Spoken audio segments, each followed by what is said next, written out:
All right, hello everyone, and peace of Christ to all of you. I hope my voice is coming good and clear. Please invite your friends, and let us do the good work for today. Now, before we start here, we have a Muslim Abdul in the chat.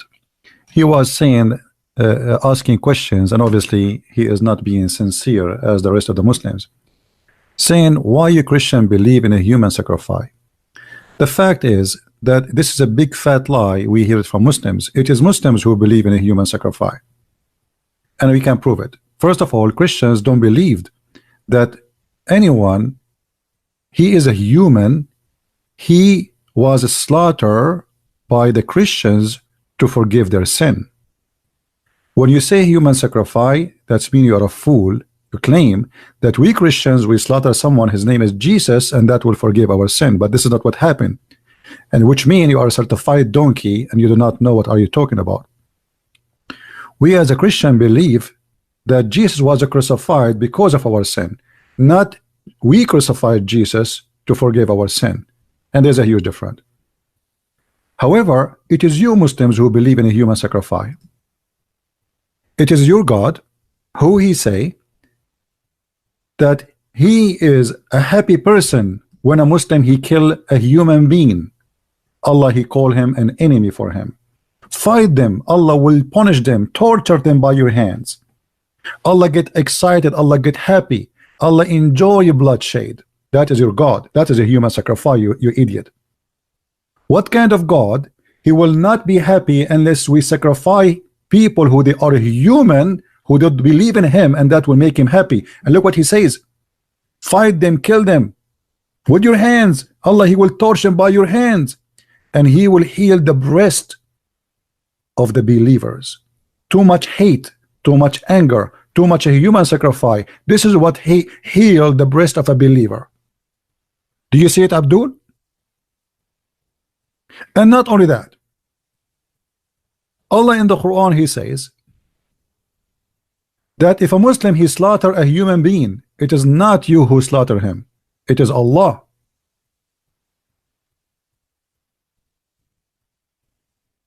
Read and see the human sacrifice. Chapter 8 verse number 17 in the Quran, Allah says to the Muslims, it's not you who slaughter them, it is me.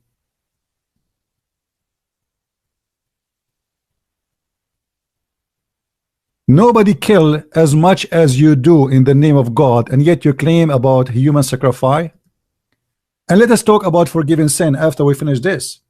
You see, our sin is not forgiven automatically, you liar. We don't believe that because Jesus died, everybody will go to heaven. That's not true. That is a big fat lie, you Muslim, you spread around. We Christian will believe that Jesus, he sacrificed himself to save us in a very simple way because of his love. And because of that, we have a chance to repent. And then if we repent, then we go to heaven. Which means at the end of the day, still we are going to repent. This is why Jesus says, not everyone says to me, Lord, Lord, will enter the kingdom of my Father, but the one who do his will. So you are proven to be a liar, hypocrite like your prophet. It is you who believe in human sacrifice blood. It is you who enjoy it. It is you who dance in the street when you see an airplane fell down full of kuffar. It is you who dance in the street when you see 9/11 happen. It is you who slaughter people saying Allahu Akbar. And yet you talk about a human sacrifice, you liar. Do you see Christians slaughter a human being and says Jesus Akbar? Is that what makes Jesus happy? That what will make your God happy. As you see, when you slaughter a human being, Allah he says to you, you are not the one who slaughter him, it is me. Your God is the butcher. Your God Allah he destroy a whole city because of a camel. A camel, you donkey. What kind of God he destroy a city for a camel? A nation was destroyed because of a camel. Camel, not even a goat. And you are talking about a human sacrifice. And let us talk about forgiving sin. Do you know how you can forgive your sin in Islam? Say Ar-Rahman 33 times. That's it. Fast Ramadan. Allah forgive your sin. That's it. I mean, what a silly stupid cult. What about touching stones? If you touch stones, the black stone, they forgive your sin. This is Islam. It's a pagan cult.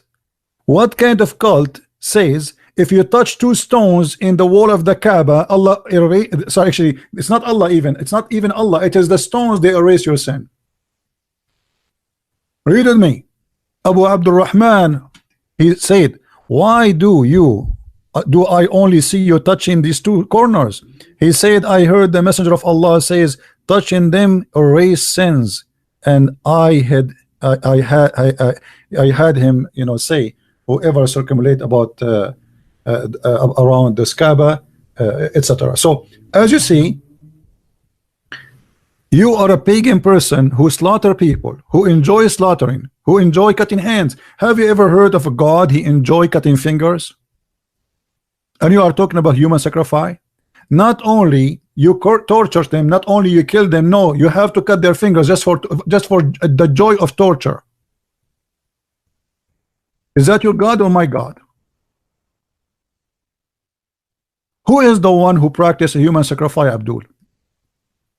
Cut their neck and cut their fingertips. Are you there, Abdul? Fingertips. Allah will not be happy unless we cut their fingertips. A Muslim, when he speak about Christianity, he is a pure liar. The same when he speak about Islam, he is a pure liar. They never say the truth about their religion. They never say the truth about ours. Always put that in your mind. They never say something truthful, neither about Christianity, neither about their cult. Are we clear about that?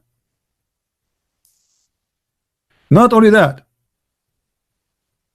you see, I don't want to change the topic, but just we have to barbecue this guy before we continue.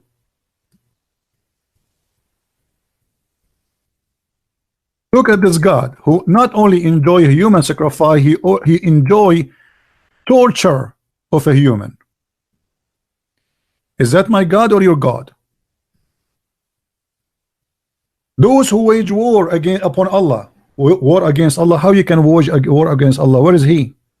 Like me now, according to this verse, I am waging war against Allah. So what the punishment for someone like you, like me? Huh? They will be killed or crucified or have their hands and feet cut off from a side, from the opposite side, and they will be expelled out of the land. Your God, he is the guy who not only enjoy human sacrifice, he enjoy torture. And not only that, your prophet, even he liked to put nails in the eyes of a human being, because he is not satisfied just by what the Quran is saying. If we go in the hadith, we will find what Muhammad did, putting nails in the eyes of a human being. Do you see it? Do you see it?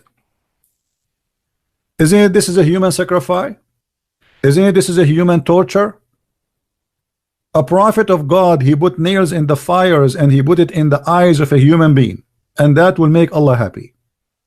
And yet Abdul is speaking about a human sacrifice. And don't talk about the hypocrite. You are the hypocrite. You worship the God of hypocrisy, because when you forbid people from leaving Islam, you are making them hypocrite, and when you force people to convert to Islam, you are making them hypocrite. So your God, he enjoy hypocrisy. And in the Quran, your God Allah, he says, don't say we are believers, say we are Muslims, for none of you have faith. Which means he knew, which is obviously Muhammad, that nobody believe in Muhammad. He just forced him to get into Islam.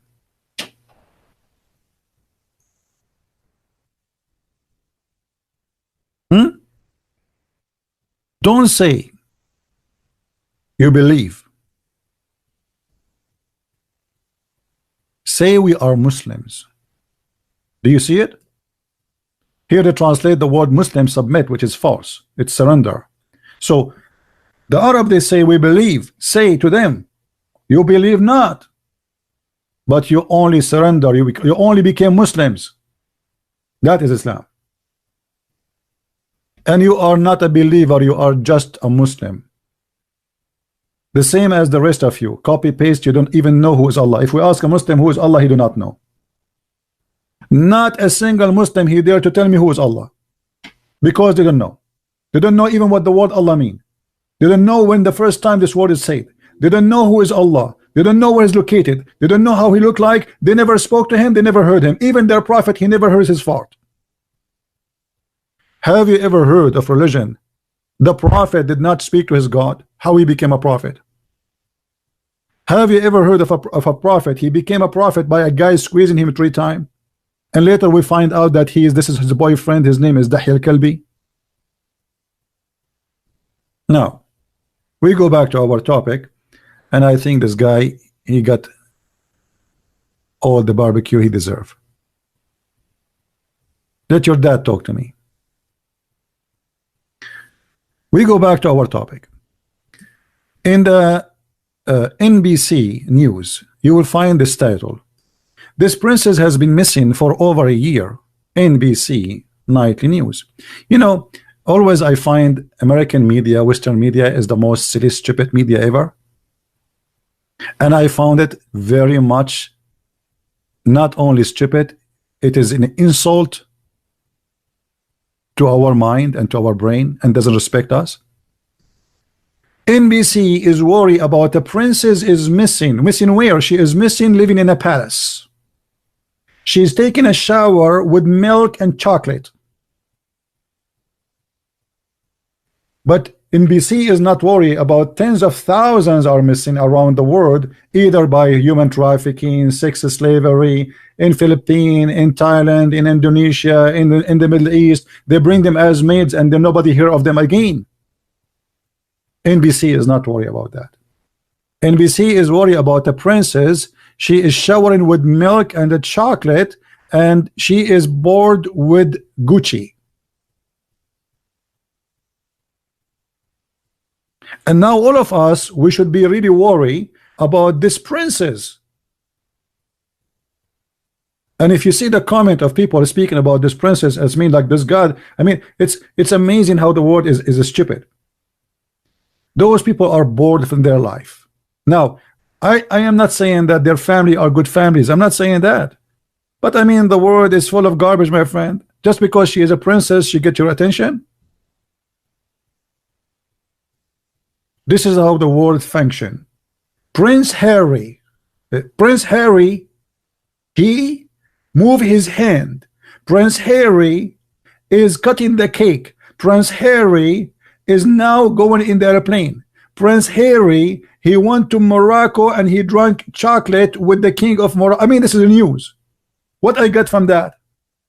What you got from that? What you get from this in England? Is that will make your life better? Prince Harry, he married an actor. The actor, she break the rule. She opened the door of the car. I mean, it's really important for me to know that, you believe it? She opened the door of the car by herself? How disgusting, man. I mean, this is the news. People, they are jailed for posting a post in a Twitter for 38 years. It's not a news. And 148 lashes, and she is a female.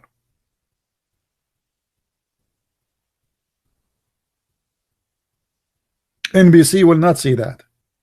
NBC is a station paid by Qatar, and the Prince of Qatar and the Prince of Dubai, they are fighting each other, and always they pursue their propaganda. We knew the agenda, we knew the lies, and we knew what is behind all of this.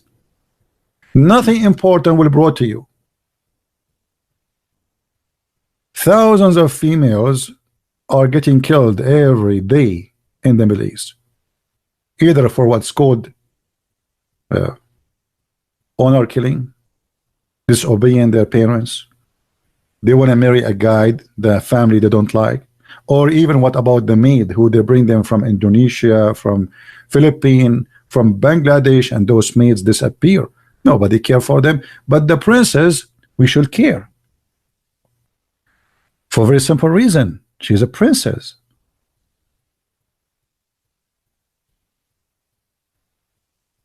I mean, why you will not care for a princess?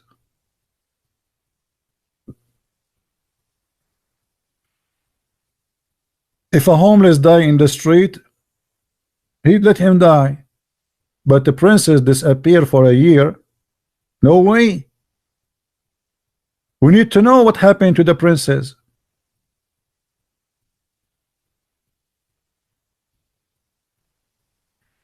Now, this is the video of the so-called princes. First of all, none of those Arab are prince or either princes.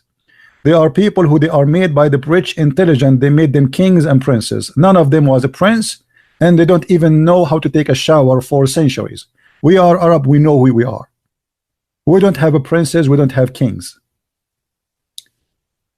The rich intelligent, Her Majesty the Queen intelligent, James Bond stories. Not all the stories of James Bond is a lie. In front of you is one of them. Those princes, they are made the princes by the rich intelligent.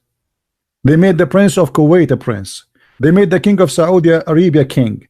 They made the prince of Emirati prince. Even Qatar is just created not even 30 years ago. All by the rich intelligent. And now they call themselves princes, and they own billions, and you know, that's it. And now they claim they are royals. I mean, what royal? Who is the first king of Saudi Arabia? I mean, who is your father who was a king before you? We never heard of them. So how you became a king? What does that mean? How you became a royal family? Let us hear what this princess is going to say. And I hope the sound is clear. Let me know if the sound is not clear for you. Hello, my name is Latif Al Maktoum. I was born on December 5, 1985. My mom is Huriya Ahmed Lamara. She's from Algeria. My father is the Prime Minister of UAE and the ruler of Dubai, Mohammed bin Rashid Said Al Maktoum. He has 3 daughters called Latifa. I'm the middle one. There's one older than me and one younger than me. And he has 2 daughters called Maryam also. I have 30 brothers and sisters total. She have how many? How many brothers and sisters total? Did you hear? How many? She have 30. By the coming 10 years, he will have another 30. This is all because of Islam. 4 wives every few weeks, a lot of money, a lot of houses, and the guy, he find a pretty girl, he marry her for a few nights, he make her pregnant, and he change her second day with the car. She have 30 brothers and sisters only. To say that in case this video is discredited in any way that... She said 30 or 13. I heard 30. Hold on, let me go back. Let us see it. He has 3 daughters called Latifa. I'm the middle one. There's one older than me and one younger than me. And he has 2 daughters called Maryam also.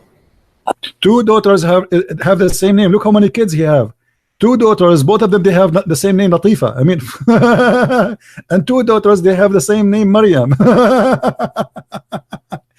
Have you ever heard of a guy, he have 2 daughters, they have the same name? Hey, Ahmed, which one, Dad? I am Ahmed and he's Ahmed. Which one? It doesn't matter. I have 30 brothers and sisters. See, she said 30, not 13. What are you talking about? It's 30. Total. I had to say that in case this video is discredited in any way that, no, you know, there is a Latifa there and a Latifa there. Yeah, there's 3 Latifas. I'm one of them. I'm the middle Latifa. You have 3 Latifas. 3 Latifas. He have 3 daughters. Their name is Latifa. This guy, he like to call his girl's daughter Latifa. What's your name? You have a daughter, call her Latifa. Latifa. My full sisters are Metha and Shamsa. They're both older than me, and Majid, he's younger than me. And I'm making this video because it could be the last video I make. Yeah. Pretty soon I'm going to be leaving somehow, and I'm not so sure of the outcome, but I'm 99% positive it will work. And if it doesn't, then this video can help me, because all my father cares about is his reputation. He will kill people to protect his own reputation. He only cares about himself and his ego. So this video could save my life. Well, obviously this video saved your life. Now I'm not going to play the whole video. I found it very very weird and kind of silly, you know, that a woman, she make a video against her father, and why she's complaining about what? I mean, what is exactly she don't like about her father? You cannot go and do shopping, you cannot do what you want. I mean, I don't think so. I mean, but you see, some people, when they have too much, they don't want it. Many, maybe they would like to be a princess, or they dream to be a princess. But when you become a princess, you don't like to be a princess. You want to be like a normal person who walk in the street like everybody. This is how a human being is. Human being always like to have what is not in his hand. Doesn't matter what it is, even if sometimes it's a piece of shit. He get jealous. You will see a rich guy, he sees someone, he's a poor guy, he have something he don't have, he get jealous. But he is rich and that is poor, still he get jealous. Human being nature is very, very silly and very deceiving. What do you want from your father exactly? And what he is not doing for you? If we ask serious question, we will find that there's nothing really serious. Those girls are bored. They want to be free. They want to go and travel to England and etc. And maybe for you, you say this is a right for everybody. But I say this is not true. When you are in a certain position, there is fear about your security. There is fear about your life. People, they can kidnap you, ask for your ransom. They can control your family. You are not a normal person no more. That's it. You are the daughter of one of the most rich men in the world. And he is even a prince of a country. I'm not defending the guy, but I find the story is very silly. Even later she speak about her father torturing her sister, which is really hard to believe. I don't believe really anyone would do that to his daughter. But this is what she said. And you can watch the video by your own. However, my concern about this video is why in the world people, they care very much for someone because she is a princess or she is famous, but nobody care for the poor one who really need your help. Why, when somebody make a post in Malaysia and he got jail for 10 years, 10 years jail sentence for posting a post in a Twitter?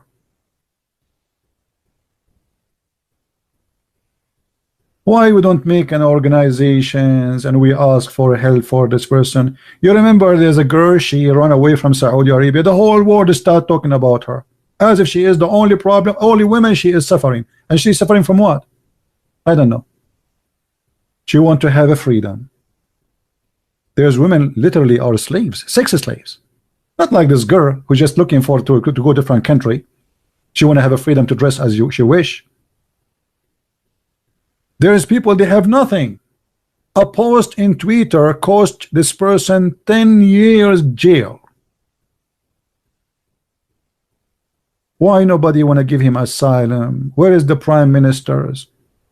Where is the prime minister of Australia? Where is the prime minister of Canada? Why nobody? I mean, a girl, she is running from her parents. She became a major story for every news agency. But nobody will ask the government of a Kuala Lumpur, how in the world you put somebody in jail for 10 years for insulting Islam?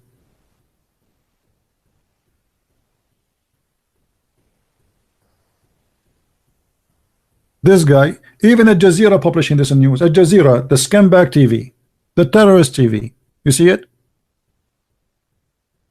10 years. 38 years for an Iranian woman. And 148 lashes in her naked body. Why the European Union don't be caught Iran?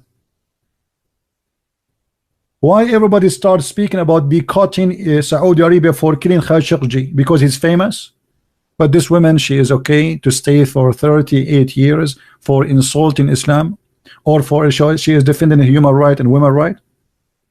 Let her die. Let her rot in jail. No, who care? She is not a princess.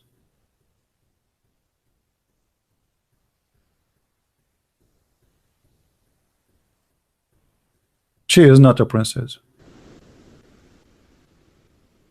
Hey, Abdullah, why you don't call me so we can laugh together? Do you care? Do you dare to call me Abdullah? Guys, I want to give this guy who called himself Abdullah a chance to be a hero. I will force you not to post text in the chat, to force you to call me, and let us see if you are a man enough to call. And everybody will laugh at you in a second. If killing in the Bible is wrong, why your prophet is copying the Bible, you idiot? Your prophet, he copies stoning to death from the Old Testament. And now I want you to call me and show me where in the Bible killing is wrong according to you, so we can laugh. And I will show you exactly the same from your Quran, because your prophet is nothing but a copy-paste counterfeit of Judaism. Call Abdul, call, so we can laugh.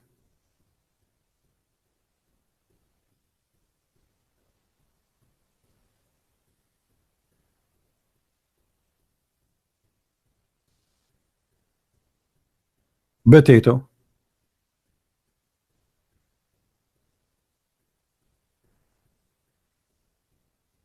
Call me, let everybody hear you. Where in the Bible it says, even your Quran says, do you want me to show you what your Quran says about the Bible, you idiot?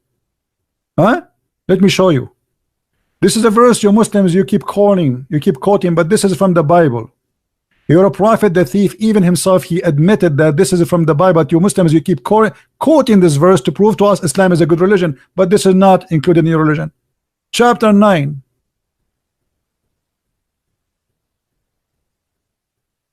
Oh, let's go. I mean, when a Muslim he speak about killing, you know, like sometimes you want to believe that this guy is saying something and he know what he's talking about.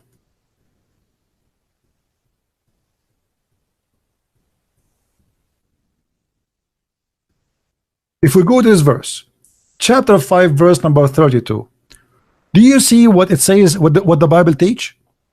This is your stupid Quran witnessing for the Bible. Now I challenge you to call me and say your prophet is a liar and your God is a thief and he is not being right. This is from the Bible, by the way. This is Quran now, but Muhammad is copying the Bible.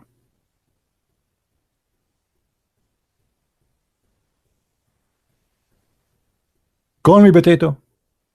Call me. The Bible says if somebody killed a man who is innocent as if he killed all mankind, and this is true. And Muhammad here is repeating what is in the Bible, but Muslims don't follow that. And the Muslim, they keep quoting this. They say to us, do you see what the Islam says? And even Obama, he was quoting this verse, but the stupid Obama forgot that this is a verse quoted from the Bible. And it's not to practice in Islam, because in Islam, Christian prince is not an innocent person. In Islam, anyone who don't believe in Islam is guilty, should be killed.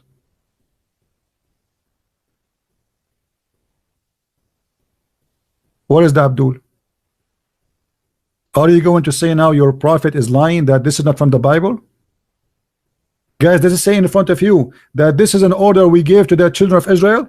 Does it say that? Even the Quran says that this is for the children of Israel.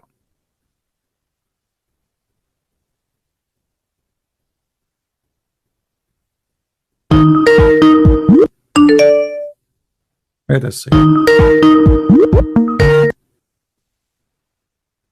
Where is my headset? Brother?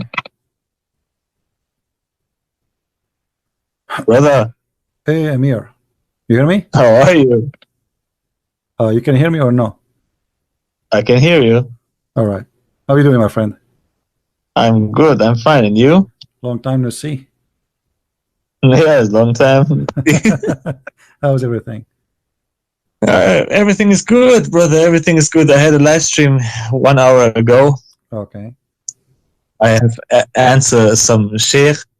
He tried to No, he named me by my name, and he said some things. He was very offended to me, you know. But I tried to speak to him like a student to his teacher, you know.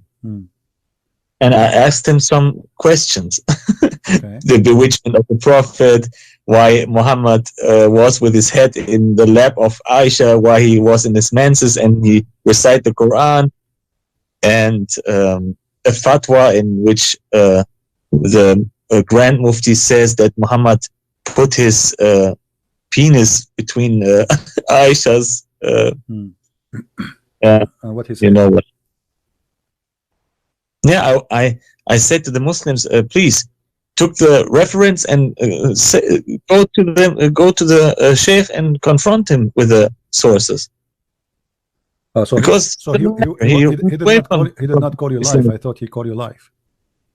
No, Okay. this sheikh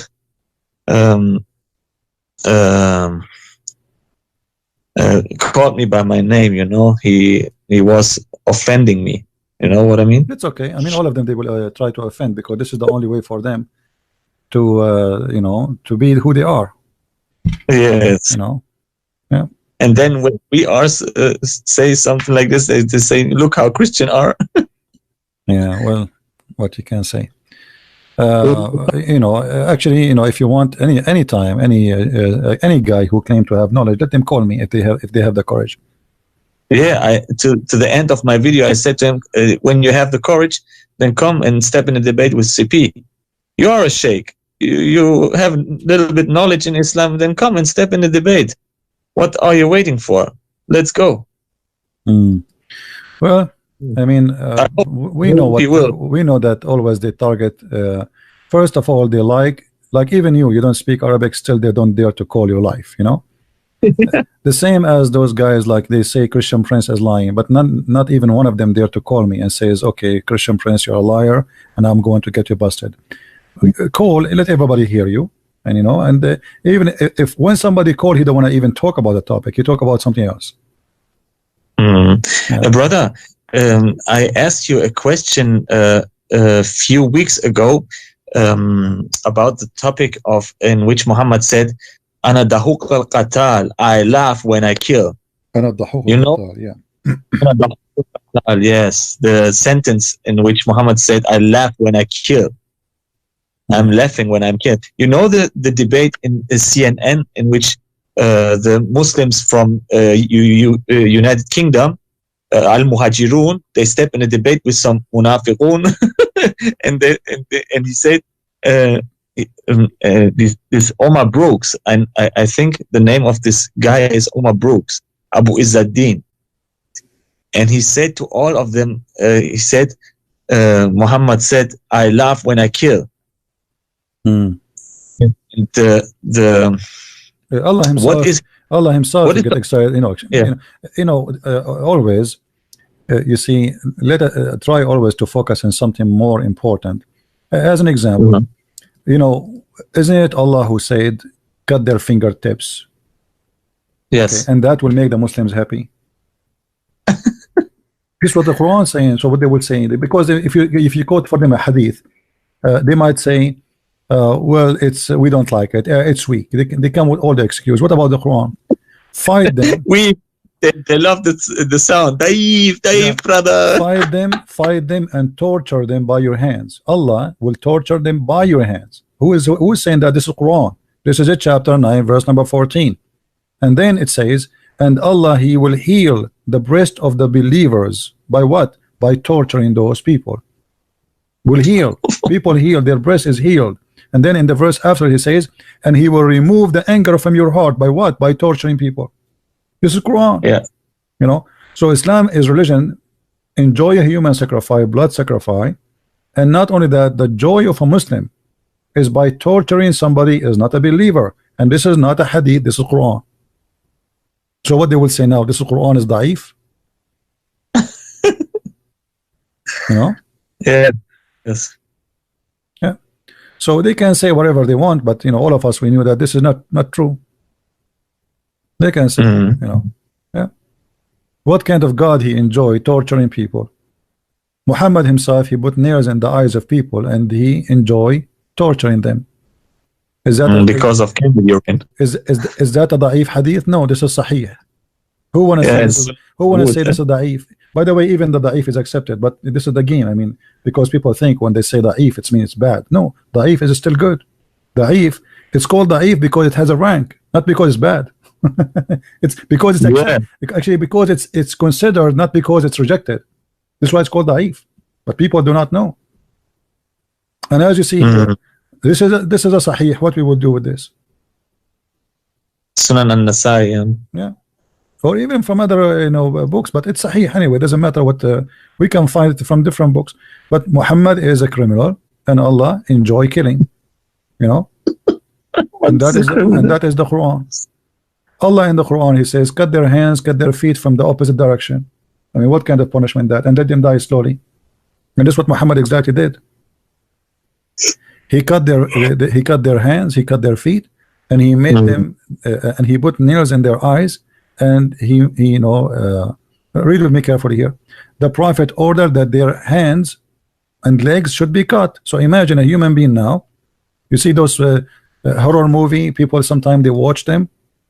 Yeah. Look at this. This is a horror movie.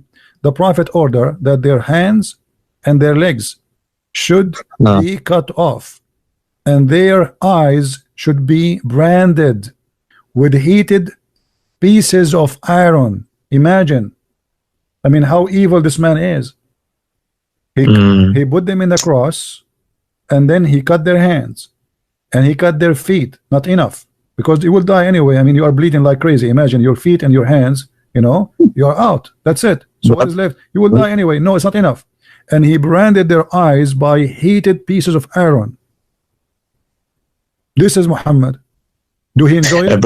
Obviously he enjoy it. Otherwise he will not do it. If he is disgusted, he will never do that. A person who don't like this, even he will not even enjoy watching something like that. He would be disgusted. But he is doing that by him. This is his order. Yes. Brother, do you know the story of Kinana bin Rabbi? He was tortured too. Yeah, there's tons of stories about people being tortured. Like some about money, some about treasure they have. He's a filthy man. He's a filthy man. What about Rifqa? The old woman who Muhammad, he cut her two pieces. He cut her two pieces. What's the story, please? Can you show us the story? But I don't know if we can find it in English. We can find it in Arabic. That's easy. Let me see. You can read it for us and translate it when you want. Yeah, no problem. Yes, I can. Okay.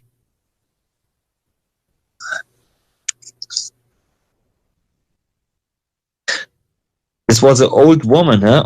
Qurfa. Very, very old. She did nothing to Muhammad, huh? She refused him as a prophet. Yeah. That was enough to kill this woman. Yeah, she insulted him. She said that he is a false prophet. And Muhammad, for sure, he seek revenge. So he sent a group of men to capture her. And then they raped her daughter. Islam is very, very peaceful. Absolutely. Islam means peace.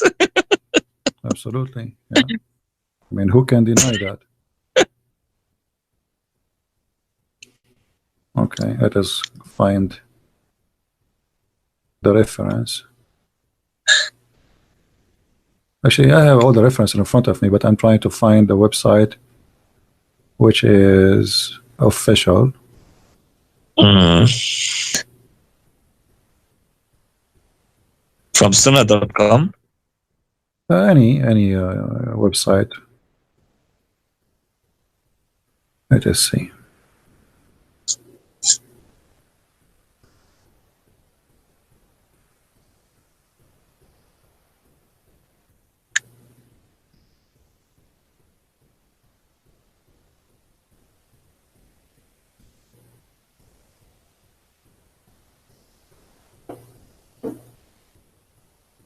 Okay.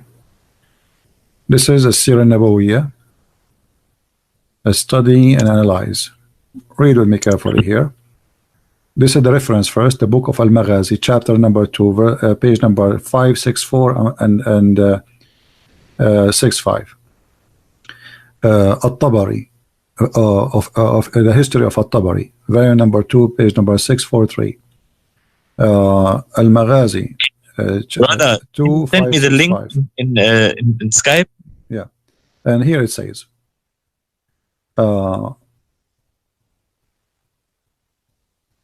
ربط بين رجليها حبلا ثم ربط بها بين بعيرين. So he tied between her legs and her legs with the rope. See nothing. Oh, okay, sorry. Oh, hold on. Yeah. So he tied her legs with a rope, and then he tied her between two camels. And she was a very old woman. And then he is counting how many people he killed after that. وقتل عبد الله بن مسعدة, and he killed Abdullah ibn Mus'ada. وقتل قيس بن نعمان ibn Mus'ada, etc. So here they are counting how many he killed. But here they are saying how he killed her. قتلها قتلا عنيفا. He killed her in a very violent killing by tying her legs in two different camels. And she was a very old woman. And he split her to pieces. Let us find different reference. There's tons of reference. What was this reference from which book? I will give you that. This is a study of a Sirah Nabawiyya, which means from the Sirah Nabawiyya. Okay, please send me the link. Okay, brother. This is from the book of At-Tabaqat al-Kubra. At-Tabaqa. Yeah, okay. At-Tabaqa al-Kubra. Ibn Sa'ad. Yeah. Ibn Sa'ad. Yes. It says here. Okay. He says. So he sent his men to Qurfa, and she is a very old woman. فَقَتَلَهَا قَتْلًا عَنِيفًا. He killed her a very violent killing. He tied her legs with rope, and then he tied her to two camels, and then he ordered them, and they cut her to pieces while she's alive. Wow. Yeah. And this is At-Tabaqat al-Kubra. As you see, guys, this is the official Islamic website. I will post the link in the chat so everybody will have it. But Muslims will say this is daif, eh? Well, they can say whatever they want. This is their books. I mean, you see, even when they want to say this is daif. I mean, this is okay. So you Muslims, you make stories about your prophet. What does that mean? You Muslims are lying about your prophet? What does that mean exactly? Is that a book written by the Jews, or this is written by this guy is not even a Shia, he's a Sunni. So what they want? What we will do now? Ibn Kathir Ibn Kathir, he is a Jew now. At-Tabaqat al-Kubra is a Jew. I mean, what we will do? We have to say takbir. Yeah. شرح الزرقاني على المواهب. Okay, this is the explanation of al-Zarqani, and it's the same. He speak about. Look at this guy. Who is this guy? This is explanation like Ibn Kathir. He says, he tied between her two legs a rope, and then he tied her between two camels, and then he ordered them, so they made her pieces. فقطعاها. And here he explained how he cut her. Like this guy, he need to explain to us in details. Okay. Yeah. And whatever this woman did, even if she want to go in war with Muhammad, let us say, why in the world a man, he respect himself, a man, he do that to an old woman? Let us say you took her a prisoner of war. But remember, even the Quran, Muhammad, when he have enough money, he made a verse in the Quran saying, take no prisoners, which means all prisoners should be killed. All prisoners. No?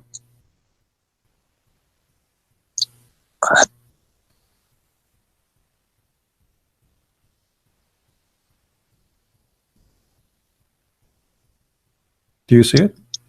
It is not for any prophet to have captive until he made torture in the earth. It's not right for him to take captive. Muhammad here, his followers, they were asking to release the captive so they can ask for ransom. We can exchange with money. Muhammad, he have a lot of money. Now why he want to ask for ransom now? Now he's victorious. You want to get rid of them, and then he knew he knew what he's doing. They kill them. We will take their money anyway. Tomorrow we attack the one who have money, and we'll take the money. Kill those. So he made a verse saying it's not for a prophet to have a captive. And this is exactly what Muhammad he did with the Jews. 900 Jews, he slaughtered them after they surrendered themselves, and not in war. They are not fighting him. They surrender. Imagine you trust a guy who says, okay, I'll put my weapon down, you know. So what do you do now? Supposedly you take him a prisoner? No, Muhammad, he slaughtered them one by one. And this is the verse proving that. This is Quran. Are they going to say Quran is weak? Brother, do you know the argument that Muslim says in so much centuries of Islamic history, we have 30 hand cuts, you know, and something like this. You know this stuff? Every week they have 30 cuts in Saudi Arabia. They say in 1,400 years right. we cut 30 or 40 hands, and Muhammad killed 50 people. What is, brother? So please explain it. What about Bani al-Mustaliq? Muhammad, he killed all the men, and we have tons of hadith. I mean, this is Muhammad himself. Are they saying that Muhammad he was a bad Muslim or what? I don't know. No? Look what he did to Bani al-Mustaliq. He killed all their men, and the poor people, they were watering their animals. You know, he had read with me that the Prophet had suddenly attacked Bani al-Mustaliq without warning, while they were headless, and their cattle were being watered. And in the place of water, people are just living normally, going to, you know, taking care of their cattle, etc. Suddenly Muhammad he attacked them without introduction, no warning, nothing. It says here clear. This is the Muslim speaking the story, not us. The Prophet had suddenly attacked Bani al-Mustaliq without warning, while they were headless and their cattle were being watered at the place of water. Muhammad is like a crocodile. He waits for the deer to get close to the water, he grab him. Their fighting men were killed, which means the one who tried to defend the men, all the men, they were killed. He killed them all, and he took all the women and the children are captives. So they, in the history of Islam, they cut only 30 hands. How many men there was in the tribe? Only 30 hands. They cut their neck, not only the hands. The whole tribe is vanished overnight. The whole tribe is gone. And then he took Juriya and he raped her in the same day.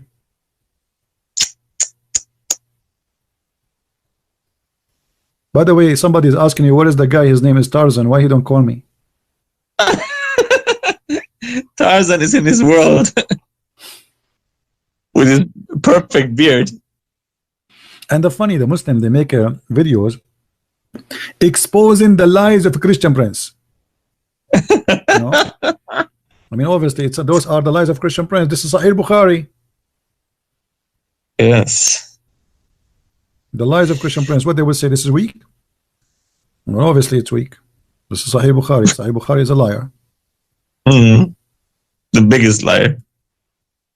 Yeah. What we can say. Do we have any Abdul? Any Tarzan? Okay, brother. I go and make some food. Okay. I'm very hungry. Take care. And I'm for a live stream. Don't forget. Don't eat with your left hand, brother. Because Shaitan will eat with you, brother. Yeah, brother.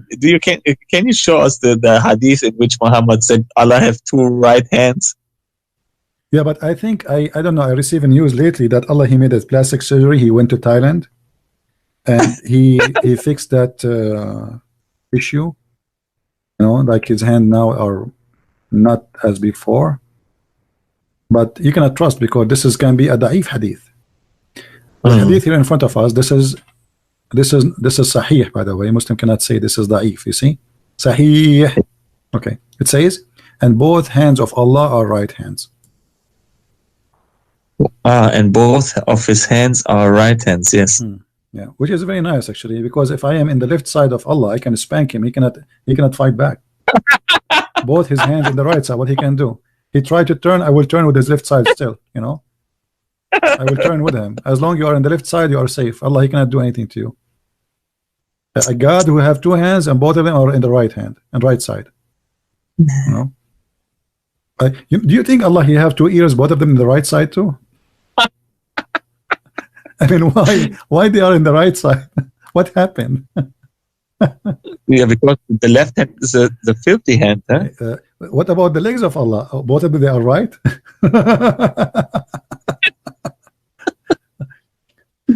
You know, when I was in the Philippines, I have a friend. He received a mail delivery, so he opened the box in the front of me, and I found he have one shoe. I said, they are sending you a shoe from America, one shoe, one, well, just one. You know, you have two pair, right? I mean, the two side. It's only the right side. So I said, where is the left one? He said they will send it in another box, because if I send them in both in the same box, somebody will steal them. So maybe Allah he received two right hands by wrong delivery, you know, in the mail. Somebody he bought right hand and left hand, and he told them to send them to him by mail, in order nobody to steal them both hands and install them somewhere. So they send him first the right hand, and by mistake they send him the right hand again. So Allah is stuck with the right hand now. Okay, my friend, go. You go eat, and we will continue with our okay, well, drama. if I have anything. Take care, and say hi to all from there. Okay, bye. Bye.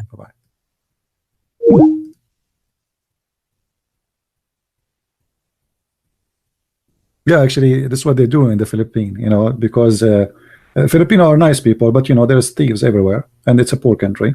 So you buy something, they send it from America, they check it out what's inside the box. If you are lucky, nobody will steal it, but you might get a thief there. So what they do, they send, like, you buy a shoe, okay, you send the right shoe today, and a week after you send the left shoe. This way, if they open the box, it's useless, you know.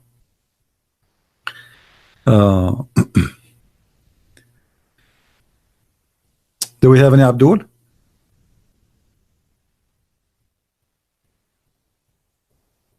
I like this God who have two hands on the right side, to be honest with you. I mean, he look cute.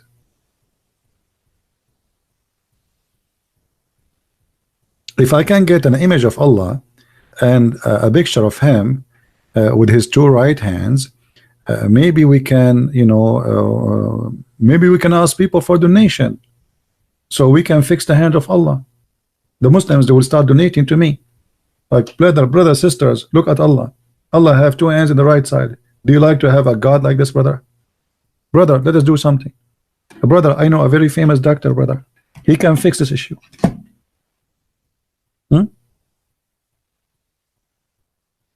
Yeah. A God who have two hands in the right side. I like that. And the funny, they say, the Muslim, they say, we refuse to give God like a character. We refuse that. You do? Are you sure? So what is this?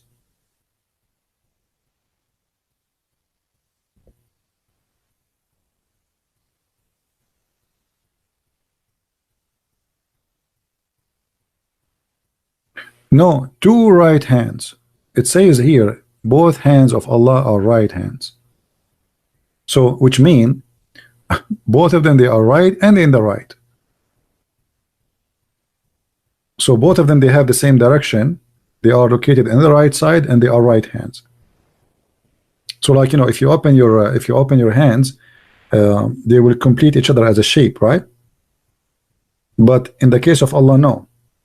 Both are the same right hand. So he have two hands, both are right hands, which mean what the thumb will be from the right direction too. Like now, if you look at your left hand, the thumb is from the left, right, all the way the other direction. But in the case of Allah, he have both hands are right hands, and they are in the right side.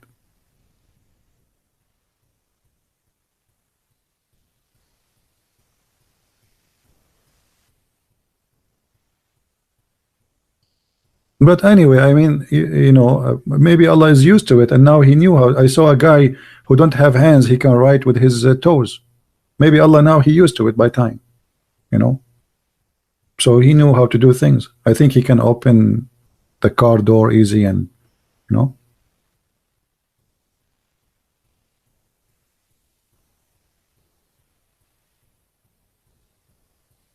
Do we have any Abdul? Anyone have an objection?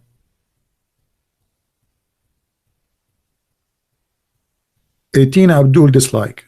Okay, so why we have only 341 like? We have 700, almost 800 people watching, and we have only 342.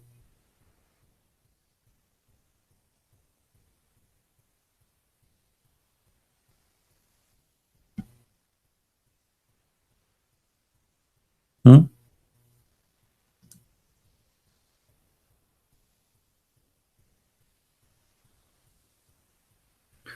Do you know the saying, you got two left hands? Yeah, somebody saying, you know, like there's a statement saying you got two left hands doesn't mean that. No, but this is about physically. This is physically. First of all, it confirmed that Allah have hands. This is number one. Allah, he created the earth and the heaven by his hands, literally. And actually, there is Muslim scholars explaining that. There's many videos. You just search Allah have two hands in YouTube, you will find the Muslim scholar explaining that to you. And he say, I quote him, he says, Allah has said he have hands, what I can say. I'm not the one saying that. Allah, he said he have hands, what I can say. So those are literally hands, and they are in the right side. And this is not about metaphorical thing. First of all, what is metaphorical about hands anyway? I mean, as long as they are physical. Like I can say in the right hand of God in a metaphorical way, but this is not the case. Like, what about this hadith here? Let me show you.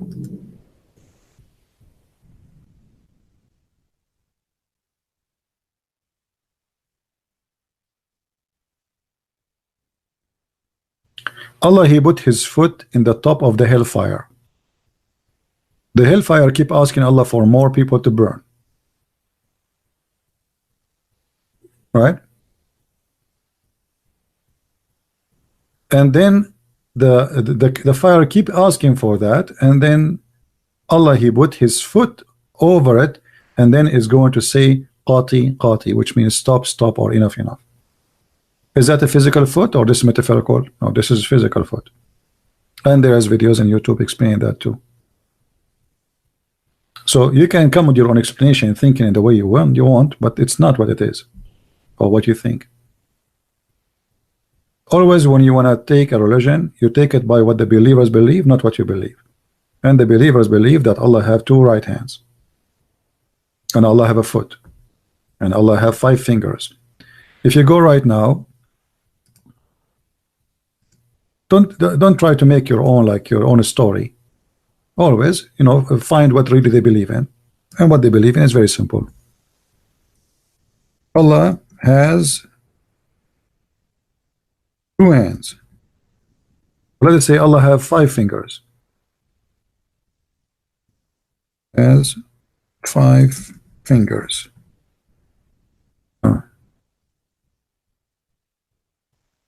So I just search for this. Here we go. And the Muslims, they are explaining to you that yes, this is our 5 fingers, and Allah have hands, and they are 2 hands. This is not metaphorical. Okay. Like this guy here, this guy is trying to copy Zakir Naik. He says, Allah, yes, Allah, he has hands, he has a mouth, he have heels, he have fingers, he have a chin, he have a shape. This is the True Deen channel. I mean, come on, the True Deen channel.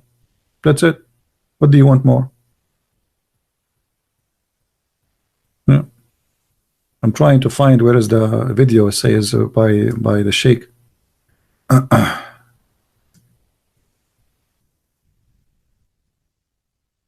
The funny, like this guy here, he have series of videos, and the Muslim, they flag his videos because they are trying to hide them. You know, this video here, this guy, they flag his videos. there was a video about the hand, the fingers, etc., and I found many of them, they are missing. I went to his channel in the other day. See, this is Sheikh Faiz. He is teaching in England, you know, and obviously he is a very Salafi.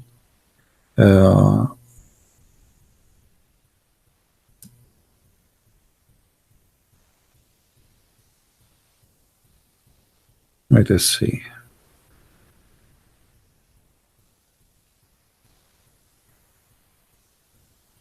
Here we go. This is what they teach in their schools.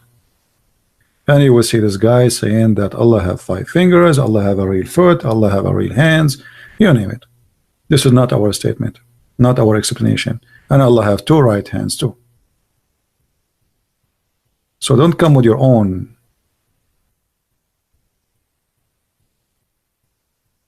We have a guy, his name is Yusuf Ali. Yusuf Ali, he is calling us haters. I mean, Yusuf Ali looked like he did not read his Quran. The Quran says that Allah will spread hate and enmity between the Christians.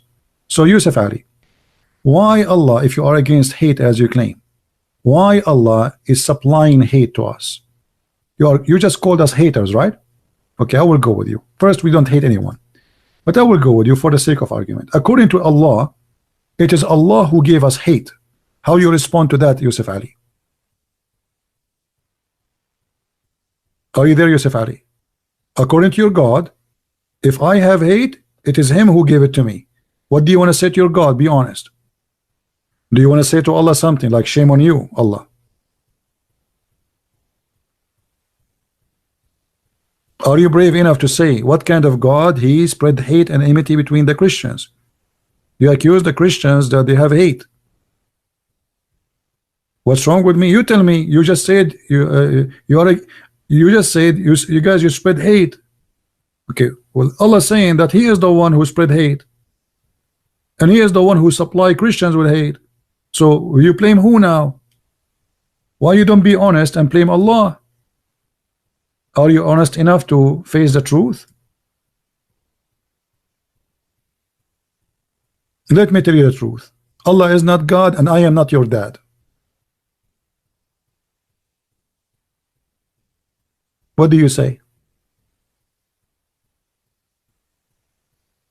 Anything you want to say?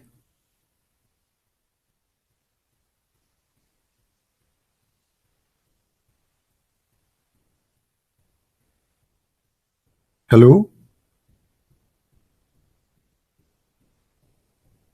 I hope, I don't know which one of them is shock you, that Allah is not God, or the one I said I am not your dad. Which one is more shocking? Call me and prove to me that Allah is God. Why you don't do so?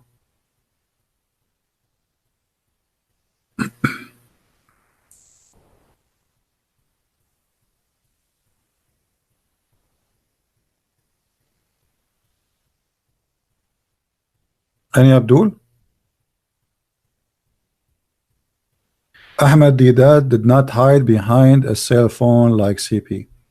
Well, Ahmad Didat, he hide, my friend. He hide. We have a Christian, Arab Christian. He challenged him to debate. He show up in the first debate. The second debate he did not show up because he destroyed him. Didat only, he want to debate people who don't speak Arabic. He made a mistake in his lifetime. He spoke to a person who speak Arabic, and that's it. That was the last debate. And he did not show up in the second debate. They scheduled 2 debates. The Arab Christian, he went there waiting for him, and the coward Didat did not show up. And your Didat is a joker, and he made fun of Allah. And I made many videos about that. And by the way, Didat don't speak Arabic. Imagine the one who explained to us Islam do not know how to read his book.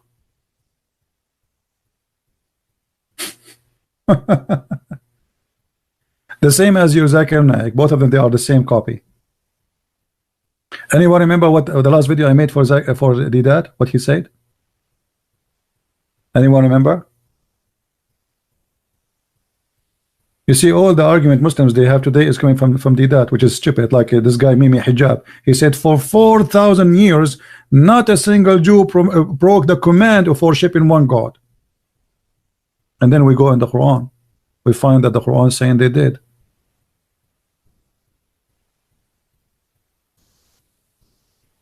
So he agreed that the Quran is corrupt.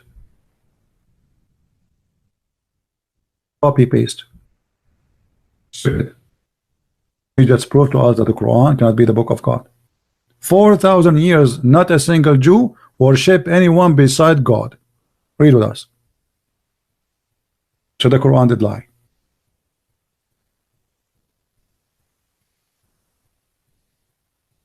Do you see it, Abdul?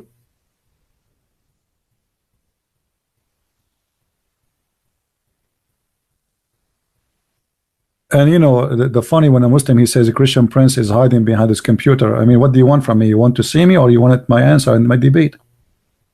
Do you want my answers, or you want to see me? Do you want to sit in my lap? I'm not Muhammad. Call me and debate me, and let us see what you can do. And you know, the excuse of you know, look at all the Muslims, they say a Christian prince is hiding. What about you call him, and people will not listen to him after you make fun of him? Correct, guys? Call him, let everybody see that this guy is ignorant. Allah will give you victory. It doesn't matter if a Christian prince behind the computer or he's behind the kitchen sink. What that will make a difference? But the answer is very simple. You don't dare. Any one of you, he have one fear. He call me, is going to be recorded, and then they will make fun of you for the rest of your life. I have my Skype open, and let us see if Zakir Naik dare to have Skype open. Do he dare? I want to call him. I called the Deen show. I have it recorded. It's in YouTube. They hang up on me. Do you Muslim dare to have an open? Who of you is he dare to have open phone calls, receive any call, any question? You don't dare. All of you in a debate about the Trinity. That's it. This is the only topic you want to debate about, to avoid the mascara. Trinity. Let us debate about Trinity. That's it. Cowards. Debating about the Trinity is a clear sign of cowardness, because you are trying to avoid debating about Islam. And the Christian, you know, let us say for the sake of argument, the Christian belief in the Trinity is wrong, but that does not make Islam right anyway. So why we don't debate about any question from you, any question from me? Okay, ask me about Trinity. Can I ask you the same question? Can I ask you about a God who don't eat, don't sleep, don't drink, but yet he have hands, he have a foot, he have a mouth, he have two eyes? I mean, what is that? Is that a statues? Idol? How God, he don't have, you know, your God is one God. Okay, but Shaitan is one God too. There's many, they worship Shaitan, Satan. He's one.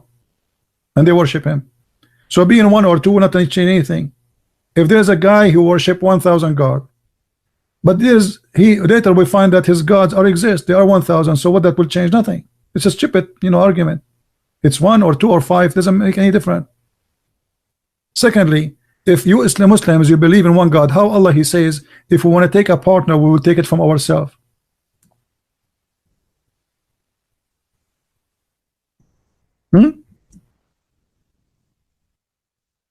What kind of God? He says, if we want to take a partner, we will take it from ourselves. Any Abdul? Which translation you like me to show you? Give me a name. Which you like most? Yusuf Ali? As long as your name is Yusuf Ali, I will show you Yusuf Ali. And look how the Muslim, they try to hide it. They say, if we want to take a partner, we have take it from the nearest to us. It doesn't say that. It says from ourselves. And why Allah want to take a partner? And then we go to the interpretation, we find that the partner is a woman. She is called Hur. Allah want to have sex with her. And this is ourselves. Who is a Muslim when I call me and you say to me you are a liar? Doesn't say that. Who is a Muslim is willing to call and say you are a liar?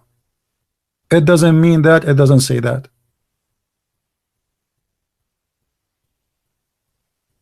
So you agree. Thank you very much.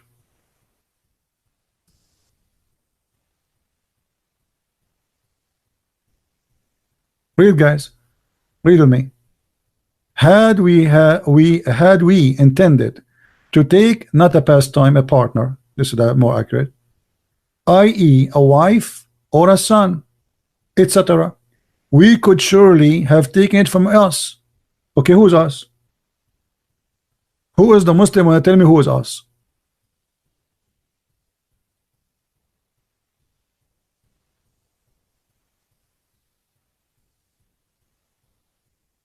Any Muslim will tell us Allah will take partner from us. Who? Who is us?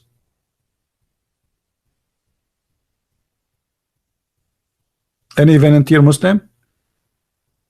Okay, Allah is one. Okay, we got that. No problem. Now Allah is saying, if I want to take partner, I will take it from us. What, Allah will have sex with himself? This is talking about having a wife. So Allah is going to F himself? If this is not additional person, that means he is going to have sex with himself. Correct, guys? If there is no us, if there is no us, and when the Muslim they say to us, when Allah he says we, that is a majestic statement. But here is talking about taking a partner, a wife or a child. It cannot be a majestic. So who is us?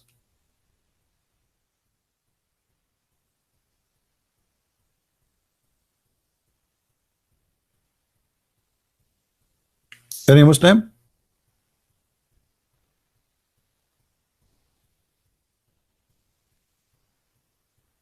Where is the Muslims who worship one God? Allah want to have sex with himself. Based on this verse, Allah want to have sex with himself. That's really bad. Please, Allah, don't open the camera. That's disgusting. How Allah can do it? He must have a big one. I mean, how he can reach all the way to the back? Any Muslim can tell us how Allah is going to have sex with his partner, which is us? And look at them. Nobody's answering. They are busy digging for boogers. Not even a single Muslim he will tell us who is us. It's a booger time. The second you corner them, they start playing and searching for boogers in their nose. And they play that they are not hearing you. Like, is he talking? I don't hear him. Where is the Christian Prince? Is he still there? We don't hear you. Who is the Muslim when I say to us, who is us? Allah want to take a partner from us. Who is us?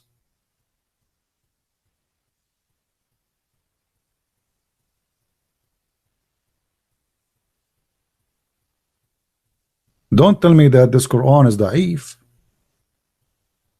I heard it's da'if.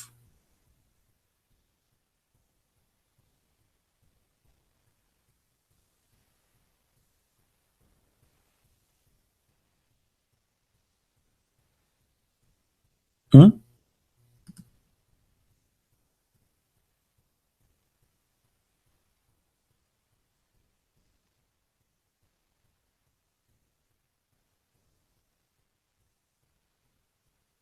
So nobody want to answer.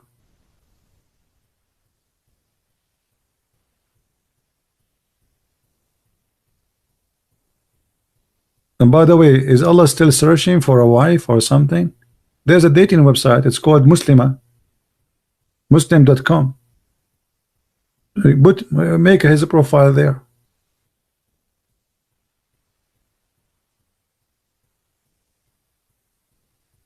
So you give us headache about Allah is one, Allah is one, Allah is one, and then we find Allah want to take a partner from us. What is that? His family, his tribe? What is that? What else?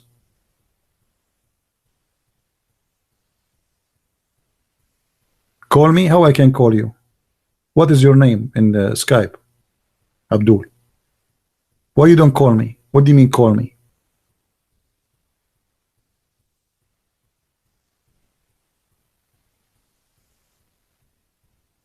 Give me your Skype. I will call you, Your Majesty. I will make Jibril call you right away, and he will squeeze you 3 times.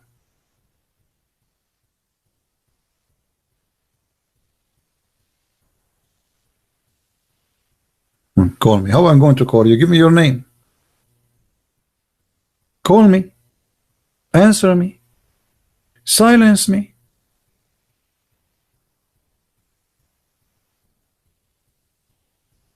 Do we have any Abdul? Guys, is my voice clear? Because before I heard some of you saying that my voice wasn't clear.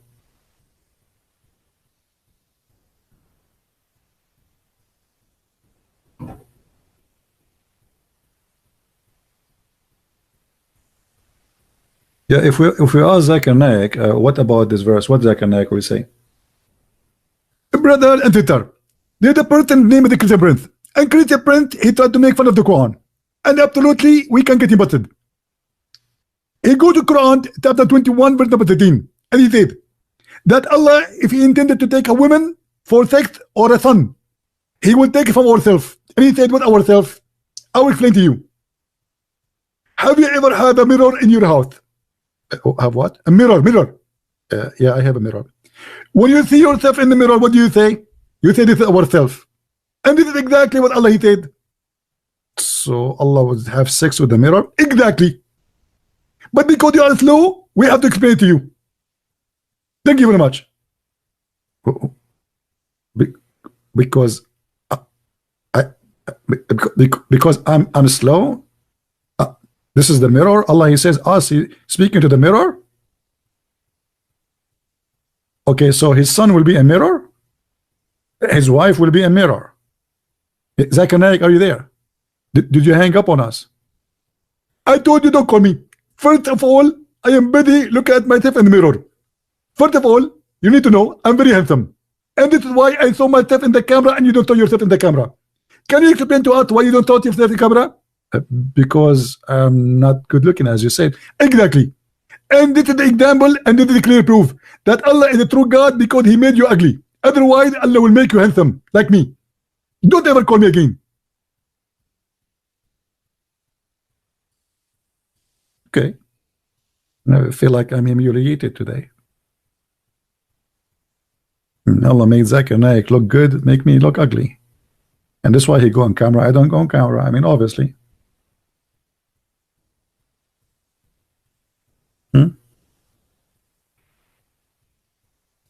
Oh, we have our friend here, Abdullah Samir. Let us call him. Let us call him.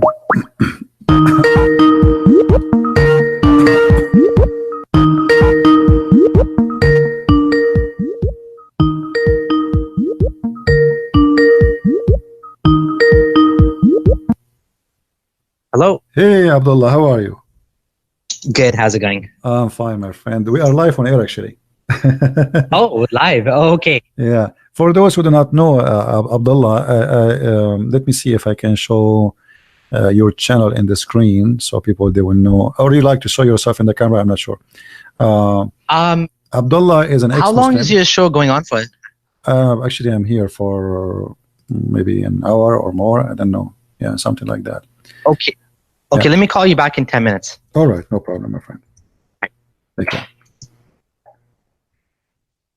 Yeah, Abdullah Samir is an ex-Muslim, and I will try to find you his channel. Abdullah Samir. Here we go. Okay, this is his. Hello, everyone. I wanted to share my story in some details. I was kind of hesitating to, make a video, but you know what? Give me a second. I thought maybe I should do that because few people thought maybe maybe I'm not a real person. Some people thought there was some Jewish conspiracy going on, and all sorts of ideas out there. So I wanted to make a video to show that I'm a real person. I was born I was born into an Ismaili family. My dad is Ismaili, my mom was Sunni, and I was raised as an Ismaili. And around the age of maybe 18 or so in high school, I found Islam. Some of my friends invited me to read the Quran, and I started reading it. I started praying, what was called namaz or salah. And I got really excited. I found the Quran, and I got really excited about it. I really liked it. And I said, hey, this is God's message to me. I didn't look into it too critically. I felt like, I looked into a little bit of other religions and stuff, and I felt it's just instinctive, and I felt like this is something, you know, good, something I want to follow, God's message. And I started praying 5 times a day. And, you know, eventually I took a deep dive into Islam. I started following it with all my heart and mind. You know, within like a few years after that, I started university, and then I got married, and then, you know, what else? And then I started working. So when I was working, I tried my best to implement Islam. You know, I would pray even at the office. I would find a stairwell. I would go and pray wherever I could, you know, and I would get, if you had a prayer room, you know, I would invite other people to come pray with me. And even at university, you know, in the middle of exams, I would stop to pray. I would ask them, can I please get up? I need to say my prayers for Maghrib especially. And yeah, I was following it to the best of my ability, to be honest. I sincerely believed in Islam. I used to give out some DVDs. I made some DVDs of my own with some Islamic videos.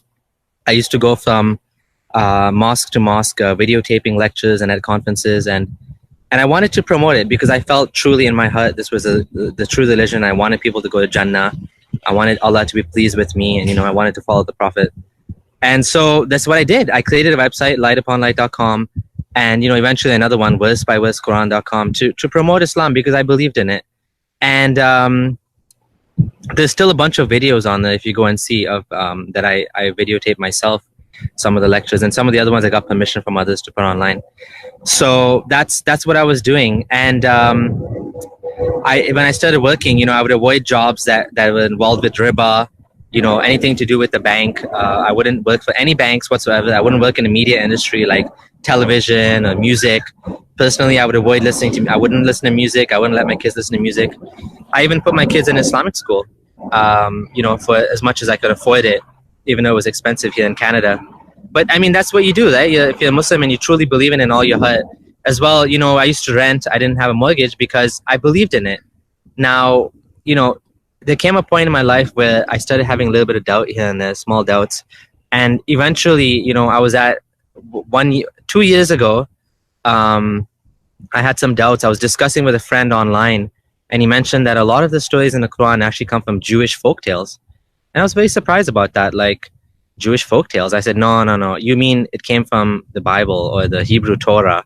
And when I looked into it, I found out that actually a lot of the stories are from the Talmud, which is actually the Jewish commentary and the Jewish stories and basically the rabbis, you know, commentary of the traditions. And so it doesn't really have a divine origin. And, you know, I also had a big problem with the story of Dhul Qarnayn, you know, this tribe of how Dhul Qarnayn, he trapped this tribe of people, Yajuj and Majuj, Gog and Magog, behind a giant gate built of copper and iron. And I was wondering, where is this place? How come we can't find it? You know, we have Google Earth and all that, and how come we can't find it? So that was another doubt. And I believe, left Islam for one day. But then I decided, you know what? I'm going to put my doubts aside. You know, I'm Muslim. I want to go to Jannah. I want to believe in Allah. And I became Muslim for 1 more year. And then last year, so 1 year ago, is when I truly left Islam for good. I was in Ramadan, and I was at a pre-iftar halaqah, and the sheikh was saying, you know, Allah holds up the sky without any pillars, and this brought back all my doubts about, you know, if the Quran is truly from God, the creator of the universe, the one that knows all things, why is he describing the world in a way that, you know, was the 7th century understanding of the world? Like, the sky doesn't have, okay, we know the sky doesn't have any pillars that you can see, but there's no need for pillars. Like, we're just a ball in space. Sky is just emptiness. It's just emptiness of space. So there's no need for any pillars, visible or invisible. And, you know, there's many things like that, like the orbit of the sun and the moon. Why Allah describes an orbit of the sun and the moon? Like, we know the orbit of the moon is around the earth. That makes sense. But the orbit of the sun, like, what orbit would that be? You know, I looked into this and I found, well, there is an orbit. It's a 300 million year orbit of the sun around the Milky Way galaxy, which has nothing to do with humanity whatsoever because it's completely useless. But of course, at that time, you know, the Muslims would have thought that. Okay, well, Abdullah is ready, so we will call him and we will hear from him.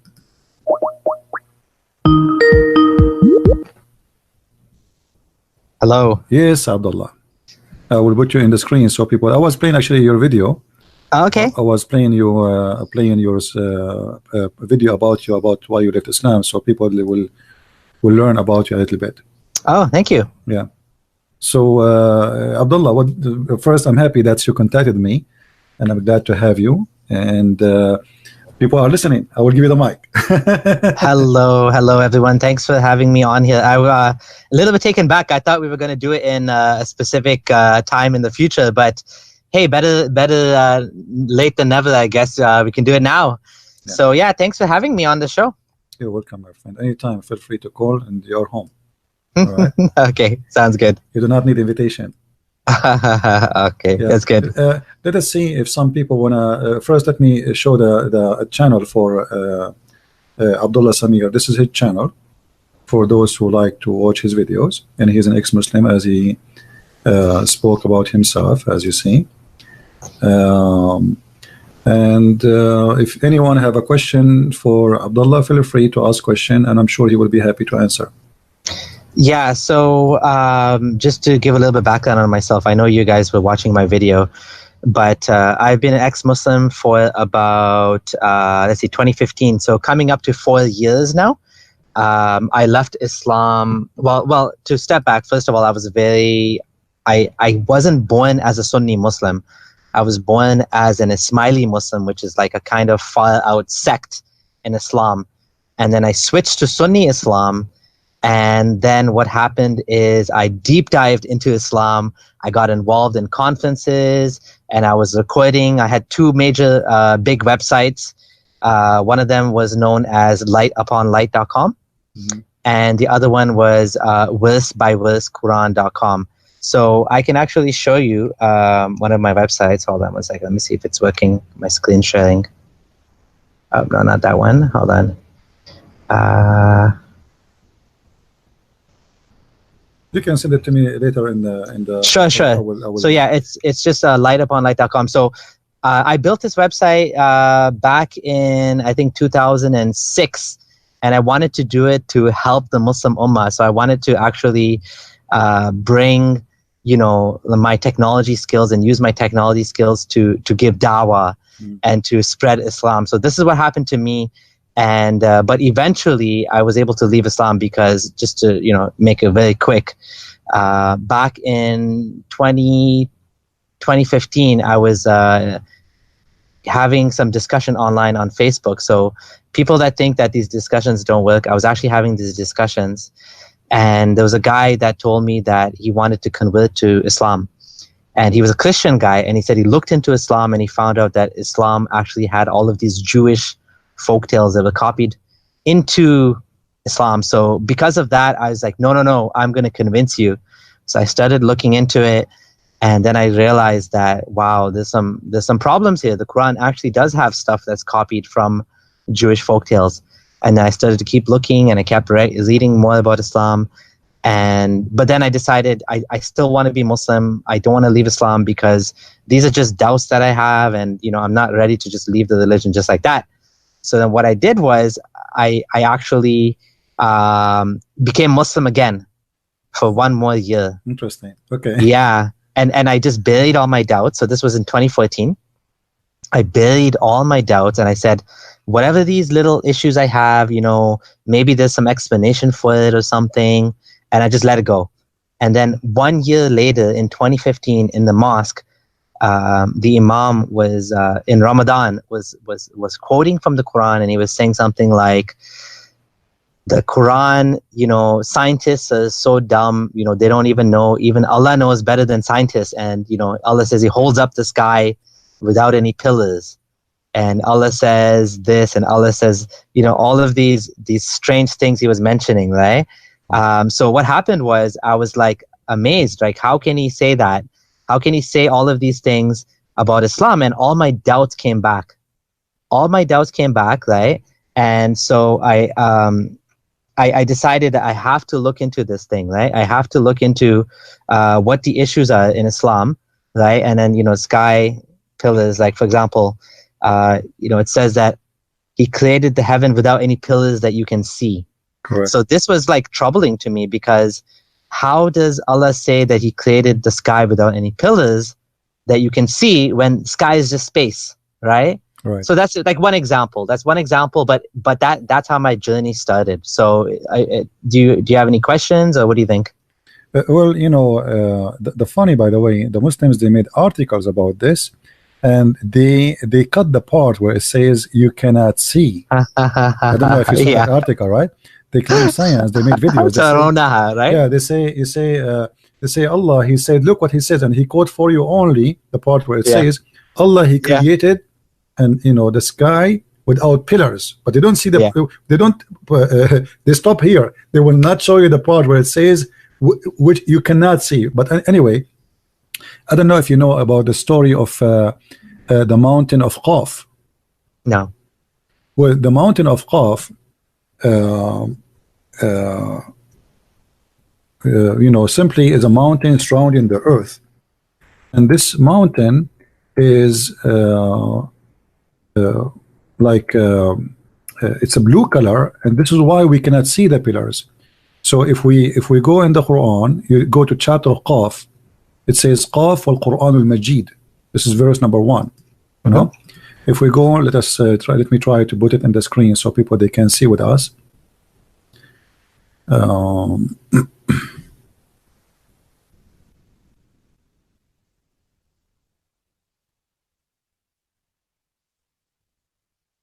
This is a chapter 50, verse number 1. Okay, I will try to show your video and the same time the text. It says here, Qaf, Qaf, and the Muslims they say those are letters. It's a miracle in the Quran. One of the miracles of the Quran. I mean, how in the world a letter is a miracle? Have you ever heard of a crazy? It's a letter. It's a letter. It is just a letter. And this letter exists before Allah. So what? But when we go to the interpretation, and I will go to the interpretation. Hold on, you will see how what they call it miracle became a joke. Let us go here.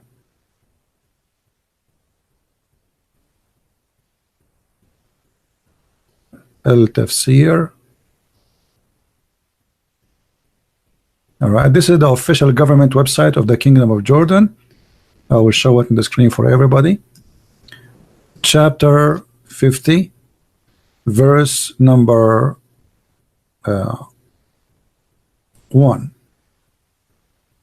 And this is something you can add to your to the list of stupid things in the Quran, Abdullah. So here you see the Muslims, they don't know really how to explain this, but we go to Ibn Abbas. The earliest person who explained Islam is in the cousin of Muhammad. It says here, from the narration and the authority of Ibn Abbas, he said in his interpretation, Allah saying Qaf, he says Qaf is an azure mountain overlooking this world, and the color of the sky takes from it. Allah swear by. Do you see it? Yes. So what is the pillars we cannot see? Is this Qaf? So it's a mountain. It's a mountain overlooking the earth from all sides, like a fence, like a wall, you know. And then the sky in the top of it. And the reason we cannot see it, you know, because it's a blue, to the point even the sky is taking its color from it. Interesting. So I had never heard this before. I don't think anyone uses this tafsir because it's obviously very problematic. Which is probably why Muslims don't use it. What I do know is what we find in the tafsir. And now interestingly, the Quran is much more vague, right? But like what you find is in the tafsir that the Muslim scholars have come up with all of these different things to explain it. And what we find is the older tafsir, the ones which are closer to the time of Muhammad, they have all these funny things in them that kind of, you know, explain to us that Muslims at the time, the scholars of the religion, you know, this is how they made sense of it. But at the end of the day, it's just one person's opinion, right? Even though they are scholars of the religion, like nobody nowadays would even want to show this to anyone because, and they would say, oh, well, this tafsir is wrong. That's what they would say. This guy made a mistake, right? The Quran doesn't say that. But it has a root. First of all, Ibn Abbas is the only scholar, Muhammad, he named him as a scholar. You see, Muhammad, he prayed that may Allah made Ibn Abbas Hibrul Ummah. I don't know if you know what does that mean. Do you speak Arabic? No. Okay. No. Hibrul Ummah, which means the scholar of the nation. So there's no way Allah, he did not answer the prophet prayer, right?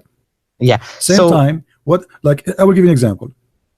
You know about the story of Alexander the Great, and you mentioned that Muhammad, he took stories from, you know, from people before him. The story of Alexander the Great, it says that the sun set in the murky water, correct? Yes. Okay, what the Muslim they say in their interpretation to try to defend, they say many of them, this is the perspective of the eyes. This is not really what happened. It's not Allah saying. Yes. But if we go in the hadith, Muhammad he got them busted. So what we would do with Muhammad? Muhammad he says that the sun set in the murky water.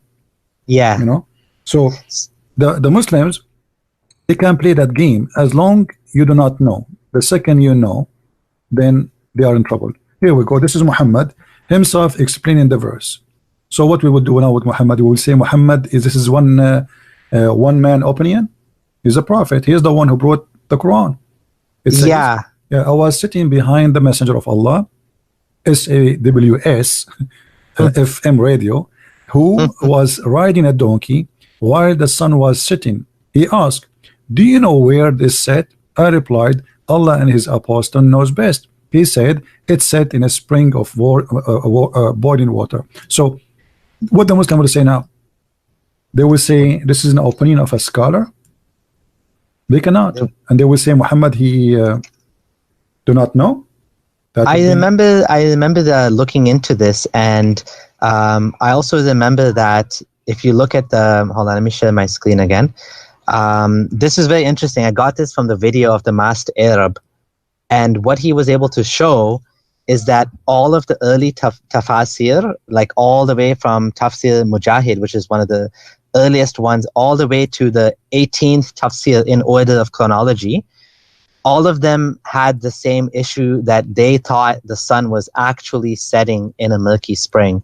So the masked Arab actually went in Arabic from all of the tafsir, and this is what the Muslims believed, right? Until I think number 19, when you start to get some doubts because the science started to catch up with the Muslim Ummah, right? And I think maybe by Ibn Kathir or maybe before that, they knew the sun was too big at this point. So now they're like, okay, we can't, what do we do about this, right? Yeah, but you know, even the scholars who today they try to defend, you see the interpretation of the Quran is not meant to explain the Quran, it's meant to defend. So even as earlier scholar, they were not really explaining as much they are defending, but because the Muslim at that time, they are superior, you know, so they don't care if you believe or not. I mean, who care? I mean, we got you, we have the sword and you are no one.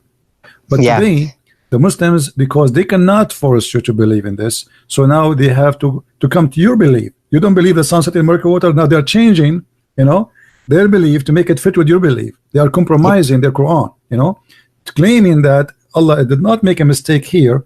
It's what you believe is right. The sun does not set in murky water, and the Quran doesn't say that. But the fact the Quran is saying that, because they admitted in their inner that this is obviously it's an error. And you know, if you go to the verse, you will see the verse saying clearly, it's not the guy who saw that.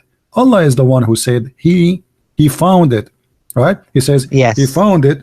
He found where? He found it. He did not say he thought it is. I mean, Arabic is so clear. It says he found it. And the second you say he found, that is reporting a fact, right? Yeah. If we go to the verse right now, let's see. And you will see the Muslim translation. All of them, they are trying to make it look something. It's not there. They try to give their own false translation. You will find even if the Muslim try to defend, still they cannot defend that. Why? Because very simple. It says, until when he reached the sitting place of the sun. Okay, who is the one who's talking? Allah, right? Okay. Here, until he what? Until he reached the sitting place of the sun. Okay, this is alone is a big mistake. Yeah. Forget about the sun sitting in murky water. Until he reached, we reach the sunset in a place, and everywhere you can, in your window right now, in my window, we can see the sunset. I do not need to go anywhere. So what do you mean until he reached? So here you notice the problem right away and how they can cover that. So the Muslim, they focus in defending about finding the sunset in murky water because this is obvious, so stupid. But the fact, the story getting bigger before that, where he says until he woke. It says in verse number, the verse before it, verse number 85. So he followed another way. He changed direction. This is about physical movement. And then he says, until when he reached the sitting place of the sun, he found it sitting in a spring of muddy water. Okay, so who is the one until now is talking? It is Allah, not the guy. Yeah, I agree with you, and I actually have a question for you. Sure. Because I'm an atheist, and I actually found that like all of the holy books seem to have the same problem. Like for example, like if you look at the Bible in Genesis 1:2, Okay. it says that there was water in the beginning. How do you understand Actually, that? even this is proven to be scientifically, and you don't need to believe in what I say. You can search it. When the Earth was created, even according to science, the whole Earth was covered by water, and by time the ground was appearing in the top. So when God He created the whole Earth was covered by water. Actually, until now, the Earth is less than 30% of 70% water. Right? So even science proved that, and this is for me, I saw many articles speaking about it, and you can search. Don't have to take my word for granted. Use your brain. Okay. As we encourage always people to same time. You see, when the Bible speaks in the book of Genesis about the creation of the earth, there's no way that God He is talking about how really He created the earth. I mean, in details, because if you are an engineer, right? Software engineer. Okay. Well, yeah, software. Yeah, I'm in software. Yeah. So if you want to do, if you want to read JavaScript, how many books you need to study? Well, nowadays you go online because the thing's I know, but changing I mean, so much. it's big, right? It's not a You cannot put it in 500 pages, right? Yeah, and it's just the JavaScript is not a big deal. So what about God? He want to give us a book to explain how He created the whole world. So if you want to explain to us how He made the eye, He need to give us maybe 50 books. Just the eye alone, So the Bible is not really giving us details about how God He created. It's the simple details for the man who have a simple understanding. So it is not really a details of a creation as much it is in a simple way. Okay. So is there anything in the Bible that shows it's actually from God, like something greater than what the people back then would have known, like prophecies, something like that? Well, like for us, first of all, the Bible is not meant to be a book of science. It is as an example, if I say to you right now, and you are an atheist, well, Jesus was the son of a virgin. That's funny. Yeah. That's not science. Yeah. Okay. This is not have nothing to do with science. This is what we call a miracle. Yes. Okay. So when you speak about science, it's not the Christians who try to make the book of God a book of science. A book of belief is different from book of science. But I can explain science in a different way. As an example, for me, as a believer, once I was sitting with an atheist. Actually, he come to a church, and after the church, every time he make fun of them, like, and he said he's an eye doctor. Actually, they asked me just to come and maybe I can do something with this guy who they don't know what to answer him. So, he said to them, "You guys, you are funny. You wanna convince me that Jesus He put some sand on the eye of somebody and He made him see. Yeah. Supposedly that's the blind man, right?" And I said to him, "What do you do, sir? What do you do for a living?" He said, "I'm an eye doctor." I said, "Isn't it you who put sand every day on the eyes of people to make them see better?" He said, "What?" He said, "Don't you every day put sands on the eyes of people to make them see better?" He said, "But this is different." I said, "No. If I come to you 2,000 years ago and I say I will bring you something made of sand, put it in your eyes and you will see different, you will laugh at me. Yeah. Because you don't understand. You're talking about glasses, right? The glasses is made of sand. Yeah. Simply, it's made of sand. So Yeah. because you don't understand, something is beyond your understanding right now. That is for you is funny or is stupid, But in fact, it can be happened. But all the point is, I do not know about it. I never saw it, so I don't believe it. Same as if I say to Abdullah, maybe if we are born in the 12th century, I told you there is one day somebody will speak to you in China and you can hear him in America. Right away you will say to me, "You are crazy." Yeah. They will put me in the hospital of crazy people and nobody will believe me and they will laugh at me. So science is not really science as much as like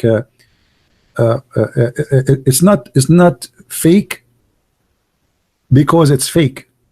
It's fake because we don't believe. And same as believe, which means it not necessarily can be fake, but because you don't believe in that, you decide to make it fake. So if I say to you, there is something that's called wave, radio wave, 1,000 years ago, you will make fun of me, but even though it's true, because it's beyond the imagination, and there's no way I can understand. This is stupid. I mean, what are you talking about? What if I say to you, I will speak in my TV right now, and I will speak in China, and you can see my image in USA. This guy's crazy, you know, take him out of here, you know. So, but today is accepted because we saw it, we believe it, right? So do you say the same about the Bible, that it's something we can never understand fully? No, it's not about we can never. It's about we experience. When you experience, you believe it. Okay. Okay. This is what even what science is. Science is about experience things, and then you believe it. So for me as a Christian, when I experience the belief,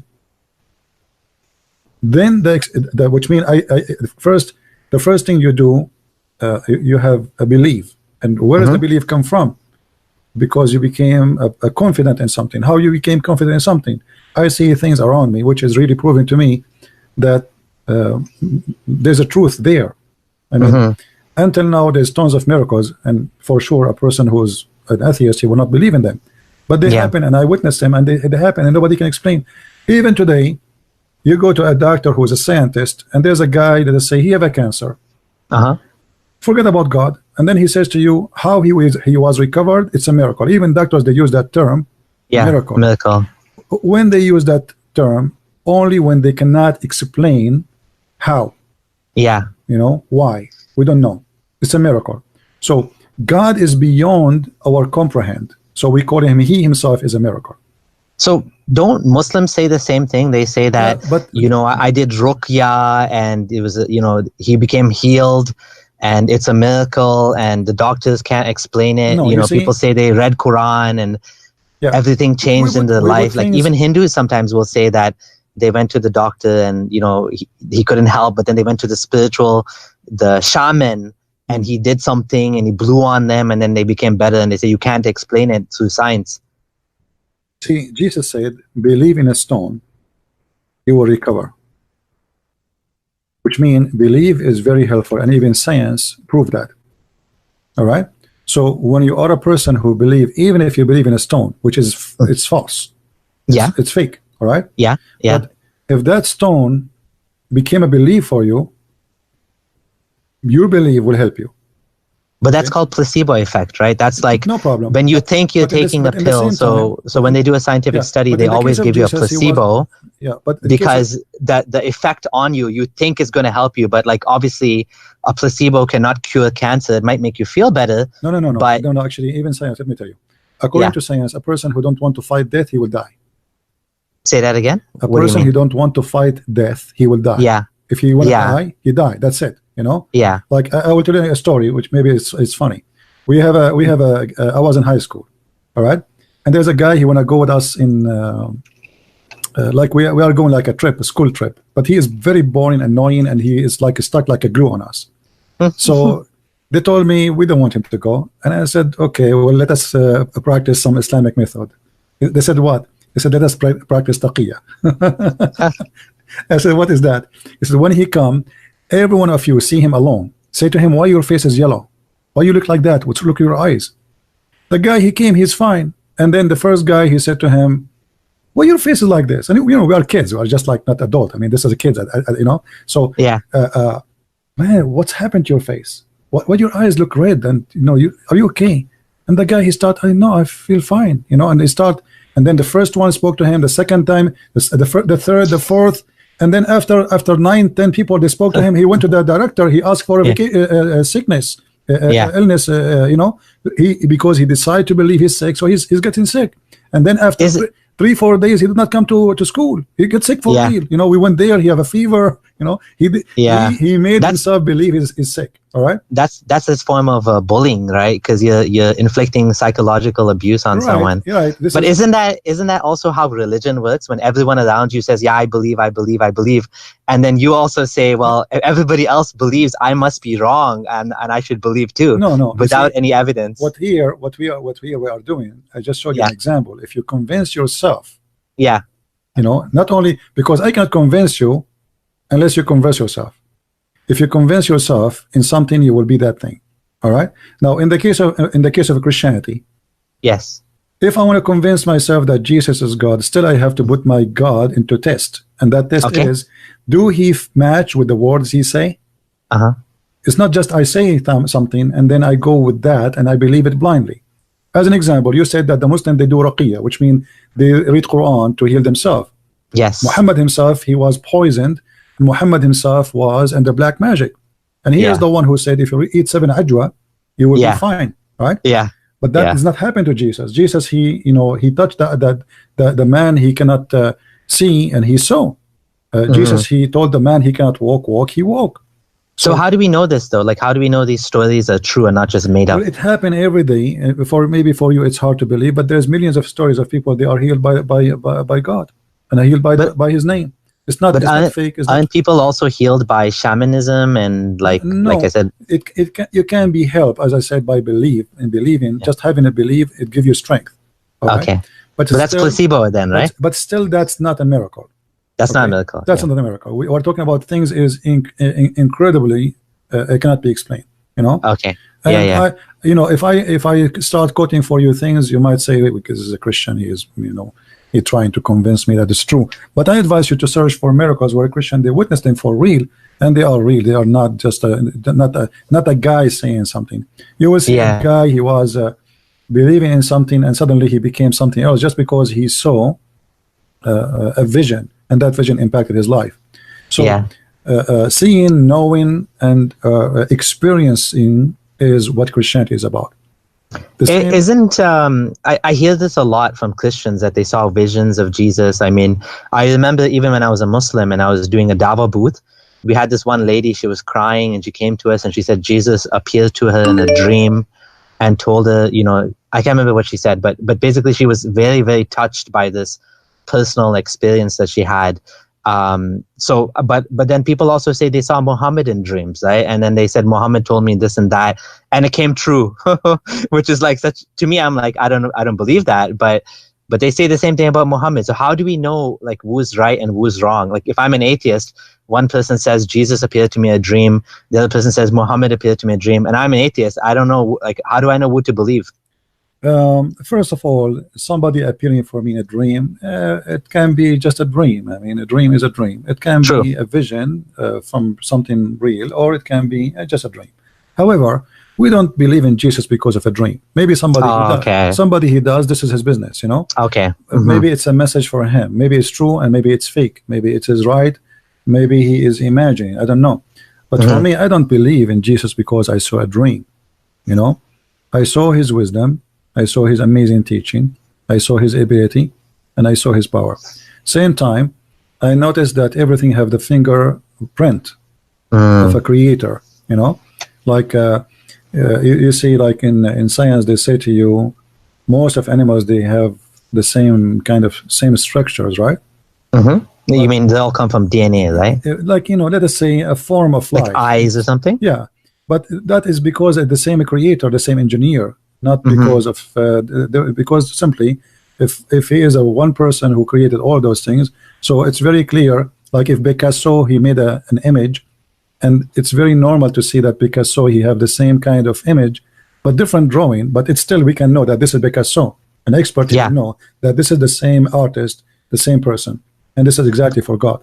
So when we speak about God in Christianity, we do not need to prove him by science, because science today can be proven to be wrong tomorrow. Science is not really, they call it fact, but I don't believe in this kind of what's called a fact. Like as an example, there's things we can understand. Like if you say the earth is a flat, obviously it's wrong, right? Because this is, we do not need to debate about it no more. But still there's a lot of things in science it is not really proven, but they call it science. As an example, they say to you the Big Bang theory. It's a theory actually, but because they adopted, the majority adopted, they start saying, and then the Muslim, they adopt the Big Bang just to make you believe that Islam in agreement with the Big Bang, but the fact Islam does not agree even with that one. And neither do you not believe in the Big Bang? You don't believe in the Big Bang? Well, you see, the Big Bang, for me, I find it silly and stupid, because it says that something explodes, but there's nothing. What do you mean? How there's nothing and there's something explode? It was a point of infinite density It where doesn't all matter. of matter Okay, and energy was in, but they in can't a explain single to us point. where is that coming from. Well, it may have always existed. It could have been eternal matter. You see how it can Right. be that how this eternal matter exists, but you did not create to So- me. You did not explain so- to me the creation yet, because what created the creation is not explained yet. So what is the science? So if to go back to the Big Bang, you're right that we don't have an explanation as to where the matter came from the Big Bang. But like I wrote this on my blog, which I found it very interesting because I only started studying this like after I left Islam. There's 3 different reasons why the Big Bang is true. One of them is Einstein and his theory of general relativity, which predicted the universe was expanding.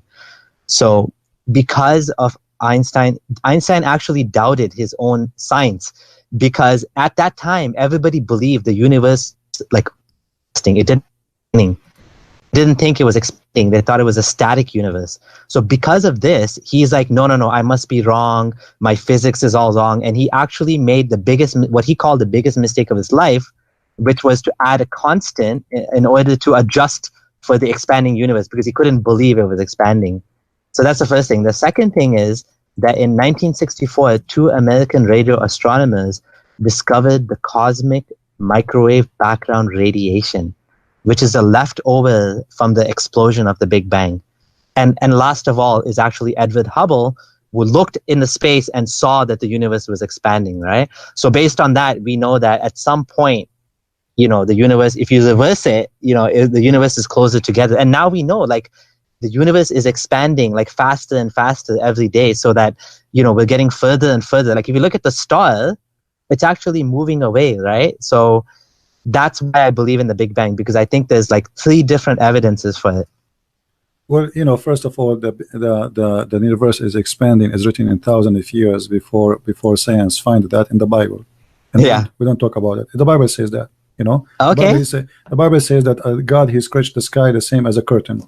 All right. Uh-huh. If you go to the book of Job, chapter 37, you will see that is how he spread the sky, how he extend the sky, same as in the book of Jeremiah. So we don't try to apply science from, like, we don't try to apply what the Bible says on science. But doesn't the Quran say that too? No, the Quran does Like, not say. The Quran what is says this musyun? How do you translate musyun? Musyun, that we can do more. This is a false statement. Translation. Yes, this is a false translation and false. It's a lie, simply. So I understood that musyun has 2 meanings. One that means big, vast, and the other one that means expanding. So Muslims like the one that says expanding now. No, but like in the musyun- past, they used no, to use the one that musyun- meant really no. big. No, you see, if you go to the verse, always when you try to understand something, ask yourself why Muslims for centuries, 14 centuries, they did not make it about what they claim now. Why today suddenly it became something else? Yeah. All the scholars before Islam, before the Muslims, they did not understand the Arabic very well. Totally now they understand better. So Yeah. This is the question we need to ask ourselves, because this is obviously proving that this is kind of a lie. Yeah. They fabricate, Yeah. They fabricate the meaning, they change the meaning. And if you go to chapter 2, verse number 236, it says, "Al-muwassi'u qudrahu." There is a meaning for the word where it's make it bigger. All right. Mhm. Yep. But when you go to read the interpretation, you will find that this is mean that Allah, he is going to even build more. Mm-hmm. It's not about Sorry, scratching. Which one was that again? And Sorry. this is a chapter. You can go chapter 51, verse number 47, and we can go right now to the interpretation. 51, 47. 5147. Okay, yeah. That's the one I'm talking about. Yes. Yeah. So if you go to the interpretation, you will see the Muslims don't agree with the scholars don't agree with the Muslims fabrication these days. Okay. Yeah. So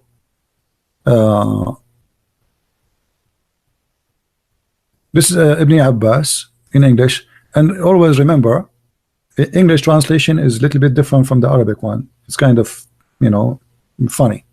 Yeah. So read with me carefully. He has become capable and strong. So the word Musi'un, Allah saying, I am capable even of more. As simple as that. Have nothing to do with scratching the heaven, or sorry, expanding the heaven and the earth. And you notice that the Christians, they don't, like, if you go to in the book of Isaiah. Yeah. In the book of Isaiah, let me see if I can get you the verse from the Bible. It was in the screen so people can read with me.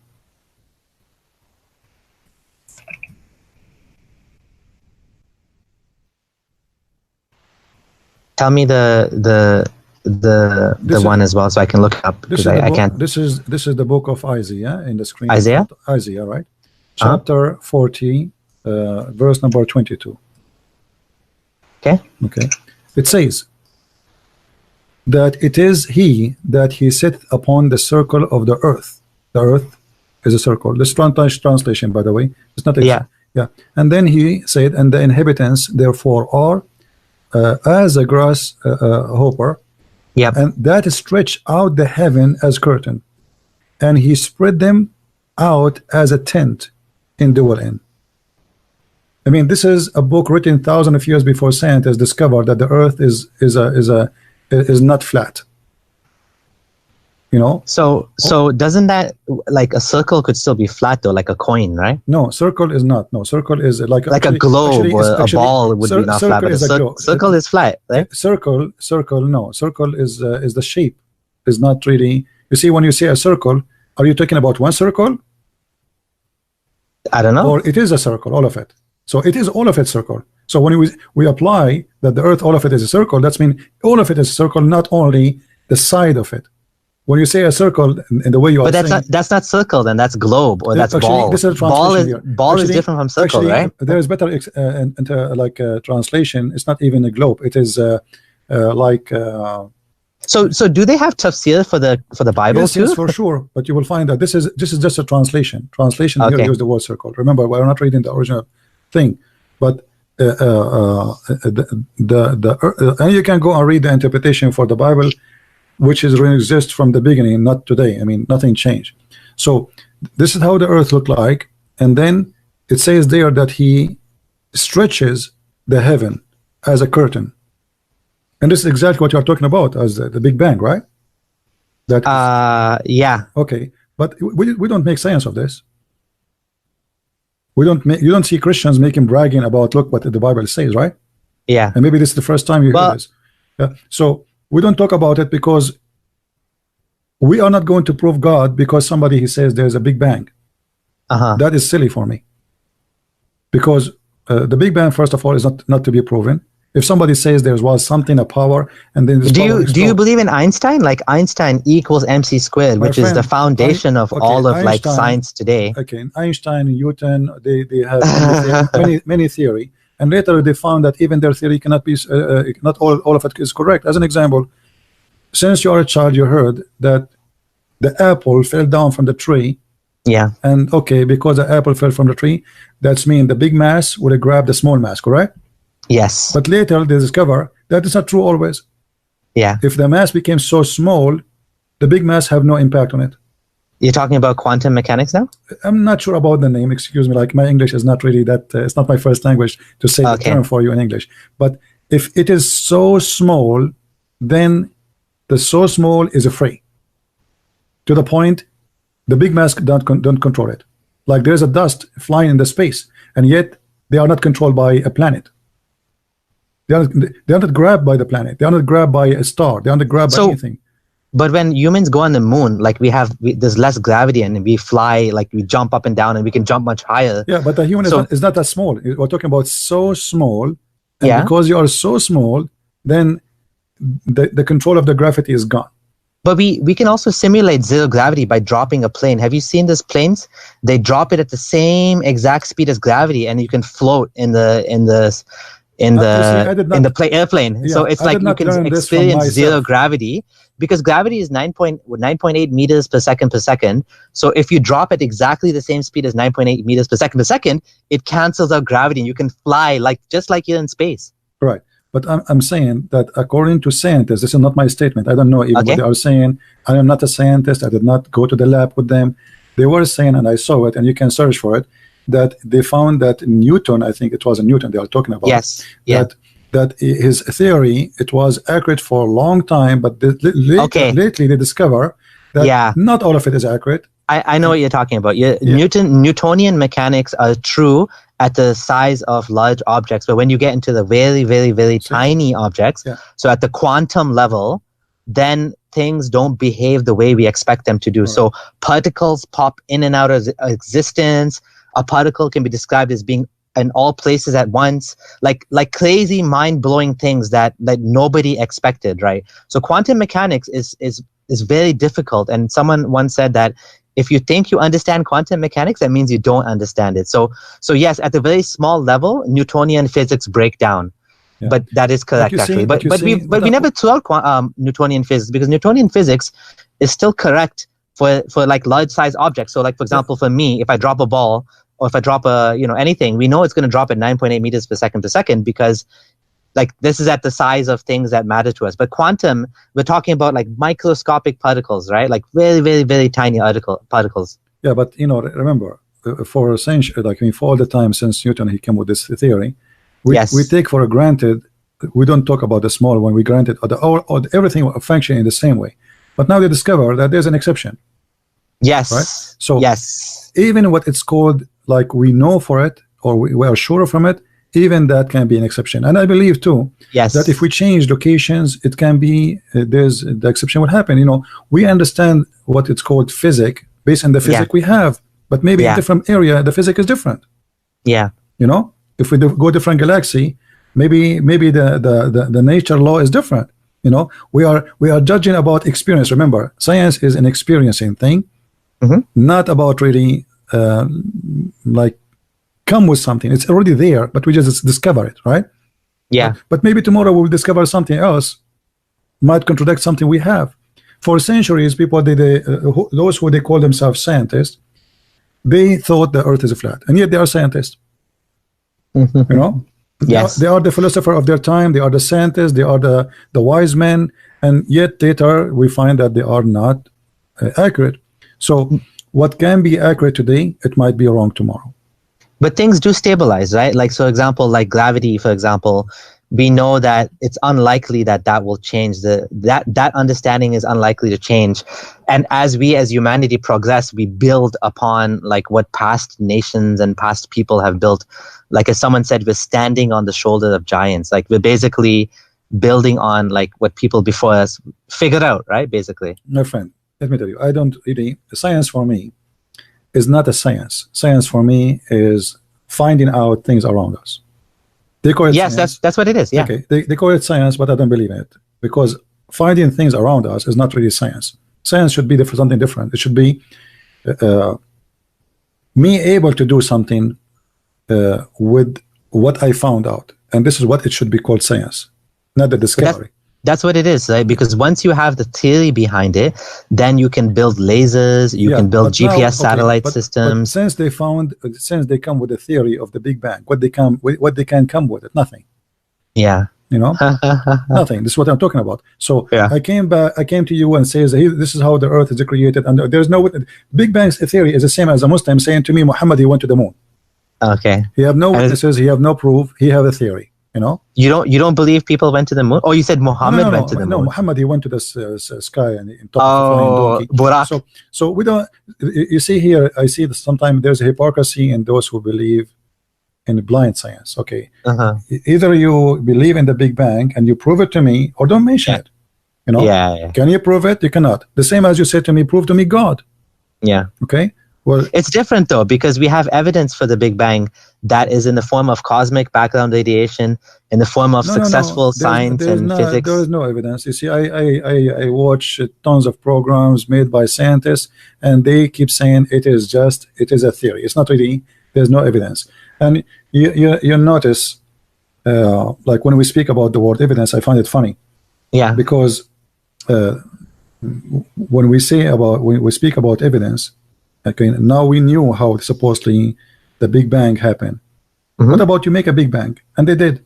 They created a big machine, and they spent hundreds of millions of dollars. They want to make a Big Bang. It came with a failure, Yeah. So the idea is it's just a theory, unless you can make it happen, right? So like there's things nobody can explain. And I know you're an atheist. I'm not trying to make you become a Christian. Stay as you are if you wish. But let me tell you, when you as an atheist believe that everything we have, you believe in something is called evolution, right? Yes. Okay. Yes. Yeah. We have the smallest. Let us say one day we used to be a cell. Yes. Okay. And then the cell, how the cell in the world will know that now I'm going to split myself, and I'm going to tell my other cell, you make a vagina, and it's going to take you 10,000 million year, and I will make a penis. It's going to take me 10 million year, and then after that we meet. If the purpose of evolution is the needs, and already they are, they are like, let us say, they have offspring without sex. You know what I mean? I mean, the cell is splitting itself, correct? So if there's no need, so okay, in one hand they say to you, the need made that happen. The need, okay, but they do not need it. They do not need to have a penis. Already they are producing.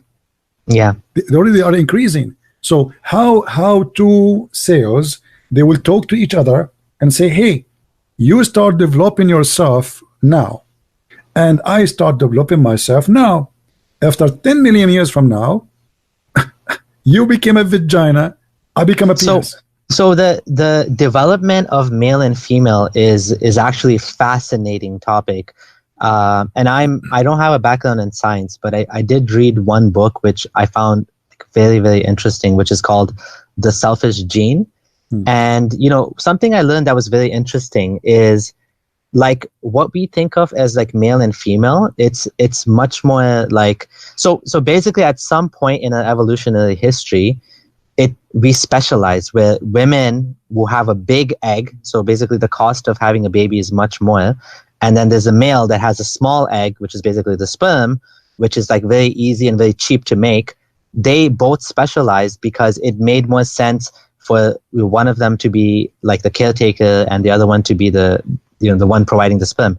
When you look at, for example, salmon, like the fishes, they actually take turns being male and female. So, for example, one day the fish will be the male, and the next day it'll be the female. And if one of them cheats and is, for example, female is male twice, because male is the one that makes a baby and then doesn't need to take care of the baby, then what'll happen is they will break up and it'll go to another fish. So there is actually a lot of there is an explanation that we have for why male and female develop, but it is quite complicated. You're right. It's not a simple. It's not a simple question. I don't agree with you. There's no explanation, because, as we said, the reason for a male and female exists is to proceed to produce. Correct? Yes. Okay. As long as they are producing already for millions of years, according to what atheists they say, then there's no need for male and female. Already they are producing. They are producing. They are producing their kind. They are producing already their kind. So what? And how the cells can draw a design that this penis will look like this, and the vagina will look like that, and then it's going to take us 10,000 years or whatever, or millions. You know? And then we will have a penis and a vagina. It's impossible, because to say that as if you are saying there is somebody outsider, he is the one is planning, not insider. A cell is a stupid cell. It cannot come with the plan by itself. Exactly. And to make such a plan, this is a genius plan. So what the thing is, I would also give a counter example, because when you said that, for example, God's fingerprint is on the creation, I would like, this is a little bit different point than what you're saying about male and female, but just let's humor me for a second. What I wanted to share with you is that not this one, hold on. So why do we find that there's things in nature which are like very disturbing? For example, the way that bed bugs basically mate, it's very disturbing. It's like the male, inserts his sperm by method of traumatic insertion, where he stabs the female in the stomach, and the sperm travels through her blood into the sperm receptacles and eventually into the ovaries. Like, this is a very like horrible way to like make pregnant. And like, there's so many examples like this in nature, where, like, for example, with seals, the males forcibly force themselves onto baby cubs and sometimes even crush them to death. Male lions will kill all of the previous offspring And like lions are not like, if this was all created by God, like why is it that we find even just eating meat, even the fact that lions need to eat, like tear apart and to kill another living animal just to survive? It's not like they have a choice. Not like, yeah, I'm just gonna have like some grass like the elephants over there. So the things in nature, when we look at nature, what we find is it just seems very chaotic, very unordered, and it's very much survival of the fittest, right? Like, wouldn't you agree?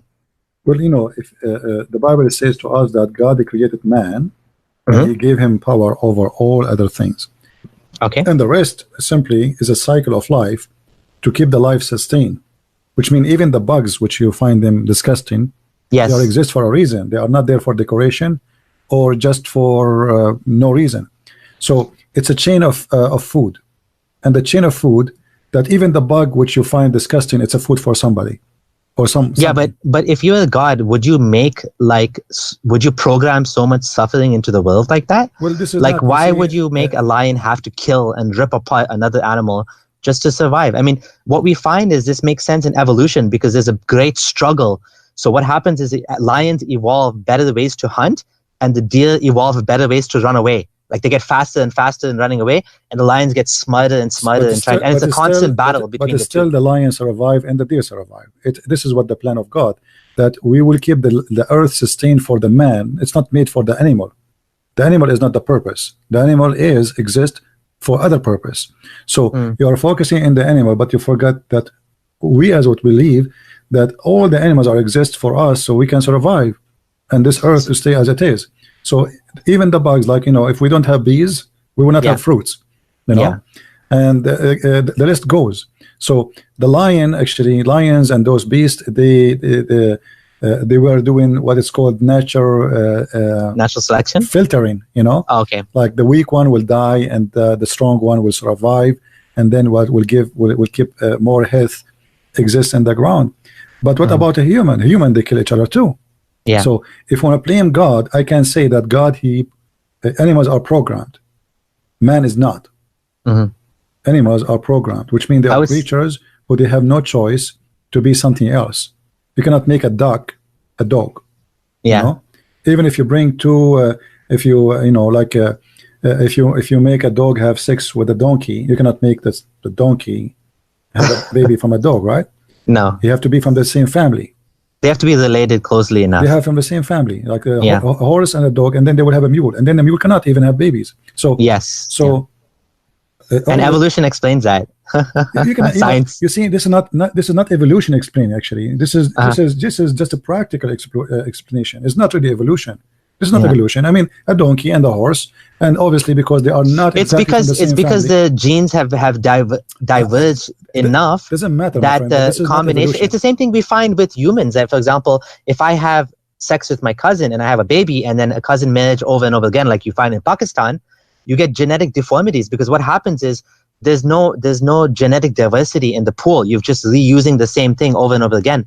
And the same thing with sickle cell anemia. If you have what happens is human beings who live in an area with malaria, they tend to evolve a natural immunity to malaria. But what happens is if both the mom and dad have that gene for the immunity to malaria, the combination is fatal to the child and he gets sickle cell anemia. So that's another example of how nature is so strange that the mom and dad are immune from a disease, but then the child becomes sick because of the connection of the genes is bad. This is the failure of your theory. How's that a failure? Because you just said it was not successful. What do you mean? Because the child he died.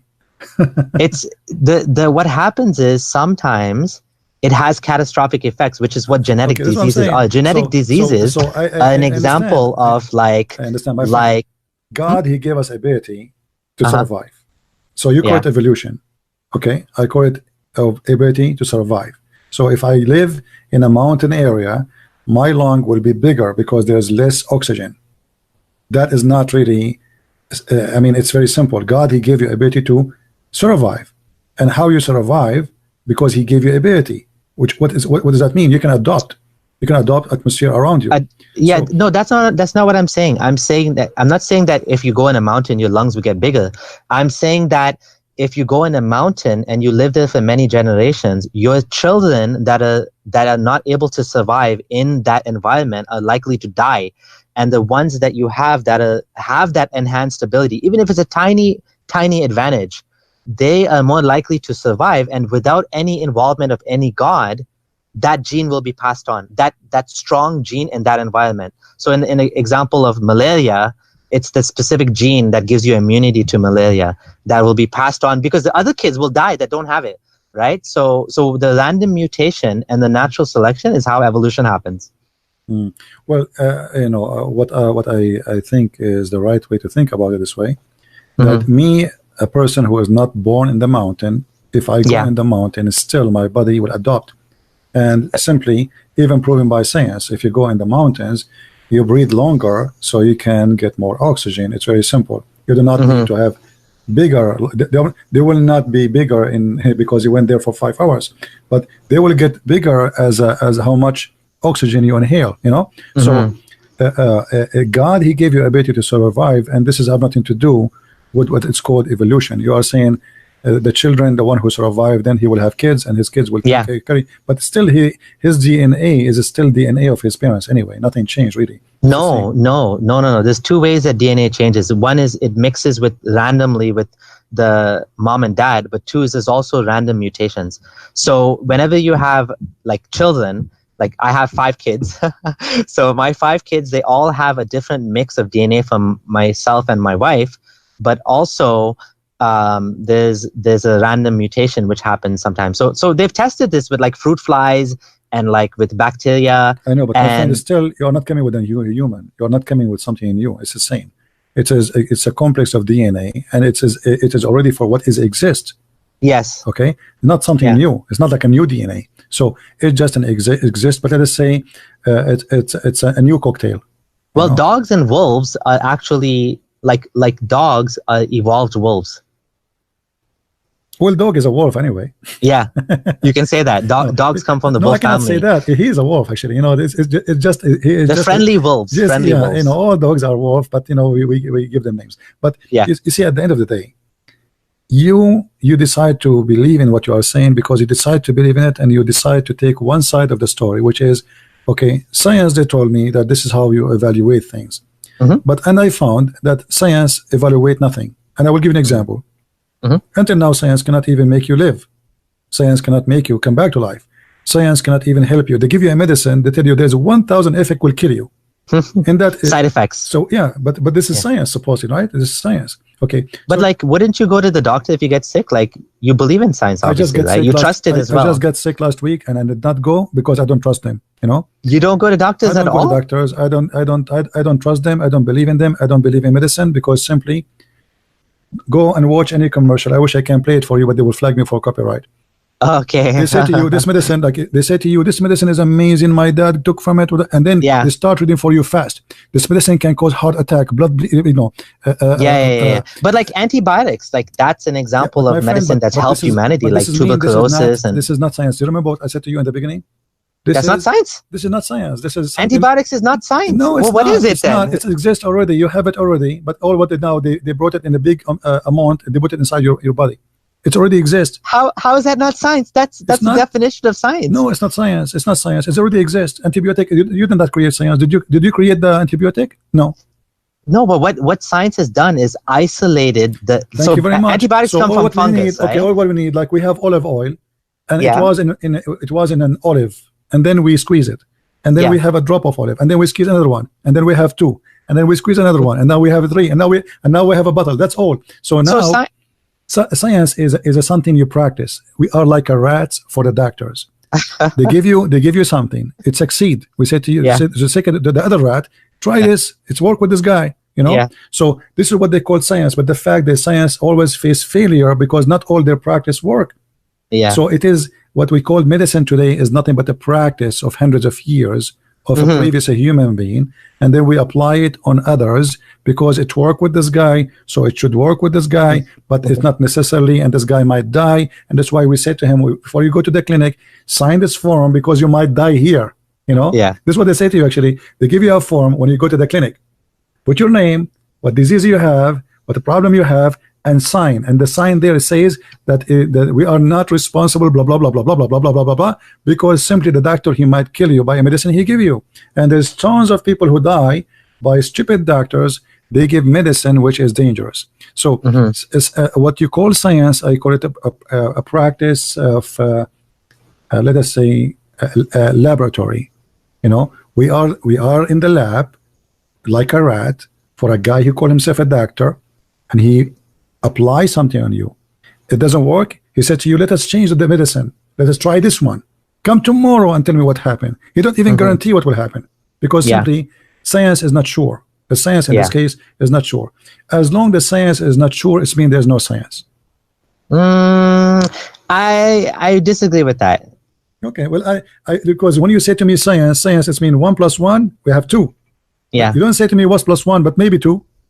The second you say maybe. So as long we are talking about science, so how come we have science but the result is not guaranteed? So it's not science. Well, it's because the body is a complex set of. No, it's not because it's a complex. It's because something you cannot comprehend. It is, and your science is still until now cannot understand the action and reaction and what is really inside. So you try things and you hope it's going to work, and then if it doesn't work, it's getting there. It's getting no, we are getting nowhere. We are getting nowhere. People are dying, and here we go. You see, diseases they develop themselves and they became more aggressive, and your science face more failure. And I believe time will come and people will die by millions from a stupid flu again, the same as used to die before. So science is useless. It's not really. Science is helping us. I can say mechanic, like you're a software engineer. We can say this kind of science. It's you know, but when it's come to you know, a human being and creation and creature, I find it kind of useless. You know, like now the maximum they can do surgery for your heart to help you to get more blood run into your. So there is some kind of it work, but what we call really science about how things are created, we find that the science is facing it's like in a dark tunnel. They saw nothing yet. What we know till now is not even maybe 1% of what is called really science. But if you look at Japan, like people are living longer than ever before. I mean, these guys are living in the hundreds. And like if you look at even like, for example, statistics on cancer, like what we find is that cancer continues to drop. Like we are able to actually, we have now antiviral drugs that can keep a person that has HIV alive for the rest of their life. It's gone from a death sentence, HIV, to something that's just you can live with. You just have to take drugs, right, to keep you alive. And the antiviral drugs are not, like we haven't cured HIV, but we're close. We're this close to curing HIV. We haven't cured it yet, but we can keep a person alive with HIV. Cancers that used to kill people, like if you used to find that you had like prostate cancer, breast cancer, it was a death sentence. But now there's many cancers that, you know, whether it's like pediatric cancer or whether it's like leukemia or whatever it is, you can actually survive now. It's gone from like a 60% death to like 20%. As I said, this is confirmed what I said to you. They are practicing on us as a rats. And then after, but that's good though. Like that's good because I want, I want to know. If I'm going to die from cancer, I want at least my next generation to benefit from the fact that they tried something on me and maybe it didn't work. But at least they'll know for the next generation they have something better to try. This is, you see, this is something practice. It's the same as an Indian village doctor. He learned from something from his grandfather. But how they learn it? Because simply they practice it and it worked.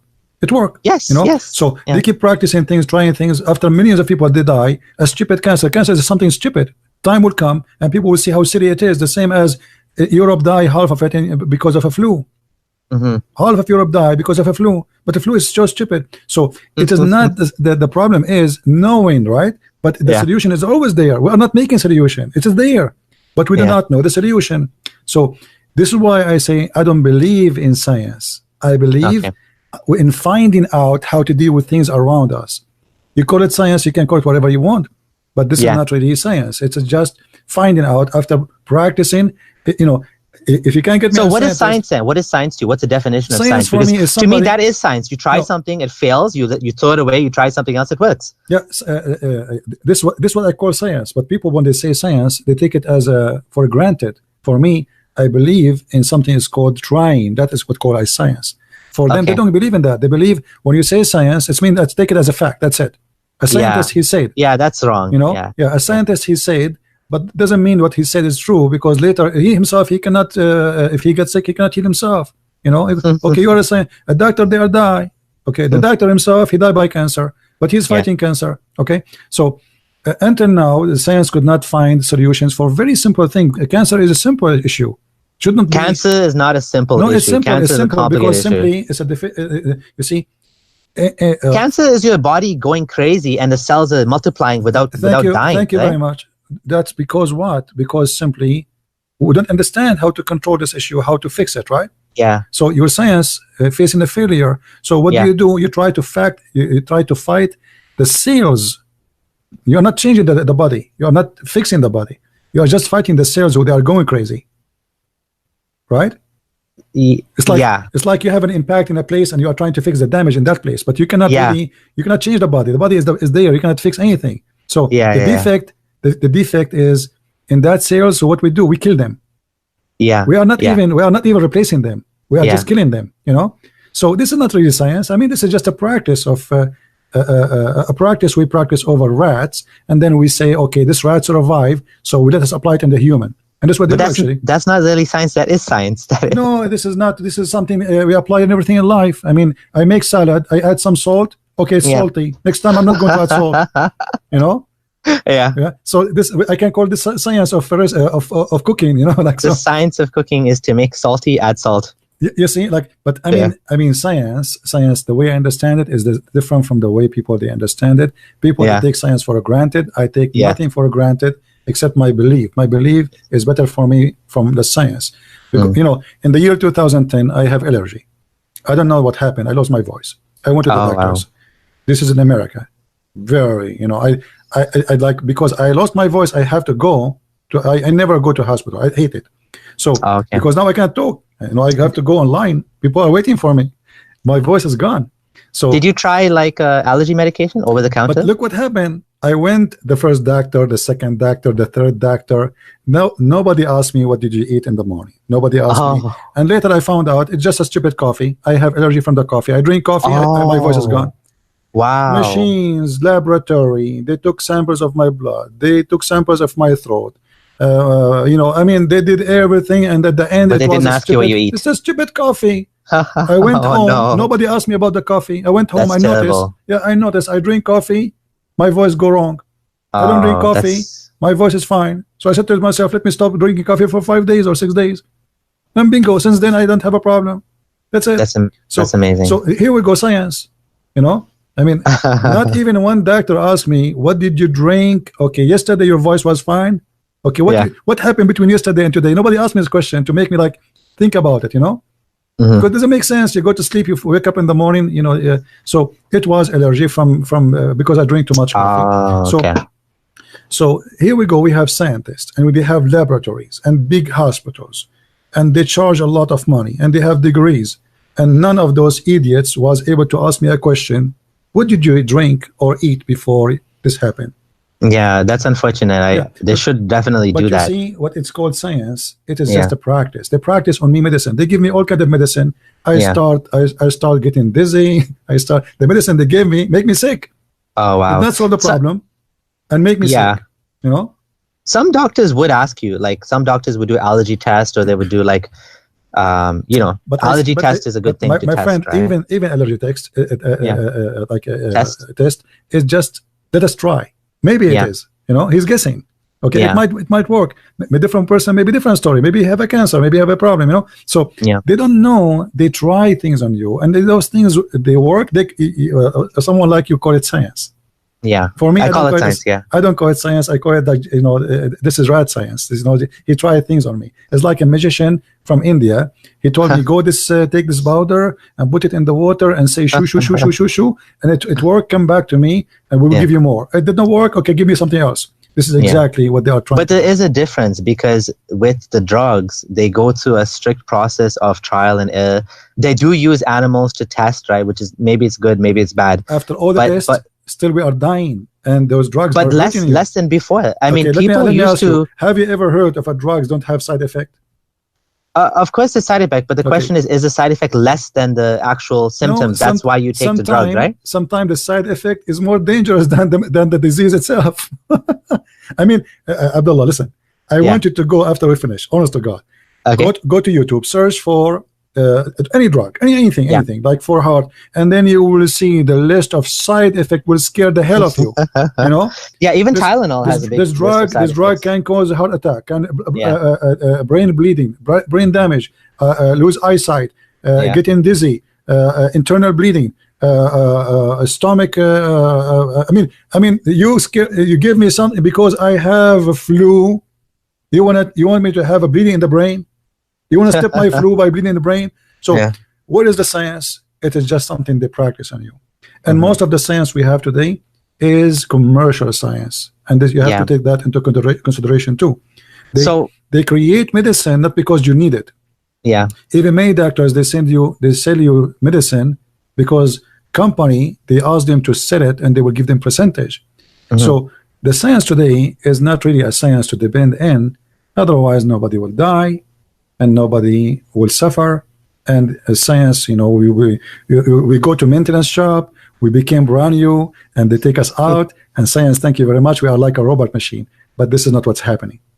People die every day. I think you are right about a lot of the things you're saying about medicine specifically, and about doctors, and how a lot of times they don't look at the big picture. They don't think about simple questions like what you ate. And someone's asking in the chat, I just want to say, I'm not saying there's no God because of this. Like someone was saying, are you saying because of doctors or something that there's no God? And like what I do think it's possible there is a God. So we didn't talk about that, but I do believe it is possible that there is a God, but I'm not convinced that any of the religious books are from God. So that's where I stand right now. So I'm an agnostic atheist. I think that if there's a power or force or something, it's possible, but I'm not convinced, and that's why I don't believe in God. You know, for me, I believe in God for a very simple reason. Okay. Because you don't believe, I believe. What do you mean? I will tell you why. Okay. The first thing we learn in the Bible, that's God, he gave Adam a free will. And by giving him a free will, it's mean he gave you free will to reject him. And yet our God, if you want, he can force everybody to believe in him. It's not a choice if you want. If he is really true, exist, right? Yes. But because our God is loving and merciful, and the first thing he make me take what God he says over what people they think is science. First of all, I don't see what God says is against science. I see that we don't understand what God's saying sometime, and we think it's contradicts science. As an example, you know, when somebody says that, as I said to you from the beginning, Jesus is born of a virgin. That is not scientific, correct? Correct. But is it possible? No. It's possible. Okay. Well, if God is God, and the idea of God is what is he can do what is not impossible, and what is not what is impossible, he makes it possible, right? That's what a miracle is, right? Yeah, that's what a miracle is. But life around us is full of miracles. You know, you yourself, you said like a fish changes her gender. This is a miracle. This is not a joke. You know, this is really a miracle. How in the morning she is a female and afternoon she's a male. You know, so if this is not, if this is evolution, I don't think this is evolution. I think this is God, amazing power. But how do you say God is merciful if he created hell? Like according to your belief, there's a hell. Okay, actually, it's a proof of mercy, and I'll explain it to you. A proof of mercy, hell. You know, I come to your house, Abdullah, and I say to you, your house will be set in fire. Please come with me.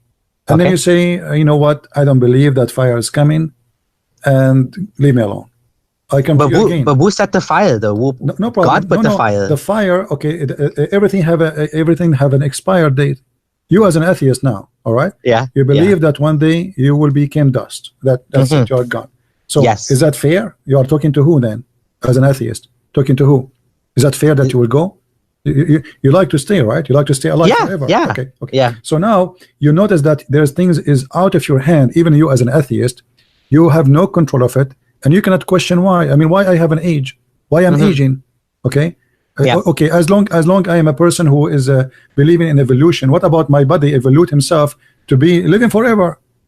I mean, but the difference is, I don't believe that there's someone that has power that controls the entire existence from beginning to end and could actually change it. Like, I believe I'm a product of the situation that exists, which is a material universe that has no God behind it, right? Okay. So that's the difference. Where you believe in God, and your God actually created the fire and put the house on fire and said, either you come out the house or you're going to burn in fire. Okay, well, how's that merciful? Well, this is I understand that you are saying here, like, how in the world this is merciful, and you are giving me one of two options: either you come with me, or you don't come with me. Well, why it should be three? Because if he is the one who created you, and then you say to him no. I mean, look at this. You see, you are asking someone who not only he in control of your life, he is the one who created you. And you are saying to him, who are you to send me to hell? And who are you to force me to go to heaven or to hell? I want a third option. Then he says to you, create one for you. Here we go. Let your science create the third option. To live forever? Yeah, make the third. It might happen. It might happen. People are doing research on that. When this happens, let me know.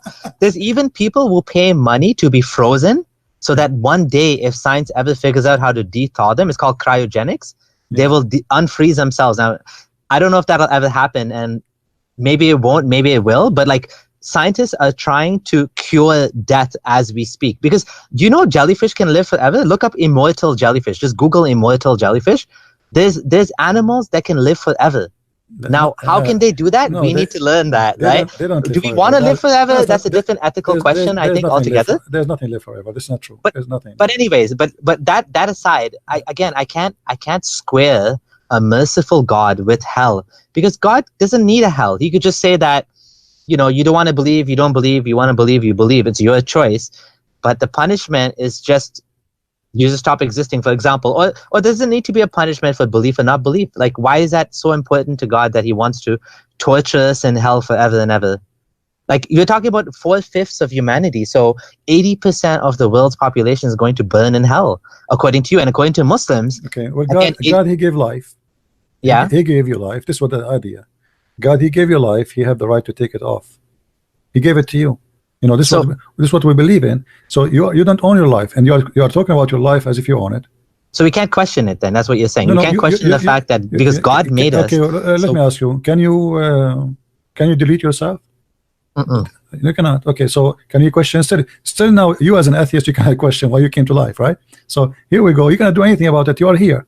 Yeah. Can you reverse? You cannot. So you as an atheist with your science cannot still find a solution for what we're talking about. So the idea is very simple. The one who created, he have the control of his creation. And he gave you an opportunity to believe or not to believe.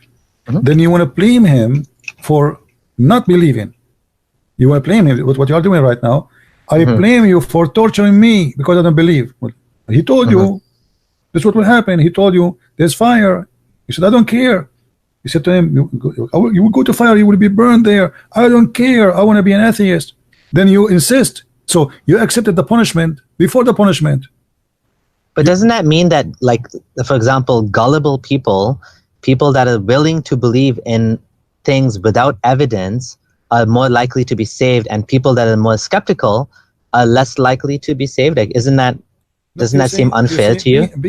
I can't choose whether I believe or not. I just don't believe. I just don't think this is true. No. So do I deserve to be burned alive because I don't think that God exists? No, Abdullah, I think you said I cannot choose. That's not true. Yeah. You're debating me for the last maybe an hour and a half about science, and you said to me I cannot choose. No, you did choose. You did choose. It's your choice. So no, you can't choose what to believe. Can you believe that Allah is real? Let me tell you that. Can you believe right now that Allah is real? If I told you that, if I say about Allah, I will find. If He is God, I mean that would be the most silly, stupid God ever. So yeah, exactly. You can't change your position because either you're convinced or you're not convinced. Okay. There's no choice in the issue, right? No problem. Let us say for sake of argument, Allah is real. I have to pay the price for my belief at the end of the day. Okay, if he is real, then oops, it's my fault. I refuse him. Oops, I'm going to hell. Yeah, obviously, because I choose to refuse him. I mean, he is right. If he is real, as I said to you, it's the same as a firefighter. He come to your house and he's wearing uniform, and he says to you, "I am a firefighter. There's a gas explosion will happen in your house. Please come out." Yeah. You said to him, "I smell nothing. I see nothing." That's what I say. Yes, they do. I smell nothing. I see nothing. Yeah. And then the fire come, and then you say, "Oh, he is the one who set the fire." But he told you the fire coming. Regardless who is going to set the fire, he told you, "Get out." You don't want to get out. So the firefighter is Jesus here, and God is the one who set the fire. The fires exist already. It's not. The fire doesn't exist. Somebody made it. No. The fire. No, he created the fire. Is already exist. Exactly. He created the fire, exist, and he created you too. So he created me and the fire. And he created all the element, and the element they function together. Okay. Everyone he goes where he belongs. Like always I say to people, listen to me. A fly go to the garbage. A bees go to the flowers. So I have to decide where I want to go. Yeah. Either I want to be a fly or I want to be a bees. This is the we believe in religion, or let us say salvation. So if I know if somebody told me I decide not to believe, then don't blame him later and says, okay, I'm going to question God. How you do that? Because first of all, you cannot. Secondly, you cannot change it, and science will never fix any problem. And I believe the reason of humanity to be end is science. It's not God. Say that again, Sai. The reason for humanity to end is going to be science, because I believe that the more people they get into believing in science, the more that judgment they will come. However, for you as an atheist, I can explain it to you in a different way, because you don't believe in God. Science will destroy mankind. What? Science is going to be the one who will destroy mankind. For me, from a belief that judgment day is that. For you as an atheist, let us say it's a nuclear war. Science will destroy everything, because a human being either be, possessed by believing in science and he forget about how he is made, and then judgment day will come. Or if you're an atheist, then you have to believe that science became so powerful in using mechanism of what we have, as we said, by practice, and then became using their evil to destroy this earth. That's possible. That's very possible that human beings will destroy the earth. Yeah, it's possible. So people who believe in loving your enemy as people of Jesus, they can use science for better use. A person who have no belief, or he believe in Allah, he can use science in an evil way, because he's out of control.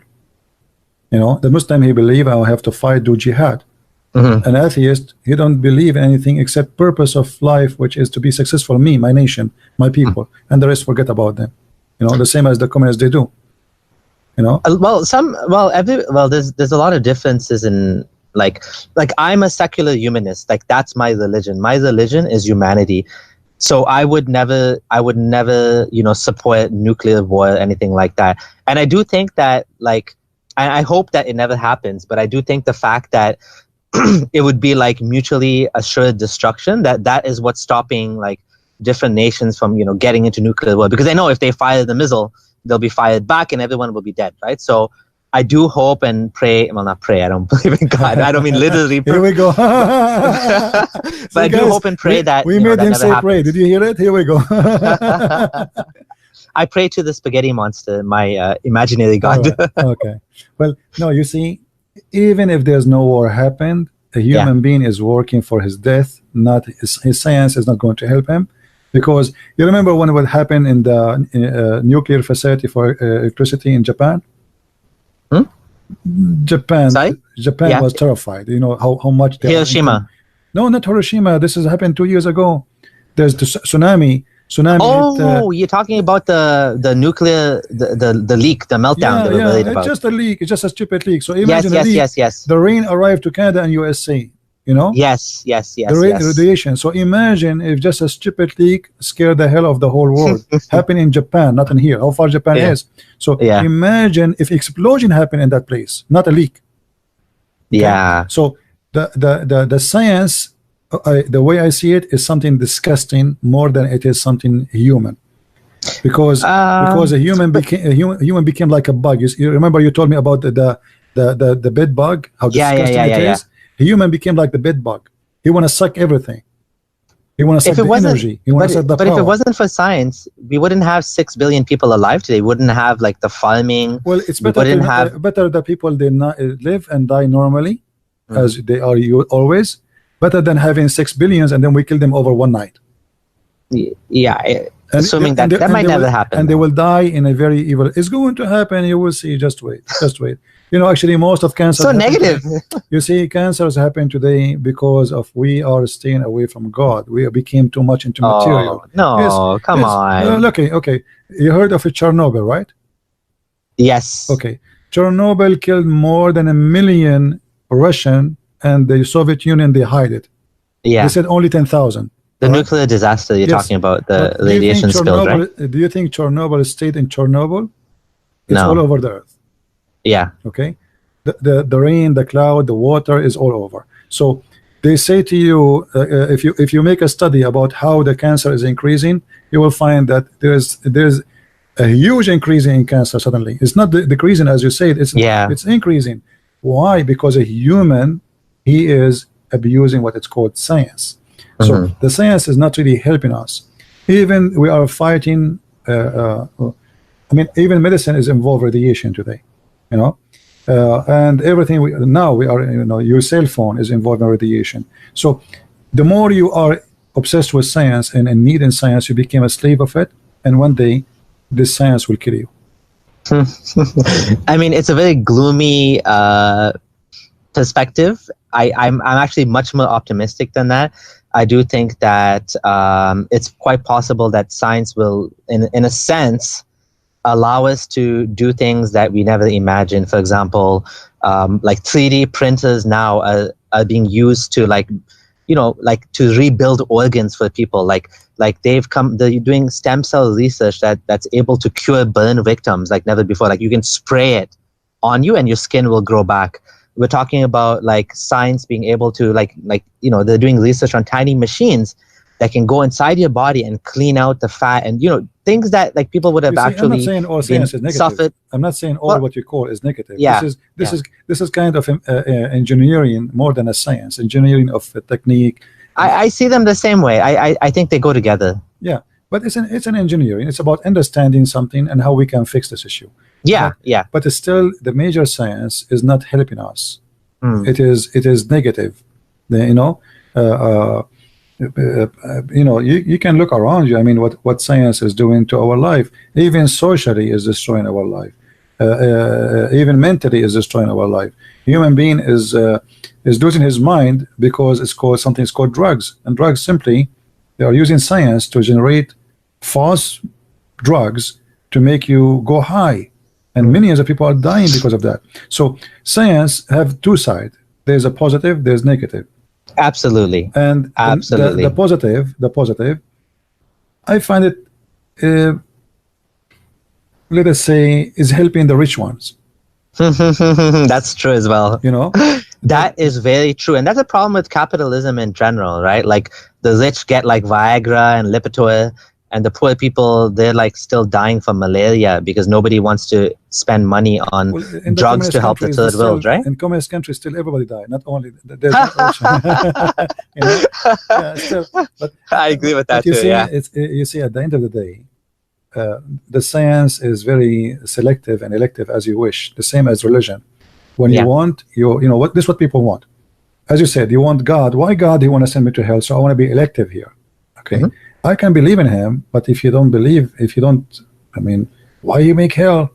I mean, that's not right. Okay, so here you are being elective or selective in what God can be for you. You are trying to design your own God. You decide to switch from this God to different God. It's called maybe science. Yeah. Somebody he believe in mathematics. Somebody he believed there's God, but he called it supernatural.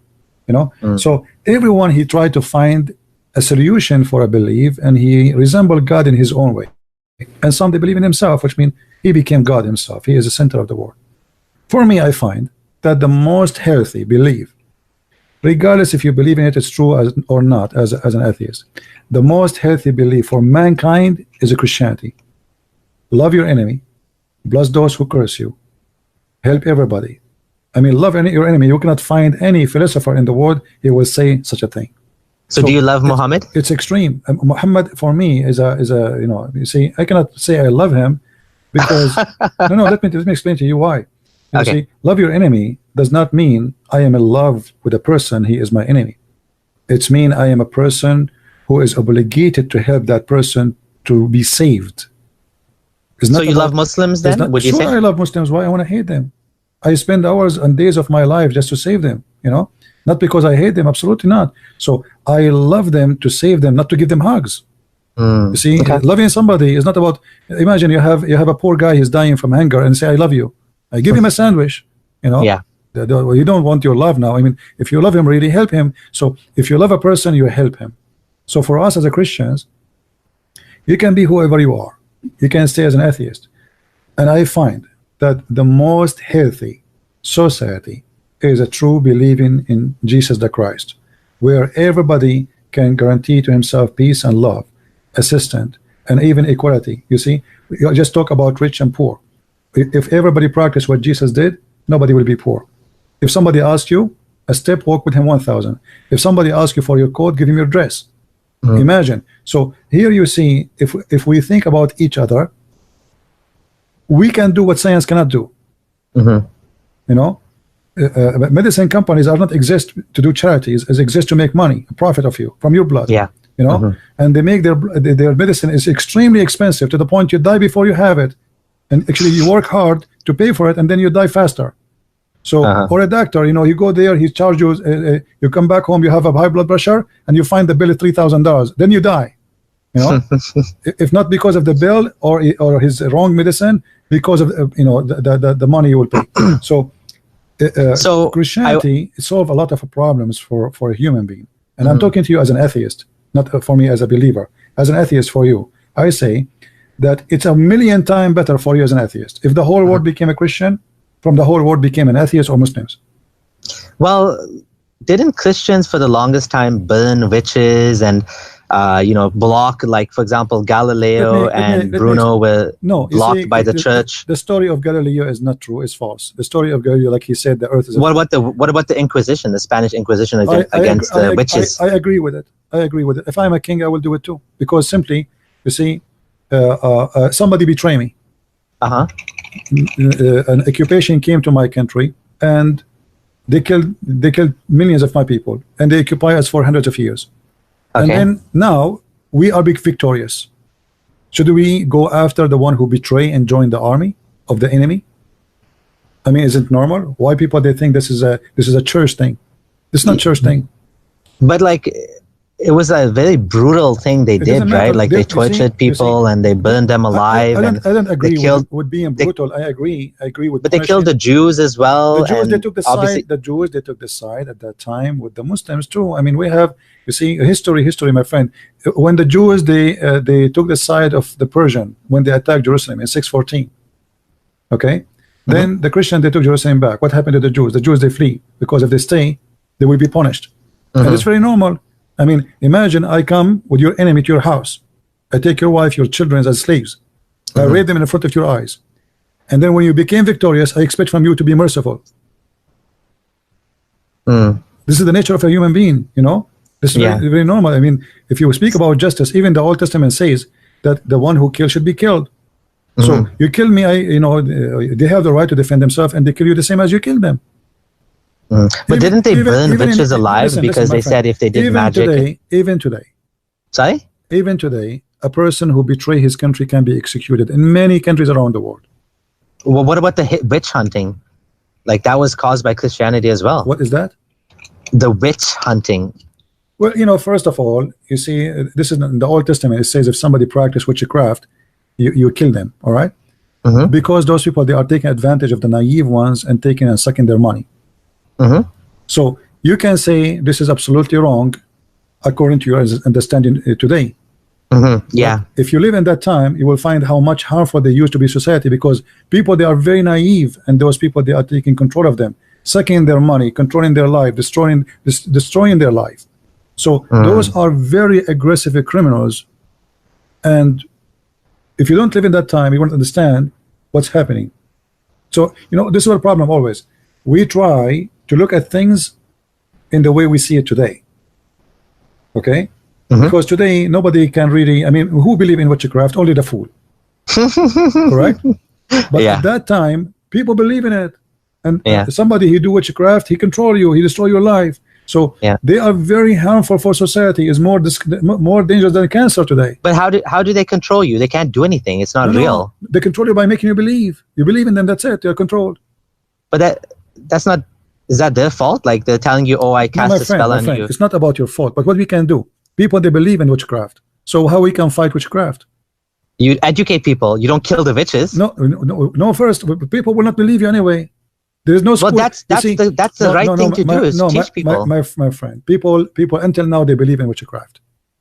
Okay. Until now, Which is After like you said, it's foolish, all the right? science. Okay. After all the science you spoke about, still people believe in witchcraft. So you speak about people who lived thousands of years ago. Yeah. And you are saying, let us educate them. Those people, Yeah. they get scared from the thunder. Yeah. You know, I think the thunder is, this is what the Quran is saying. Yeah. So you are judging with the mentality of 2019, a human being who lived thousands of years ago, who have a very limited knowledge and very limited access to education. As you are talking about, we educate them as if we have schools in every corner, and let us teach them. Like, okay, sit down, let us teach you witchcraft is not true. Okay, first of all, they might kill you even for saying it's not true. Yeah. You might get killed for saying that it's not true. You know what I mean? You are talking about people at the time. They are even the people, they are savage.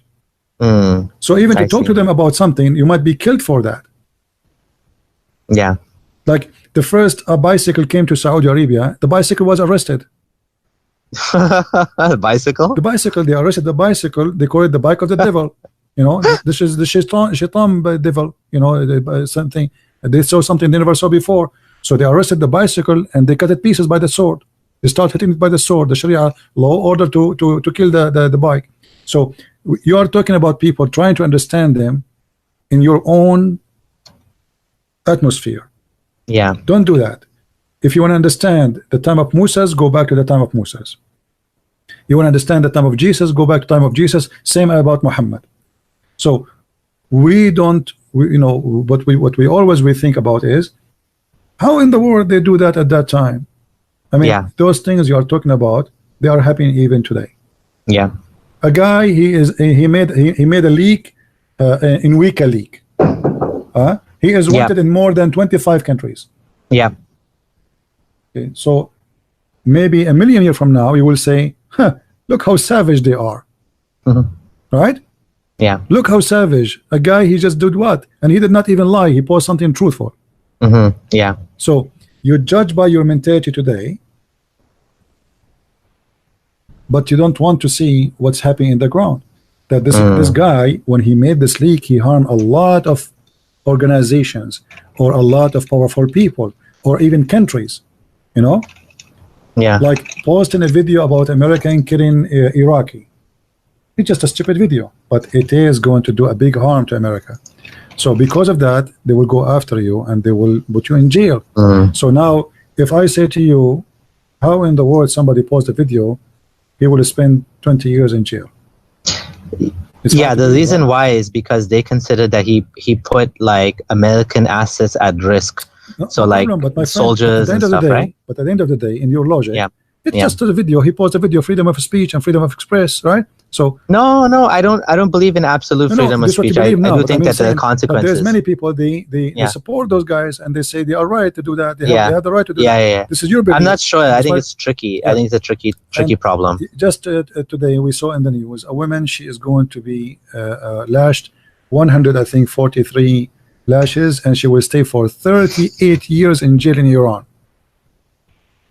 for asking for human rights. 38 years. A guy, he is sentenced for 10 years in jail in Malaysia. Why? Because he made a post in Twitter. Yeah. A post in Twitter. It's terrible. Yeah. Okay. So we are in this time, 2019, 2 days ago, a person is going to jail for 10 years for insulting Islam. Yeah. And yet we are trying to explain what people did for many centuries away, but yet we forgot that nothing really changed. You know? Yeah. And what you think it's evil, for them it is good. There's many people support this, correct? There's many people against it. So Yeah. what you think for you is evil, always consider that there's somebody else he think is good, and even Yeah. it's perfect. So when we judge what happened in Spain, for me, I have to look what happened really in Spain. If I am a king and there's people who join my enemy and they betray me and they help to kill my people and to destroy my nation and to be under slavery for almost 800 years, what I should do? You have to put yourself in that position, Yeah. and then you will understand what happened. And still, we need to go back on time and remember that this was a war. It was not a party of slow dance.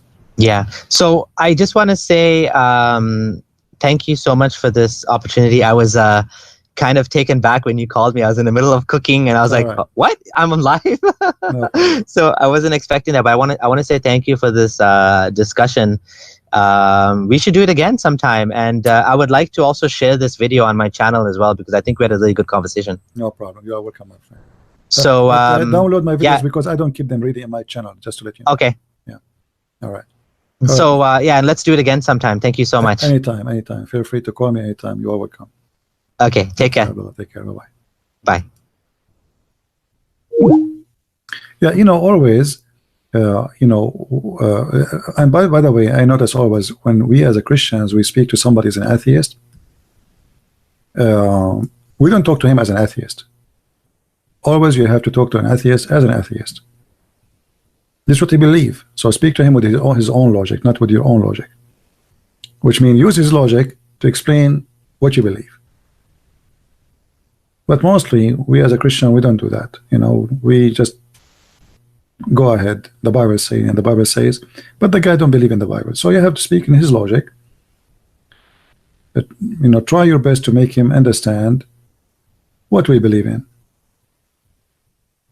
If somebody, and the funny I find it that sometimes people, they try to judge Christianity by even history. As an example, the Crusade. The Crusade happened because we've been attacked, not because we attack. The same as what happened in Spain. If you don't do wrong with them, they will not go after you.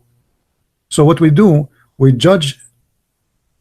Suddenly, the victim who was enslaved for 800 years, suddenly he became the criminal.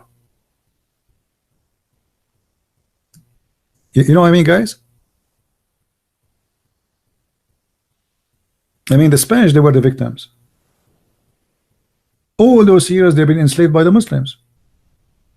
And now we just remember from all what happened, like how the Spanish, after they took over their land, what they did. This is the only thing we remember. We forget the 800 years of slavery.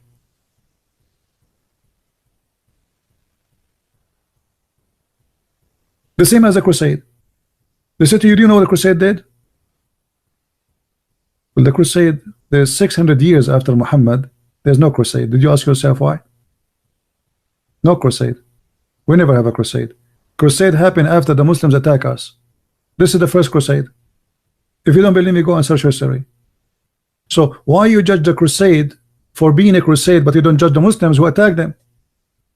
If the Muslim did not attack, there's no Crusade. We were fighting back.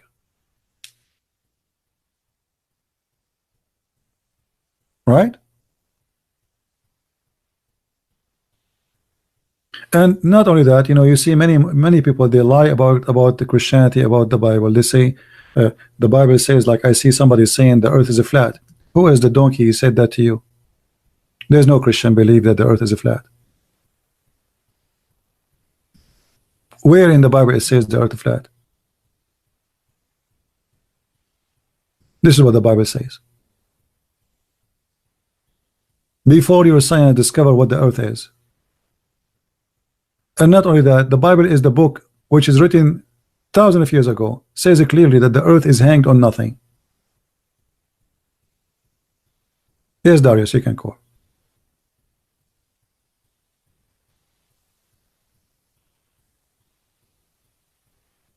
The earth is hanged on nothing. This is in the Bible. Before scientists they find out.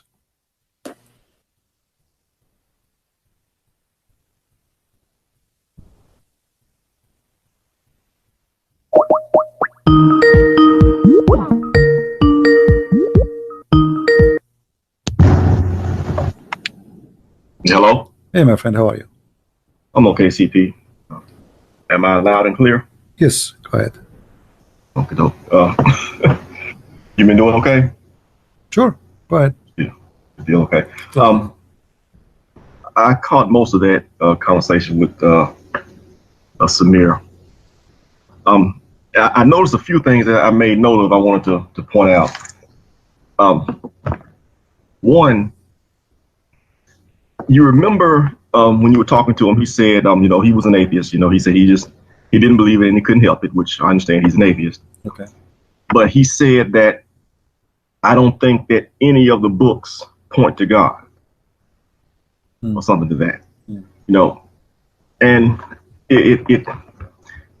this is what it brought to my mind. It seems like when you talk to Muslims, even someone who is an atheist from an Islamic background, they still have that Islamic background in their mind. See, when he said, I don't believe any of the books point to God, that tells me that he's still looking at it as a Muslim would look at it. You know, from a Muslim point of view, the miracle, the thing that points them to God is the Quran. You know, the angel Muhammad came with the Quran, and the Quran is supposedly this great miracle. And because they have the Quran, they have a connection to God. It's about the book. You know, it's about the book. But from a Christian point of view, it's not about the book. You know, it's not about the book. It's about Jesus. The Christians wrote the Bible, the books of the Old and New Testament, because they had an experience with God. It's not about the book. We use the book for guidance, but Christians were already here when the New Testament was written. You know, it's a fundamental difference in point of view, but I think it's a very big deal, because he's looking at it wrong. You know, yeah. You see, looking at it wrong. You see, I told him when he called me, if you remember, I told him a story about a kid in the school. We are kids, we are just making fun, and we said to him, you are sick. And I find that, you know, this has happened to many people too. So an atheist, he speaks to an atheist, he repeats the same thing. A Muslim, he speaks to a Muslim, he repeats the same thing. A Christian, he speaks to a Christian, he repeats the same thing. But at the end of the day, we have to put things into examination. It's not just my background. We put things into examination. He's trying to put things into examination. But you said a very important point, that the book is not really what the Christianity is, as much it is Christianity became a book, or written in a book. So Christianity exists before the book exists.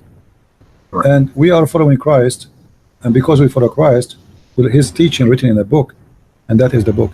But we don't worship the book. Our God is not the book. Same time, the book is written by people like us, you know.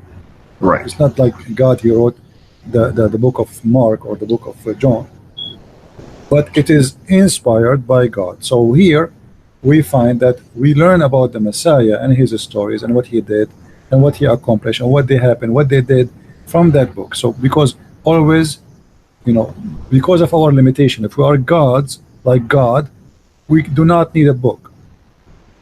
You know, we can go back on time, like a time machine. I can go and see what happened with Jesus. Yeah. But we cannot. We were not there. So the book exists for witnessing tool, as a witness tool, you know, to transmit the information from generation to generation. Same time, if a book does not agree with the belief of somebody, and what is the belief? Simply, it's about science. Well, which book of science will make you believe in science anyway? You know, because there's many books contradict themselves. The same as there's scientists who believe in the Big Bang, there's scientists that don't believe in it. You know, so science itself contradict each other. There's many scientists, they refuse, big deal, the Big Bang theory. So which one we believe? He is scientist and that guy is scientist, and both are atheists. So you cannot believe in science as a pure, you know, that's why I told him, science for me is something people they practice, not really a knowledge. Yeah, but it's something else I noticed too. I was going to come to that. You talked about the Big Bang and evolution and things like that. But the thing that strikes me is that, you know, the holes in the scientific theory, you know, they don't matter with atheists. And granted, I'm not trying to single him out. He seems like a nice guy because I've heard this from other atheists as well. He's a nice guy. I welcome him. I respect him. He's a nice guy. But you know, like when you talked about the Big Bang and you said at the very beginning, you were like, you know, how did something explode and there was nothing? You know. Yeah, and then he said, and he said there is something, right? But okay, but explain to me how that thing can exist. Right. And then he said, you know, well, I admit that we don't know how it came into exist. Okay, well, no, he said you don't know. It was always there. Is that what he said? It was always there. So what does that mean? Yeah, well, okay, so that's God then. But the point is that, you know, that, and then you talked about evolution for a while, and that there are flaws and things in those arguments. But those arguments, you know, they seem to gloss over them. Those arguments, they never seem to matter. You know, in a sense, they do the same thing like Muslims do. The flaws in the argument that they're making, they don't matter that much, but the flaws in your point of view matters a great deal. You know, it's a bit of a double standard. It's a bit of a double standard. Let's see here. What else notes did I have here? Yeah, you mentioned that Big Bang. There was a guy, I saw a video. He was in a playlist with John McCrae. He mentioned that back in times ancient, how do I say it? Maybe I should approach it from the other direction. He was pointing out that the notion that the universe was created is fairly new. That's only like a couple hundred years old.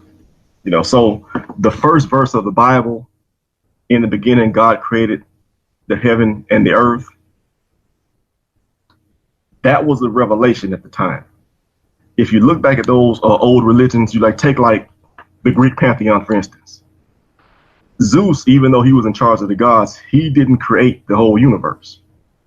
You know, the universe is already there. Basically, they believe that the universe was fixed and immutable, and gods were people that lived within it, you know, that lived within it and changed things, and they did things within it. But their view of God wasn't that God was the all-powerful creator of everything. And so when the Bible came with that, in the beginning, God created the heaven and the earth, that was a bit polemical. I found that very insightful when I pointed that out, because when you look at that paganism, those pagan gods, you can see that, you know, they always call this person a god, the god of this, the god of that. Well, it's easy if, you know, those gods, they don't have to be creators, you know. Yeah, well, you see, always thing is every human being, every human creature, he have his own philosophy for things. Mm. You know, if you look at what we do even in daily life, you will see that every one of us, he starts his day in a different way, right? Mm. But we think all of us, we have the same day, but the fact we don't. Some of us, we have a long day. Some of us, we have a very short day, you know? Mm. But it's the same day exactly. Why? Because you have different feeling of time, how nice it is, how horrible it is, how enjoying it is. If it's a joy day, it goes fast. If it's a horrible day, it goes like forever. So, you know, if we talk about in a material way, the same as the atheists they speak, they forgot that we as a human, we are not just a material. We are not just a steel, or let us say iron in the blood. We are made of emotion, feeling, which they can't explain. I mean, what DNA can explain? Love. Or what DNA can explain? A cat taking care of her babies. You know, nobody can explain that. A chicken is defending her babies and attacking a dog. I saw it with my eyes. I mean, there's no way a chicken can fight a dog. She was attacking the dog as if she is a lion. Okay, what DNA will make the male don't care, but the female, she died to save her kids? So you need to come to me with an engineering That is a feeling. This is not just an animal giving birth and he throw them out and now they survive. It take care of them until they can handle themselves. So there's a programming here, which is someone, he made those animals function in a certain way, same as the women, a human being, the male, the female. So you notice that everything around us is made by a very super powerful engineer, and that engineer, he made things function together. And when a human being involved try to break that function, he hurt himself. You don't fix it, you know. So he was focusing that science help people to survive, but even if you survive, do you live better? They don't. You know, I was in Asia and I found a guy. He have a tank machine, oxygen machine in his side, etc. Nurse and the other side. I mean, for me, it's better for me to die. What this is for? I mean, the guy is dead. He's in the chair. He can't even. His eyes is closed. I mean, okay, we keep him alive, but we're fooling ourselves. If this is science, this is not science. What about you make him young again? You know, let him jump and have fun and be alive again. I mean, we believe in science, but science really is not really exist. What we have is a practice, a trial of something will make our life easier. It's like we created elevator. Thank God. We made elevator. Now we do not need to climb 80 steps to go to my apartment. So I hit the bomb and then I'm up. Okay, that is science, you know, but that's not that will not fix about belief. You know, do we believe in scientists who come with the science? No, we don't. Do we believe in the science? Which science we believe? As I say, the Big Bang themselves. Some they believe in it, some they don't believe in it, and they are scientists. Many scientists, by the way, they are Christian too. A lot of scientists are Christians. So what we will do with those scientists? Why somebody is a scientist yet he's a Christian? Like, why not all the scientists are atheists? They are involved heavily in science, and they study deeply. Like there's Christian who they work in NASA. There's a Christians who they are famous doctors. There are Christians, they are famous scientists. Yet they did not denounce their belief. They became more strong believer. So science is not convincing unless you decide to choose it to convince you. Otherwise, we should find all the scientists in the world non-believers. Well, the science that doesn't have all the answers, and it's not God, and it's not a replacement for God. I think some people try to use it that way. They keep, throwing up the usual stuff, evolution and Big Bang theories and things like that. But at the end of the day, no matter how much stuff we discover about the way that the world works, there's going to be some questions that we don't know, that we can't answer, no matter how long we live. And we'll be stuck with the same questions, why? Like, I was thinking, when you were talking about the technology and things like that, I was thinking of why, why does it matter? You mentioned the the chickens or the animals protecting their young. Okay, that's an act of love, So an atheist will say that's for preservation of the species. But why does that matter? If there is no God, there's no God, there's no heaven, there's no hell, there's no afterlife. Why does it matter? Why you would care? Why does it matter? Why I hit my young survive. What is that to me? Why somebody he live in Japan, he want to visit his family in America? I mean, this is stupid. I mean, he spend a lot of money. If you think in a scientific way, this is stupid. And there's what made him fly all the way to see, let's say, his mom in the other side of the earth? I mean, okay, his mom, she gave birth to him. That is natural, Okay, now he's a man. Okay, now she's live by herself. I live by myself. So what will make me miss somebody and flying all over the side? Simply, there is something you can't describe. There's no science can describe that. Why somebody give donation? Like if we look at the chat, there's people give donation. Why somebody want to give a donation to a guy he never met? Explain that to me. Have you ever heard a fish giving her food to a different fish? No, I never heard of that. Not from a fish. I never heard of it from a fish. Here we go. Okay. You know, When somebody give a donation, $1 or 100 or whatever it is, I mean, why in the world you want to do that? If there's nothing, if it's just about physical and physique and science, okay, he's a human, I am a human, he worked for his money. Why in the world he want to give somebody else his money, somebody even he don't know? So there is something we cannot explain if we are atheists, but we can explain as if we are Christians. As atheists, how you can explain charity?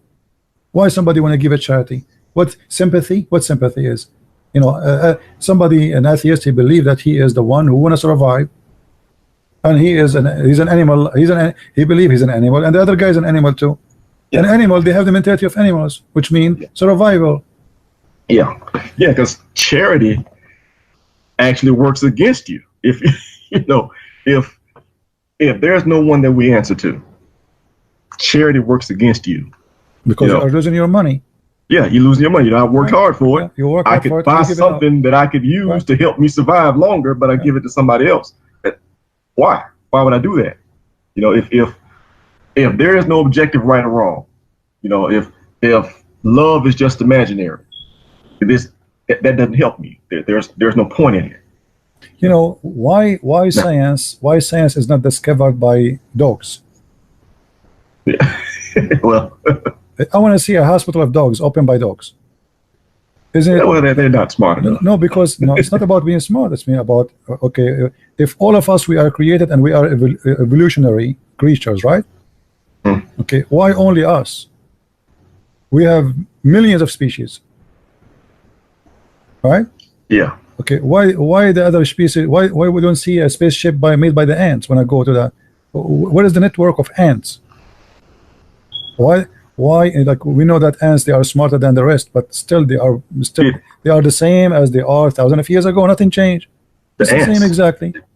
Didn't they run away when they heard Solomon coming? Right, and they said so you see here you notice that what the Bible says that God, he favored the man and he made all the creatures subdued to him to serve him for his survival. That's true. Yeah. For all the animals, they cannot accomplish anything of what the man can accomplish, and even this scientifically proven to be true if they believe on science only. Because if all the animals are just a species which happen of evolution, then all the animals should have the same evolution. Why monkeys still monkeys? Yeah. Why we don't see monkeys open in a hospital and they call it monkey cross? Yeah. Well now what the name of the school of the University of Monkeys? Why the monkeys cannot come? Okay, they say to us they are close to us. Okay, why the monkeys don't open a university and we find a bunch of kids sitting and there is a teacher and he is writing for them how to climb a tree? Now hold up, CP. I gotta stop you here, man. Look, monkeys are smarter than you giving them credit for. Look, one day I was out and I saw some monkeys stoning a she monkey. Yeah, because she committed adultery. The she monkey was an adulteress. Yeah, that's true story. Yeah. So hey man, I stopped stoning it too. But I'm sorry I couldn't pass that one up. Yeah. Ultimately though, I'll say this. I think people kind of play dumb a bit. We know right from wrong. Instinctively, we know right from wrong.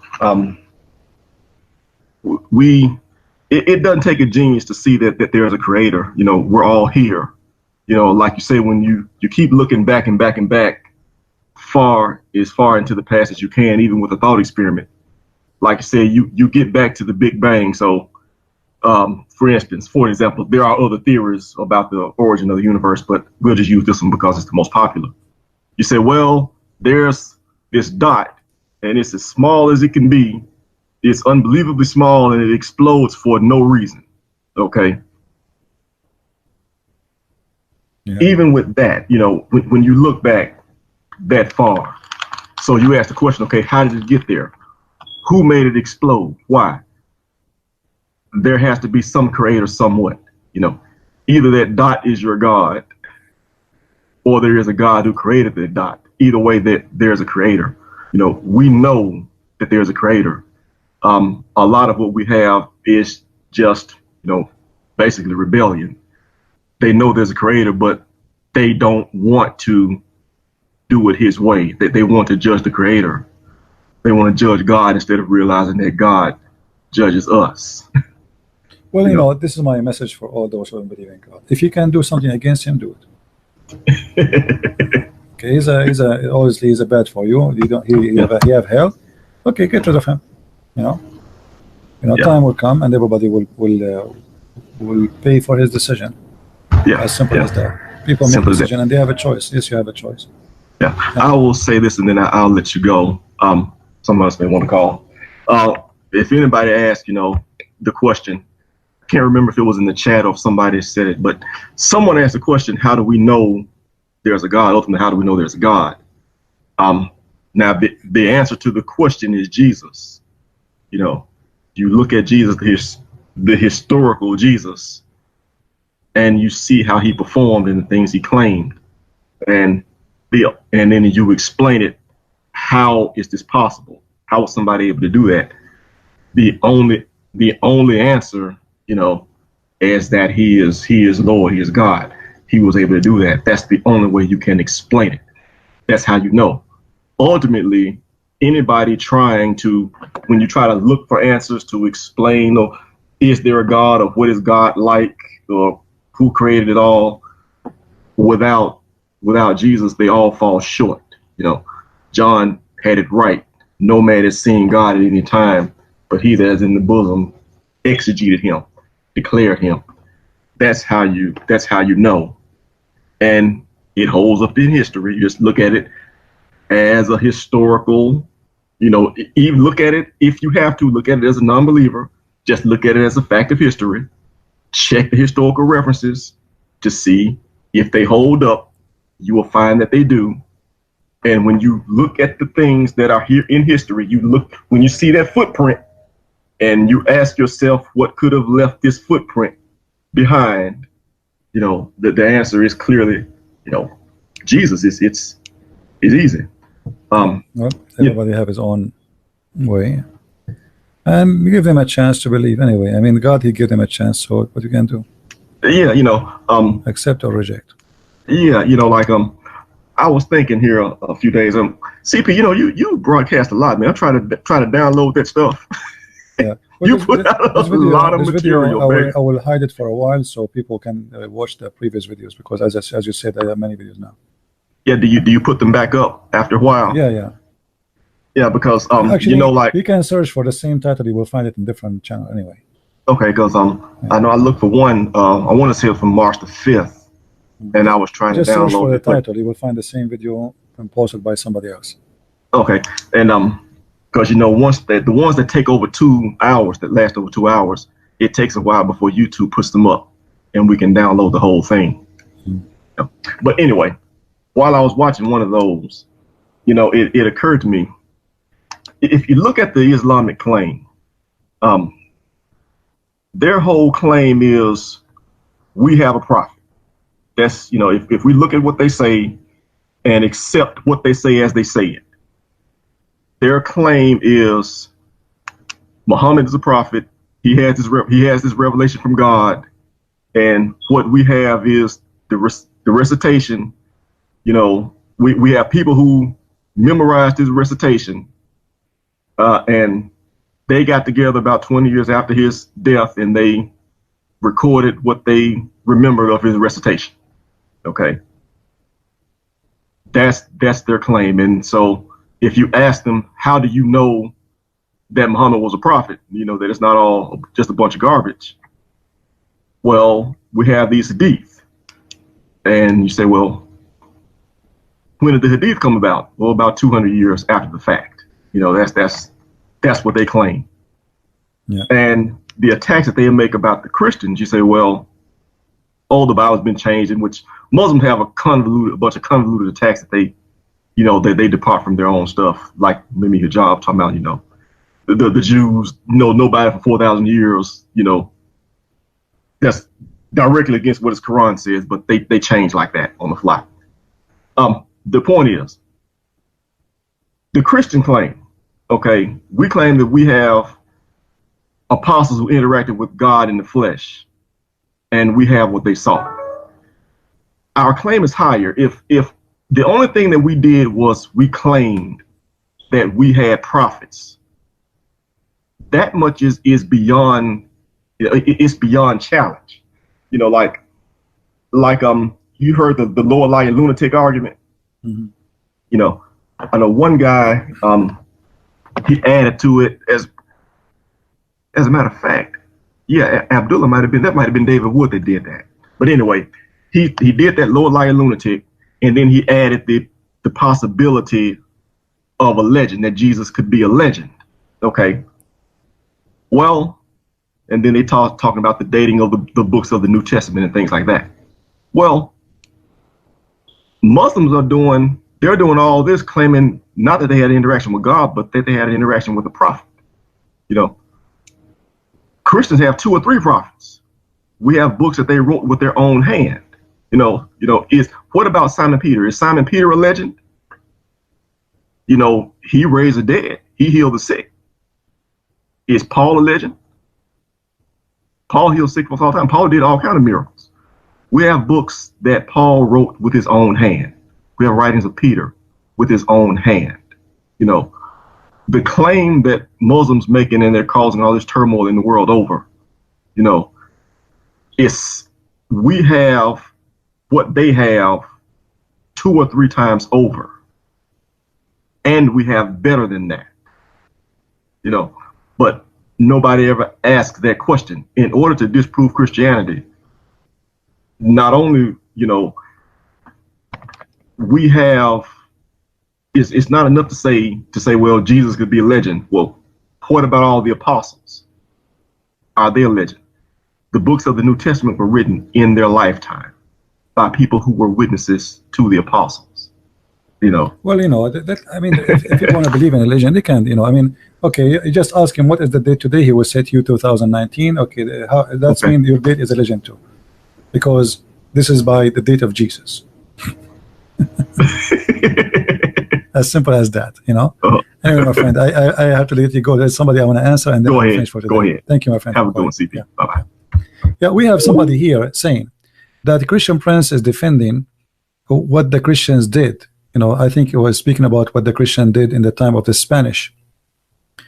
My friend, I'm not defending anyone, but if you occupy my land and you occupy me for 800 years, and I am a king, why you expect mercy from me? I can defend only what is biblical, but I am speaking now about a human nature. You as a person, you come to my house, you occupy my house for 800 years, and you take the side of my enemy. Why you expect the king to be nice and merciful with you? What kind of king is that king? He's a human being like everybody. So you are a foolish person. You do not know what are you talking about. If you want to understand history, you better read history before you talk about it. USA send an airplane to kill a guy, his name Wa'il al-Waqidi, as in he's an American citizen. He lives in Somalia. He did not occupy America, neither slave America for 800 years. He betrayed America, and they killed him. So you do that today.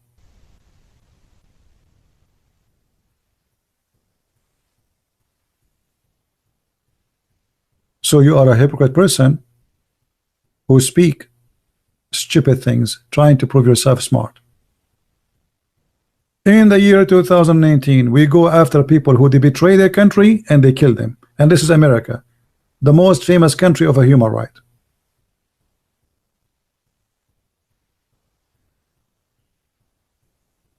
So the person who is saying that is being foolish and dishonest. Look at this Jawad, the Muslim liar, what he's saying. What the Christian did to Muslims in Spain. Why you are in Spain? Why you explain first of us why you are in Spain? Why somebody was in Mecca? He came in Spain with an army. You came with an army. They do what they do with army. I mean, look at how they make the victim.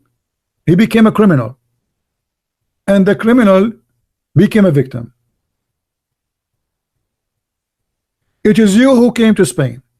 It is you who occupy Spain. It is you who enslaved the women and the men of Spain. It is you who sucked their money and their treasure for hundreds of years. And then when they kick you out, you say, look what the Christian did to the Muslims. Why you are there? You attack them. Did they invite you? Did they send you a Christmas card says come over, bring your family? I mean, you are a certified coward and a liar. Why you don't call me and tell me how and why you are in Spain?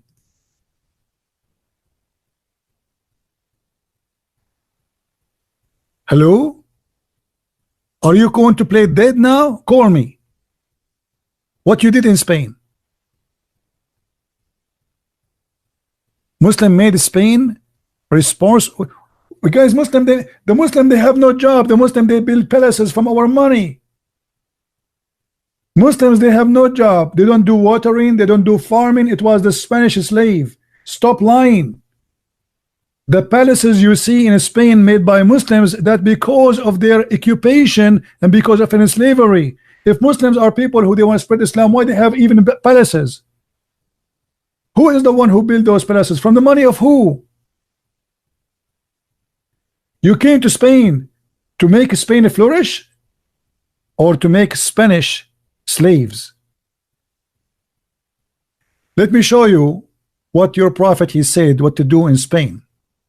And now I challenge you to call me, you coward. This is the order of the Muslims to do what to do in Spain. Do you see it? Unless you want to say to me your prophet is a filthy and he is not representing Islam. What do you say, Jawad? Do you agree with your prophet or you don't agree? Say my prophet is a bad person. Say my prophet is not a Muslim. Say it. So you come to Spain to put the chains around the Christians' necks, and then you claim that we came to make Spain better country. Who invited you? They are happy. They are Spain living in Spanish. They are Spanish living in Spain. What's your business? Okay, I'm going to come to Saudi Arabia now because I want to build a better country. Do you accept? This is how liar, deceiver you are. You have no shame. Why you went there? Because you are a coward. Because your prophet says attack the Roman and get the blonde girls. Do you want me to show you a prophet of God saying attack the Romans so we can get the blonde girls?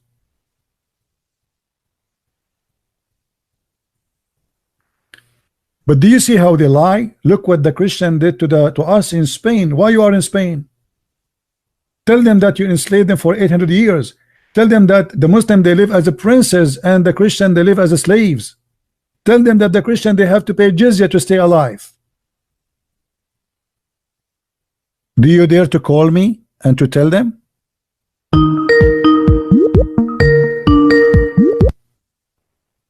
Hello? Hello, CP. Yes. Hi, CP. Sorry to disturb you. No problem. I was listening to audio debate with Abdullah Sumir. Okay. I just couldn't help phoning in. You know, I hear this all the time about the Crusades, about Spain, about the Inquisitions, but nobody is mentioning the fact that it wasn't Jesus who did all this. You know, on the one hand, we have Muhammad's character, who did all this, who commanded this. He came with a book called the Quran. No. You see, no, hold on. You see, even Jesus did not command that. But we as a Christian, we have the right to defend ourselves. Yes, of course. You come to my country, you occupy my country, you enslave my family, you rape my wife, and then you want me to be giving you a hugs. Yeah. No, I absolutely agree with you, CP. But what I'm saying is we have to compare like for like. We have to compare Jesus with Muhammad. Jesus, is the no, I don't want to compare. I don't want to compare because this is an insult to Jesus. Simply, first of all, why we don't take and see what happened? Why the Muslims are in Spain? Yeah, they have no reason to be in Spain. They came with an army, and their leader, he burned all the ships, and he said to them, the enemy in front of you, and the sea is behind you. Kill them. This is Islamic history. I can show you the reference. So why you came there? Did they invite you? No. So the hypocrite, they want to say to you what the Christian did to them in Spain. Why you are in Spain? Absolutely, I agree with you, CP. But what I'm saying is that people complain about Christians doing this. Let me show you the hypocrisy. They say to the Spanish, they went all the way to America and they condemned them for that. Yeah. But they will not condemn themselves to go to Spain. That's right. Double standard, hypocrite nation, hypocrite religion. They say the white man came to America and make America a Christian country. Yes. Well, isn't it you? You see, those people, Jesus did not say to them, as you say, did not say to them, go and make attack different nation to make them a Christian. Actually, they did not. The army came looking for gold, looking for silver, looking for material, and then missionaries came with them. It's not the army who made people convert. Yeah, I mean, Jesus didn't have an army. Jesus didn't, bring any kind of violence. People forget that. So why do people forget the fact that Jesus didn't lift a finger against anybody? In fact, he preached peace. He was the Prince of Peace. Even after Jesus, 600 years, we have nothing. It's called the crusade. Why? Yeah. Yeah, this really upsets me because, people accuse later Christians, do this, do that, but that's in self-defense. But here we've got Muhammad, the prophet, so-called prophet. He's doing all this and coming with a book which to this day is being used to justify violence and killing and raping and destroying societies and countries. But nobody wants to look at that. They're trying to justify that, the Muslim apologists, by saying, well, it was like this and it's not like this, and how they twist the Arabic. They start playing that game. The Arabic says this and you don't understand it. But we know the liberals, they share the same bed with the Muslims. Look what the crusade they did. Look what the Spanish they did. But nobody want to say who is the crusade, first of all, why they are there, who are they, what happened. The fact is the crusade was a reaction for the action. And the action is the Muslims attack the Christians, took their land, enslaved them, forced them to pay jizya with humiliation. So the crusade was to defend. They are not the offensive people. Same as in Spain. That's right. But even none of the four Gospels, speak about Jesus commanding anybody to go and do all this kind of thing, raping and, what kind of nonsense is in the Quran? We don't see that, at all. It's a complete opposite. So why people complaining? If they compare the two religions, you can clearly see, like black and white, that they're very, very different, and Islam is totally satanic. I don't mind to compare even between Christians and Muslims even today, and they will lose. Even with the worst criminal who is Christian, we can call him, let us say Hitler. They say he's a Christian. The fact he was killing Christians. And the Muslim, they love Hitler for he was killing Jews. Everybody knows that. It's not a secret. But even Hitler is 1 million times better than Muhammad. Yes, he is. Absolutely. Even Stalin or Mao, any dictator you can think of would be better, I think. And I've often said, and you've said as well, CP, that Muhammad wasn't fit to clean the sandals of Jesus. So I don't know what people are talking about when they, make these accusations. And that's why they are covered. They don't dare to call me, my friend. Thank you very much for calling. Thank you. Thank you, CP. God bless. Bye-bye. Yeah, if you have something to say, call me and I will shower you with what you deserve. If you're a Muslim proud about Allah, look, who is a Muslim will read for me this statement in front of us? Who is the brave Muslim? He want to read this.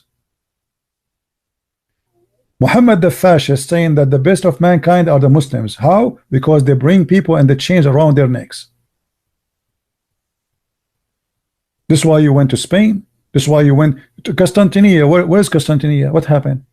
There's nothing called Turkey. It's not your land. It's not called Damascus, the Muslim. Damascus is not a Muslim land. Iraq is not a Muslim land. Egypt is not a Muslim land. Morocco is not a Muslim land. Tunisia, Algeria, this is not a Muslim land. They occupy all the way of North Africa, and then they went to Spain, and they occupy almost half of Europe, actually. Romania, Bulgaria, Latvia, you name it. Half of Greece, Malta, Sicily.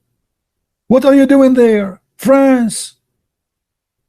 Oh, we are there to build better Europe. Yeah, we can tell how better you build. You go there, you take the gold and the money, and you send it back to build palaces, and you bring the blondie slaves to be sex slaves.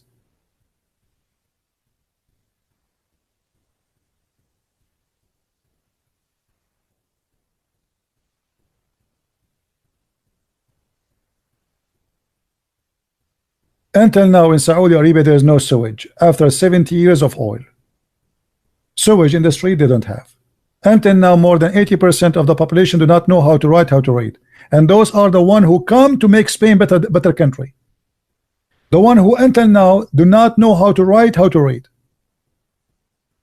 According to them, even their prophet himself was illiterate. The teacher was illiterate. What about the followers? This is what they say to us. The guru, Muhammad, he himself was illiterate. Have you ever heard of a guru? He himself do not know how to read, how to write. And the guru want to teach me about better life. And the guru, he put nails in the eyes of his enemies. Are you there, Jawad? Jawad is dead. He's not even moving. Did the Spanish did that to you? Let us see. Did the Spanish did that to you? What do you think? Are you there, Jawad? Did the Spanish put nails in your eyes? If they did, that means they are learning from Muhammad.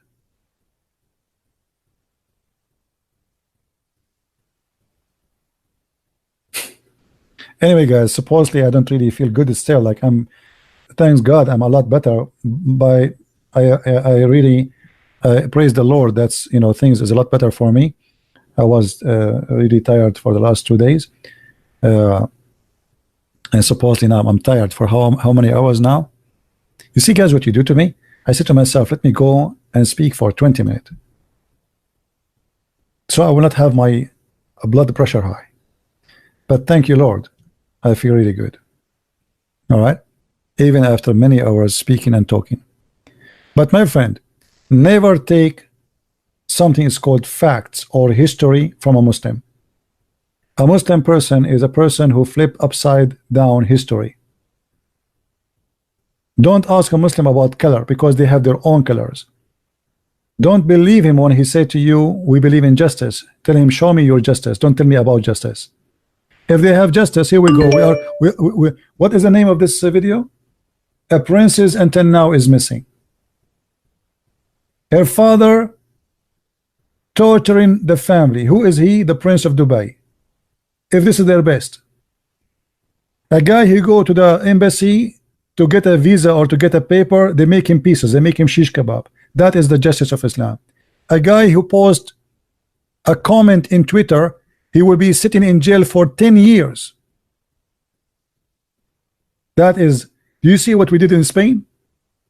I mean, if you cannot handle a tweet in the year 2019, so what you did in Spain 7 centuries ago, guys, you understand? If they cannot handle a tweet today, 2019, a woman, she will stay in jail for 38 years. 38 years and 148 lashes today. And you are trying to convince us that the Muslims 8 centuries ago they were nicer?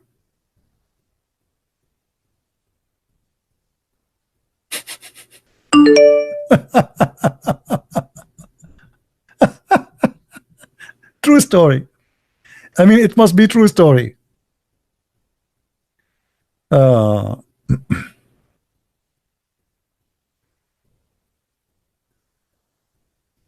this is Yusuf. I don't think you are Yusuf. I think you are a kid. Let us.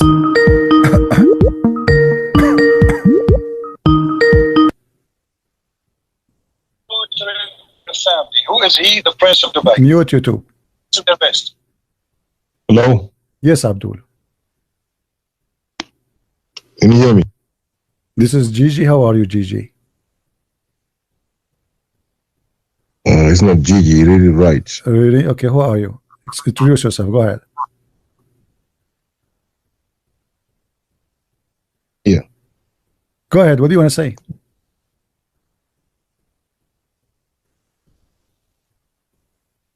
Hello?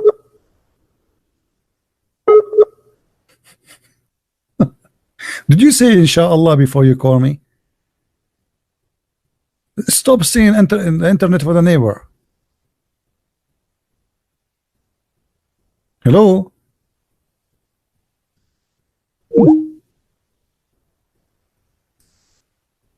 Do we have any Abdul?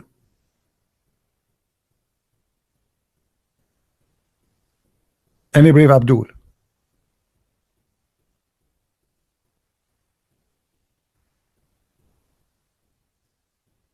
You know, the funny always the Muslim, they try to school you about justice. I mean, do you see the justice? 38 years in jail for she is asking for human rights. Islam is against human rights. Islam consider you as if you are just a creature. Actually, even the Muslims, they don't even shy to say, you know, we are created to worship Allah. We are just a slave. Yes, Abdul. Yes. What do you want to say to us? Go ahead. Yeah. If you're man enough, I'm if not you man really- enough. Are you a man This is- enough? I'm not a man enough. Yeah. Are you a girl enough? I am ultimate truth. You're gonna Okay, run away you are again? you are no one. Who are you? What ultimate truth mean? What does that mean? Like a coward. What does that mean? Okay. Okay. Why are you blocking me on the chats? Why can't I chat? Talk to people. Why don't you unblock me? Because you are a kid. You're a man. I asked you to call me 2 hours ago, and you are just keeping jumping like a monkey. You never answer any question. Now, what do you want to say? Go ahead. I said, why don't you unblock me on the chat first? Because I want to show speak me- to you by voice. I want to see how man you are. Aren't you a man? Speak to me. Here we go. Why you are being a kid in the text? Jump from a topic to a topic. I answer you in the words. You don't answer me in the. You post a you. question. I answer you, and then you don't. You Unblock skip it. ultimate truth. Now I'm asking you why you don't give me the question here and let us get you busted here. Aren't you a man enough? I ask you any question, you're not gonna answer my question. Okay, You we'll, can't let answer us my see. Here we go. In the about front your of own us, God. in the front of us, we have a statement saying, No. You want me to ask you a question? Let me ask you a question. "Go ahead, right? go ahead, go ahead, go ahead, There we go. Go ahead. Let me ask you a question. go ahead, go ahead." Go ahead. Huh. Okay, you ready? Ready? It's about Christianity. Okay, go You ahead. gonna answer? Go ahead. Okay, how many fathers does Jesus have according to your Bible? One father. You sure about that? Well, do you have different father we don't know about? Yeah. Who is that father that is Jesus' father? When according they to your asked Bible? Jesus how to pray, did he say say it like this, our Father out of heaven, or he says our fathers? I'm asking you, what is the My name? friend, don't waste my time. Don't waste my time. If you have something to say it, did Jesus says when you pray says this, our Father out of heaven? Did he say our Father or our fathers? Jesus had 3 fathers according to your Bible. You don't know that? Abdul, I don't like stupid talk. It is you who believe in 3 gods. You want to prove it or David. not? No. David. Okay, either you prove it to me, either you prove it to me, either you prove it to me, or shut up. Go ahead. Yes. Go ahead. David is considered as Jesus' father according to your Bible. Do you know that? Okay. Joseph is considered as Jesus' No. father. Hold according to your Bible. on. Show me the one about David. Oh my God, you don't know that? Abdul, don't tell me you do not Let me- know. When I say let me something to prove it. Abdul, don't make me hang up on you. I have no time for kids. When you Yes, say you will, something, because no, you're when you ignorant. say something, I you know show you will. it, and we will laugh at you. Jesus said, Well- "Let me shut you up, you donkey, son of a donkey." Jesus said to the Jews, "What do you say of the Christ?" They said, "He is the son of David." Do you know the verse or not? I said, Do you know the verse or not? I know all the verses in your Okay, Bible. then shut up. Then what Jesus don't said to look. them? Then if you know the verse, what Jesus said to them? I said, Jesus is the son of David, Abdul. according to your Bible. Yes. And No, nothing no. you can This is what the do Jews about it. said. Jews, You wanna the deny Jews. it? I'll give you Shut the up. verse. Shut up, You donkey. shut the I'm hell asking up. you. I'm asking you. I will show the verse in front of everybody and will laugh at you. Either you answer or you are a coward. What Jesus said to them when they said, "Shut up, his shut up." You father, see, according I to your have no Bible. time to waste, Abdul. Don't waste my time. You said you are a man. Are you a man? Why don't you answer my question? I'm asking you a question. What Jesus said to them when they say to him, he is son of David. What Jesus said to them when they said he is a son of David. I'm not here to answer your question. You're here to answer my question. Okay, so you want me to answer now? Yes. Aren't you the one who started answering and you said to me, David, he said? I said David is considered as Jesus is three people. David, Joseph, and your God. How many? That's three gods. Shut up, idiot, and don't ever call me again. You are a son of Muta, and you know all the Christians don't believe in that. You are a filthy monkey. By birth, Jesus, if I say my grandfather is David, that means David, my father, you filthy. I mean, how stupid, how silly you are. If Jesus is born of Mary and she have a man, she's engaged to, his name is Joseph. That means Joseph is his father. Do you know that Jesus have a three father? I mean, you are like somebody have a diarrhea. And you see why I want to talk to you. Stupid. I want to prove to you that Jesus have a three father. The Bible says that Jesus is the son of David. And the Bible says he is the son of Joseph. And the Bible says he is the son of the Father. Now, which one of them is the Father?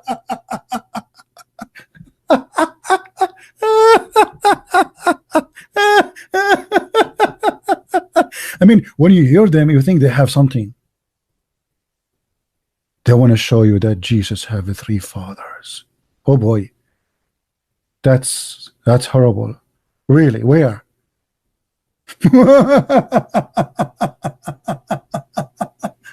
And let me give you another additional news. Jesus said, the one who saw me, he saw the Father too. That means Jesus, when you see Jesus, you saw David, according to you. And when you see Jesus, you saw Joseph. And when you see Jesus, you see God. Silly, stupid idiot. I am the ultimate truth. You are the ultimate fart. I mean, I feel sorry if you are married to your, I feel sorry really for your wife. How a woman, she marry a donkey like this? My wife, I want to tell you today a secret I discovered. The Christian Bible teach that Jesus have three fathers. Joseph, count with me. Joseph and David and God. Husband, how you discover this? You must be ultimate smart. I told you, I am the smartest between all my people.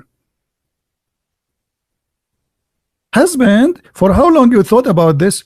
A lot of time. Husband, did you call a Christian Prince? I did. And he said to me, you're an ultimate fart.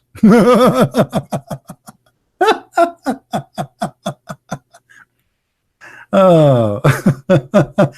It's a good laugh. It's a good laugh.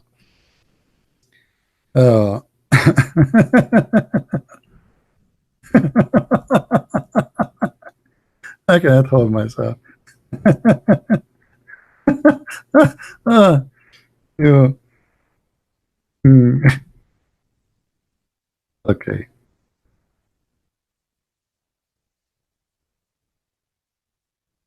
Let us go to the Bible and see a little bit.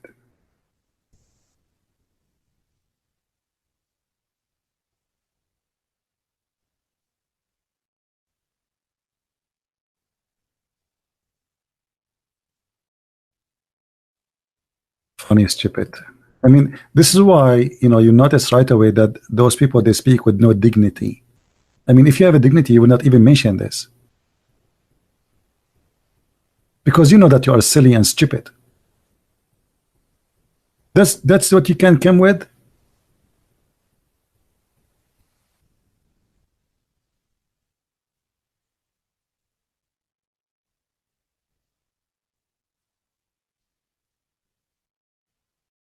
All right. Let us open the verses. I was typing in Arabic, you believe it.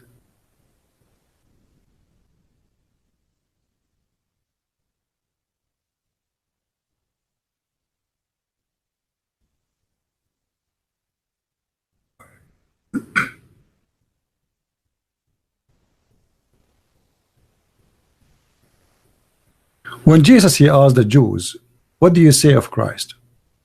They said he is a son of David. Jesus said, if he is a son of David, why David call him God? Call him Jehovah. Why David then call him Jehovah?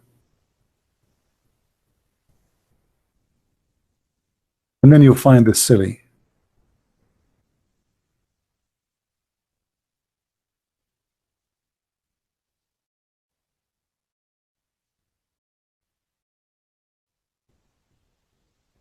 You know, I always experience the silliness of Muslims, and the more you talk to them, the more you find how silly and how childish they are.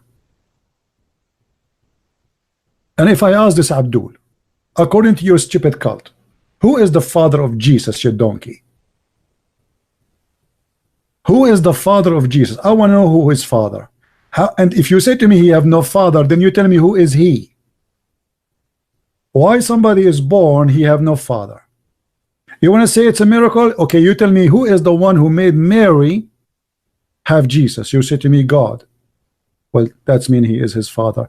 The one who made my mother pregnant is my father. Do we agree, people? Do we agree?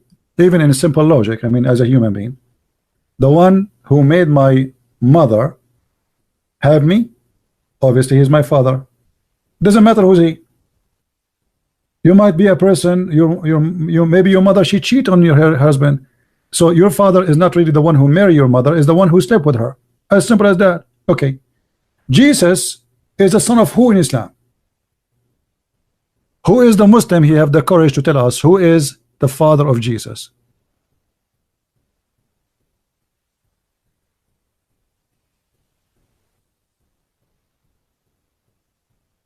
No answer.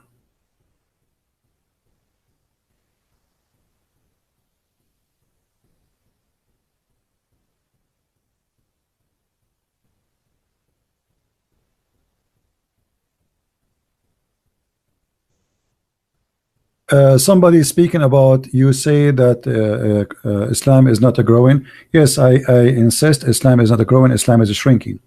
And if you see a lot of immigrant in Europe, the reason you notice Muslims in the street because they dress differently, not because they are majority. To give you an example, if I go right now in the mall, I see 1,000 women. I don't notice them. I see a woman wearing hijab, I see her because she's wearing hijab. So Muslims are minority everywhere. Even in Islamic countries, they are minority. Just yesterday, we made a video about tens of thousands of women making fun of the adhan. Is that correct, guys? How many of you saw the video? If you did not watch it, go to the previous video. You will see the link there, down the video. The whole topic is about it. Tens of thousands of women, they are making fun of Islam in Turkey, not in Europe.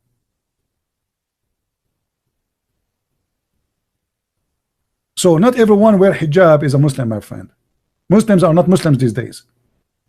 Here we go. All of them, their name is Fatima and Khadija and Aisha, and they are making fun of Islam. They could not even bear it to have the adhan sound. Just start whistling, going crazy. So don't fool yourself by numbers. You might think it is exist. It does not exist.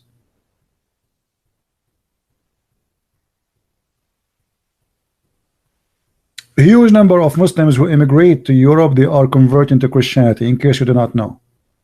But yet when you see someone like Christian Prince in the street, he look Middle Eastern, you think he's a Muslim. That's because of your mentality. If you see this guy who just called me 5 minutes ago, you will think he's a Muslim because his name is Abdullah.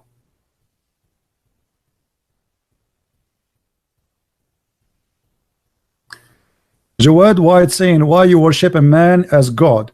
Well, here we go. You are the one who worship man as God. You don't question. I worship God who came as a man. But you are the one who worship man. Do you want to show you? Let me shut you up, Jawad coward. Read with me. Your God is short and have curly hair and you have a big ass. Now I'm going to ask you the same question you asked me. We don't worship a man. We worship God. You worship a man. This is the description of your God.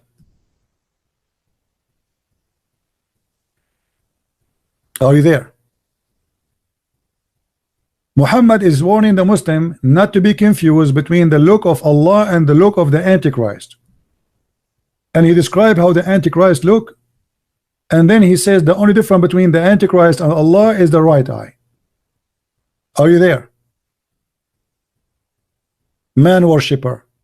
We don't worship man, we worship God.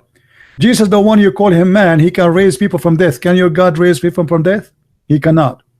Muhammad, according to Muslim, his son dies, ask Allah for help. Allah could not help his sons. Is that true? Jesus, he make the blind see. Can Allah make the blind see? Can you show me? One blind, he became a person who can see. There was a guy who is a blind. He came to Muhammad to his house. Muhammad, he kicked him out of the house. He did not make him see. In the top of that, he kicked his ass, and there's a chapter in the Quran. It's called the chapter of Abbas. So if you say to me Jesus is a man, well, he is man who can do what God do.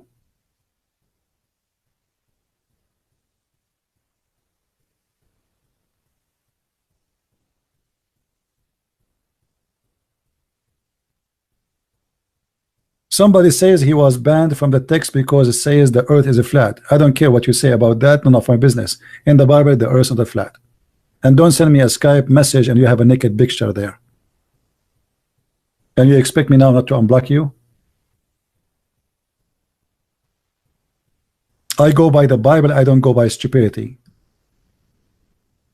The Bible says that the earth is the flat. If you think the earth is flat, well, go and change the heroin you are taking. Obviously, it's not good quality. Try to change it to Quran. Now, do we have any Jawad? Jawad, are you there?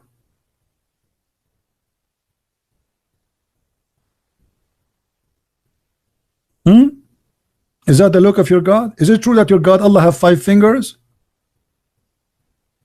I challenge any Muslim to tell me why Allah have 5 fingers. I will give you options. Allah, he tickle you with it. Allah, he finger you with it.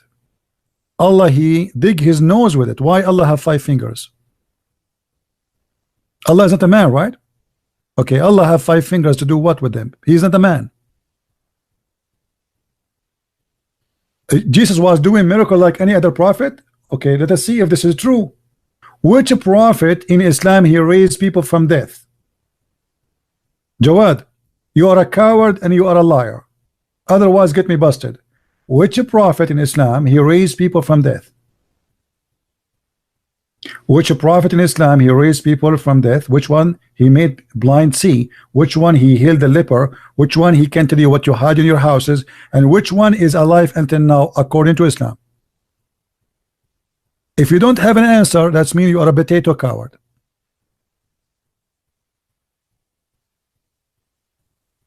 Do you think, guys, this guy, this Abdul will answer?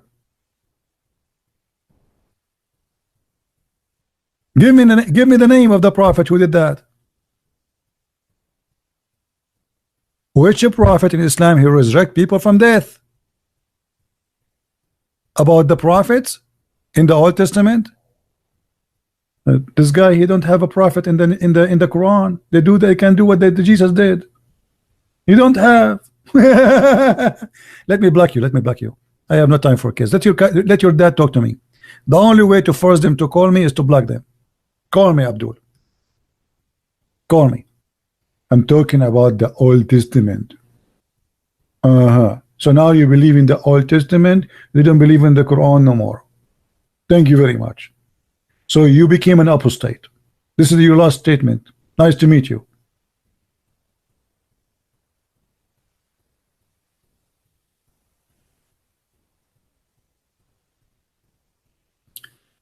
You know, when the Muslim, he says to you, how you believe in Jesus as God, tell him, how I will not. If the Quran says Jesus can resurrect people from death, he can make the blind see, he healed the leper, he can tell you what you had in your houses, he have no father, he was called holy, and now he is in heaven, and yet you are saying to me, why is God? I mean, tell you a stupid God. From all mankind, there's only one person. He is born, yet he have no father. He never die.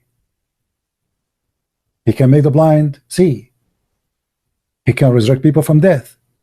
Not only that, he can make a shape of a mud of a bird, and he breathe into it, and he make him a living bird, which means he's a creator. And not only that, right now he's alive. And not only that, he is going to come in the judgment day. And not only that, he will kill the devil. And not only that, when the devil see him, he will melt like salt, and yet he is not God. If all of this does not make Jesus God, then who is God? The question is, can your God do what Jesus can do?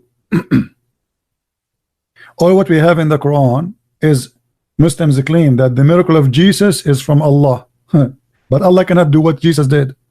What about we ask why Allah could not do what Jesus did?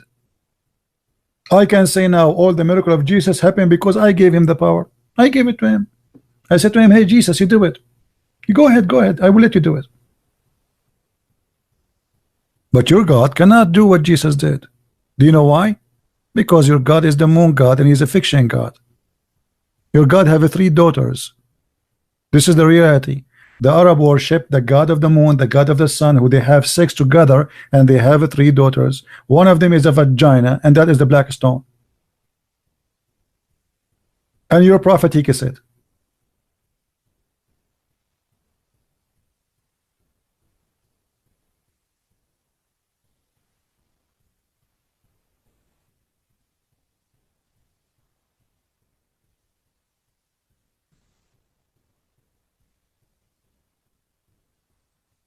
A Muslim saying to me this in Skype.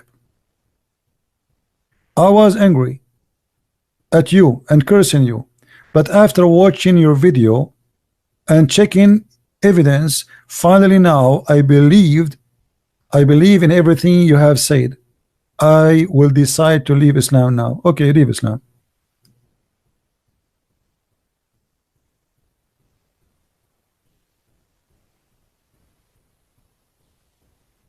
Who's next?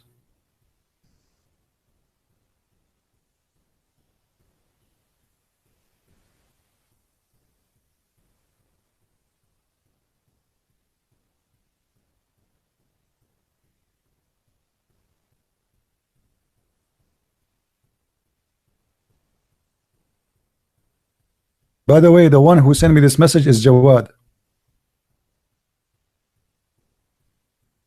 The one who sent me this message, he decided to leave Islam. This is Jawad.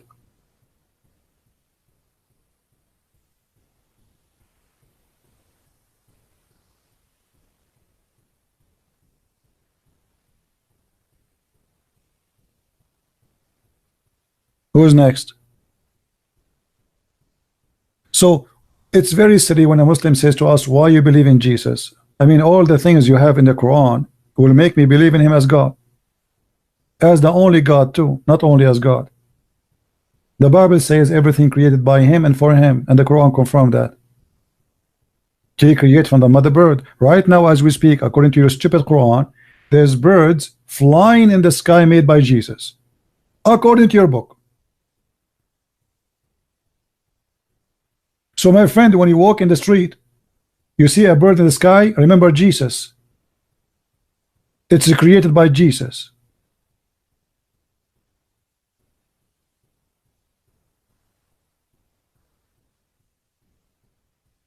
But if I see a goat, I will remember the Quran eaten by a goat. This is what I remember about Muhammad. So while Jesus was creating from the mud creatures, living creatures, your prophet was busy having sex with the children. While Jesus was busy making the blind see, your prophet was killing people, make them blind, and putting nails in their eyes. While Jesus was making people come back from death, your prophet was cutting necks and making people go into death. Am I lying? Muslims, am I lying?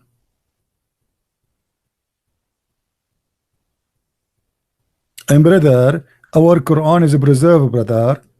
What? Our Quran is preserved, brother. Are you sure? Brother, you remember the coward, the sheikh, who said to me there's no such a thing as a breastfeeding? Do you remember? I mean, do you see how liars they are? Even this guy is a sheikh. There's no breastfeeding, there's no such a thing. So what do you mean? What do you mean? Are you accusing Aisha to she's a liar? And the coward, I insisted many times for him to answer the question, and he ran away. No, you cannot call me because I'm done. I did not eat since yesterday. Man, it's already 10. Man, how many hours I'm here? I suppose I don't feel good. Unbelievable. I hate you guys. Anyway, guys, this video will be hidden because we wanted to watch the previous videos and the video before it before we take them down. All right? And actually, this video is not really important. You know, there's nothing here. I mean, that's normal stuff. And talking to an atheist. For me, I am not really interested in atheist debate because there's nothing to debate about. I mean, atheists, you have nothing. They believe in science. And we prove, even by talking to him, that science is a joke. It's not really, it's not something to depend on. The day you come to me with something it's called science can make me live forever, I will believe you. The day you can come to me and you say to me, we can make a human without using a human, without using DNA, then I will believe that maybe this is possible. Your science is a joke. You can't even make a chicken until now. You have to use DNA to grow organ. You have to use DNA which is created by God. And it's not a miracle for me if I take a seed and I grow a seed. It's already there. I did not make the seed. What about you make a seed? Can you? What about you put air, nothing there. Actually, even air, there's nothing there. Inside of in the laboratory, and there's nothing there. Use nothing of what is exist and make something exist. Big bang. Bing bang. There we go. Like boom. And then we have everything. I want to see that happening. The only thing that make me believe in a Big Bang is when a shaitan he do fart when he heard the prayer. I think this is the source of this theory. And this is the only proof of it. Otherwise, I don't see any other proof. This is the only proven Big Bang by the Prophet Muhammad, peace upon him. The Prophet said when shaitan he heard the call of the prayer, he turns his back and he break winds. And this is scientifically proven to be accurate. And that explains why in the Middle East we have a very bad smell.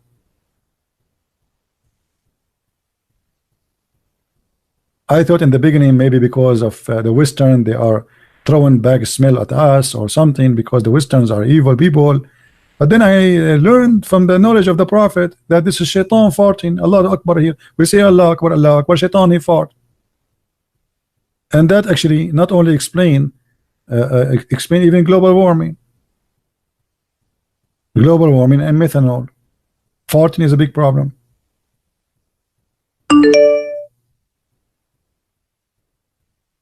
Guys, what you are saying to me, see a doctor, do I sound like a sick? Do I sound tired? I feel a little bit tired, but I think I'm fine, right?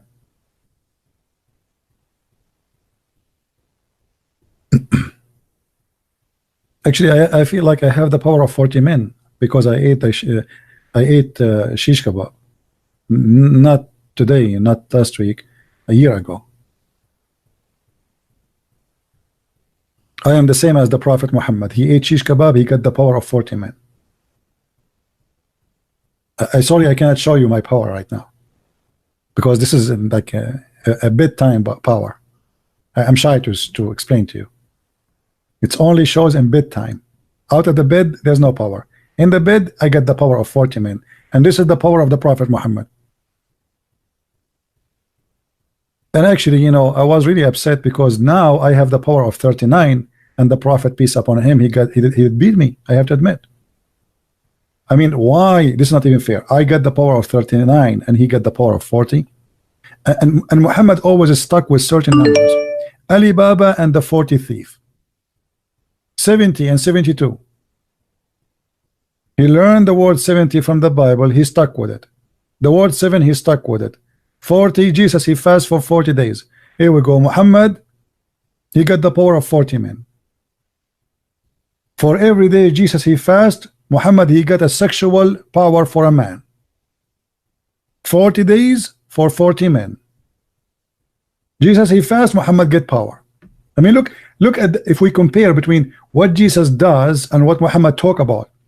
Jesus fasting for 40 days, Muhammad, he got a shish kebab dish, he ate it, he got the power of 40 men. I mean, obviously both of them, they are from the same prophet. I can tell, brother. Who can deny that? Anyway, guys, we are done for today. Please don't forget to watch the previous videos, and until we see you, why you hang up, call and ask you a question about how many fathers Jesus have, and we answer him, Abdul Potato. We answer him. Secondly, if you want to ask us question, at least be a man and ask a question of a man. When you say that Jesus, you have 3 fathers according to the Bible, that's stupid of you. That is very stupid of you. Because this is not what the Bible says. David is not the father of Jesus. Otherwise, you have to admit that Mary, she is the sister of Moses, you idiot, according to your Quran. Aren't you Muslim? You say to us that in the old days they used to call them by their ancestors and the good prophet. So Mary, she is the sister of Aaron. So here we go, I will go with you. In the Bible it says that Jesus, son of David. So Mary, she is the sister of Aaron. Silly, stupid cowards.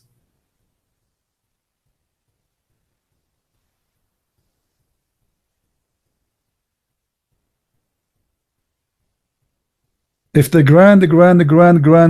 grandfather of Mary is David, and they say he is a son of David, that make him his father. Who is the coward? You Muslims, you have a diarrhea. I advise you to boil some potato. And please don't call Zakir Naik, because he will advise you to drink camel urine. Brother Thitter, according to the Bible, these that have 3 fathers. And don't have the 13 it said that David is the David is son of David. And in the Bible it said that Jesus is the son of Joseph. And in the Bible it said that Jesus is son of the father. Which one is the father now? Which one?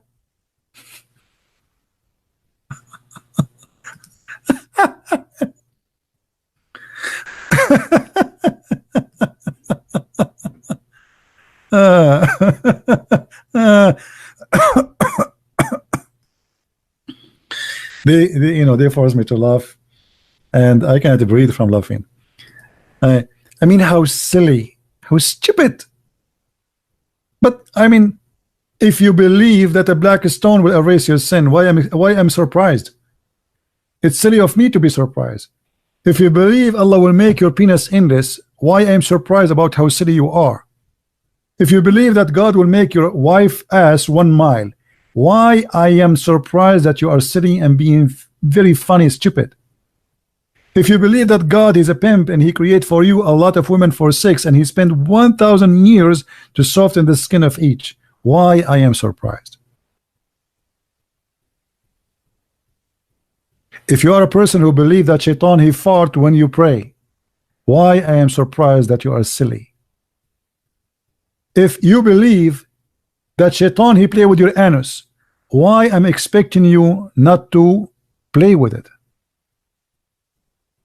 If you believe that shaitan he sleep in your nose, shaitan he piss in your ears, shaitan he round himself around your penis, shaitan he did even do your wife when you have sex with her, why I am surprised that you are stupid. After all this belief, and I will be surprised why you are silly and stupid.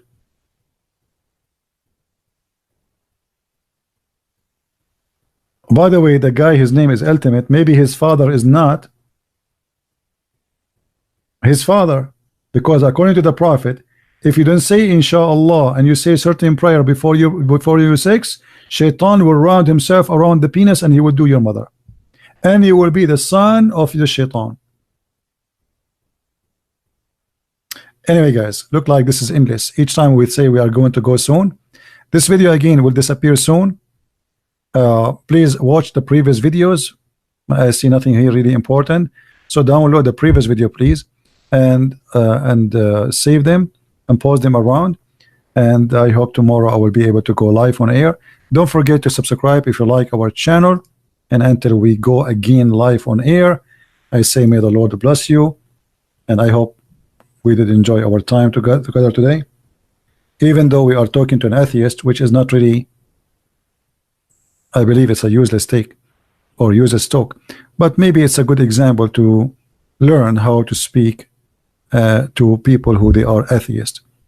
They have their own way, and we better try to understand them. Until we see you again, may the Lord bless you. Christ is Lord, Islam is false. And if you like to read more and understand more, feel free to read my books. Thank you very much and take care.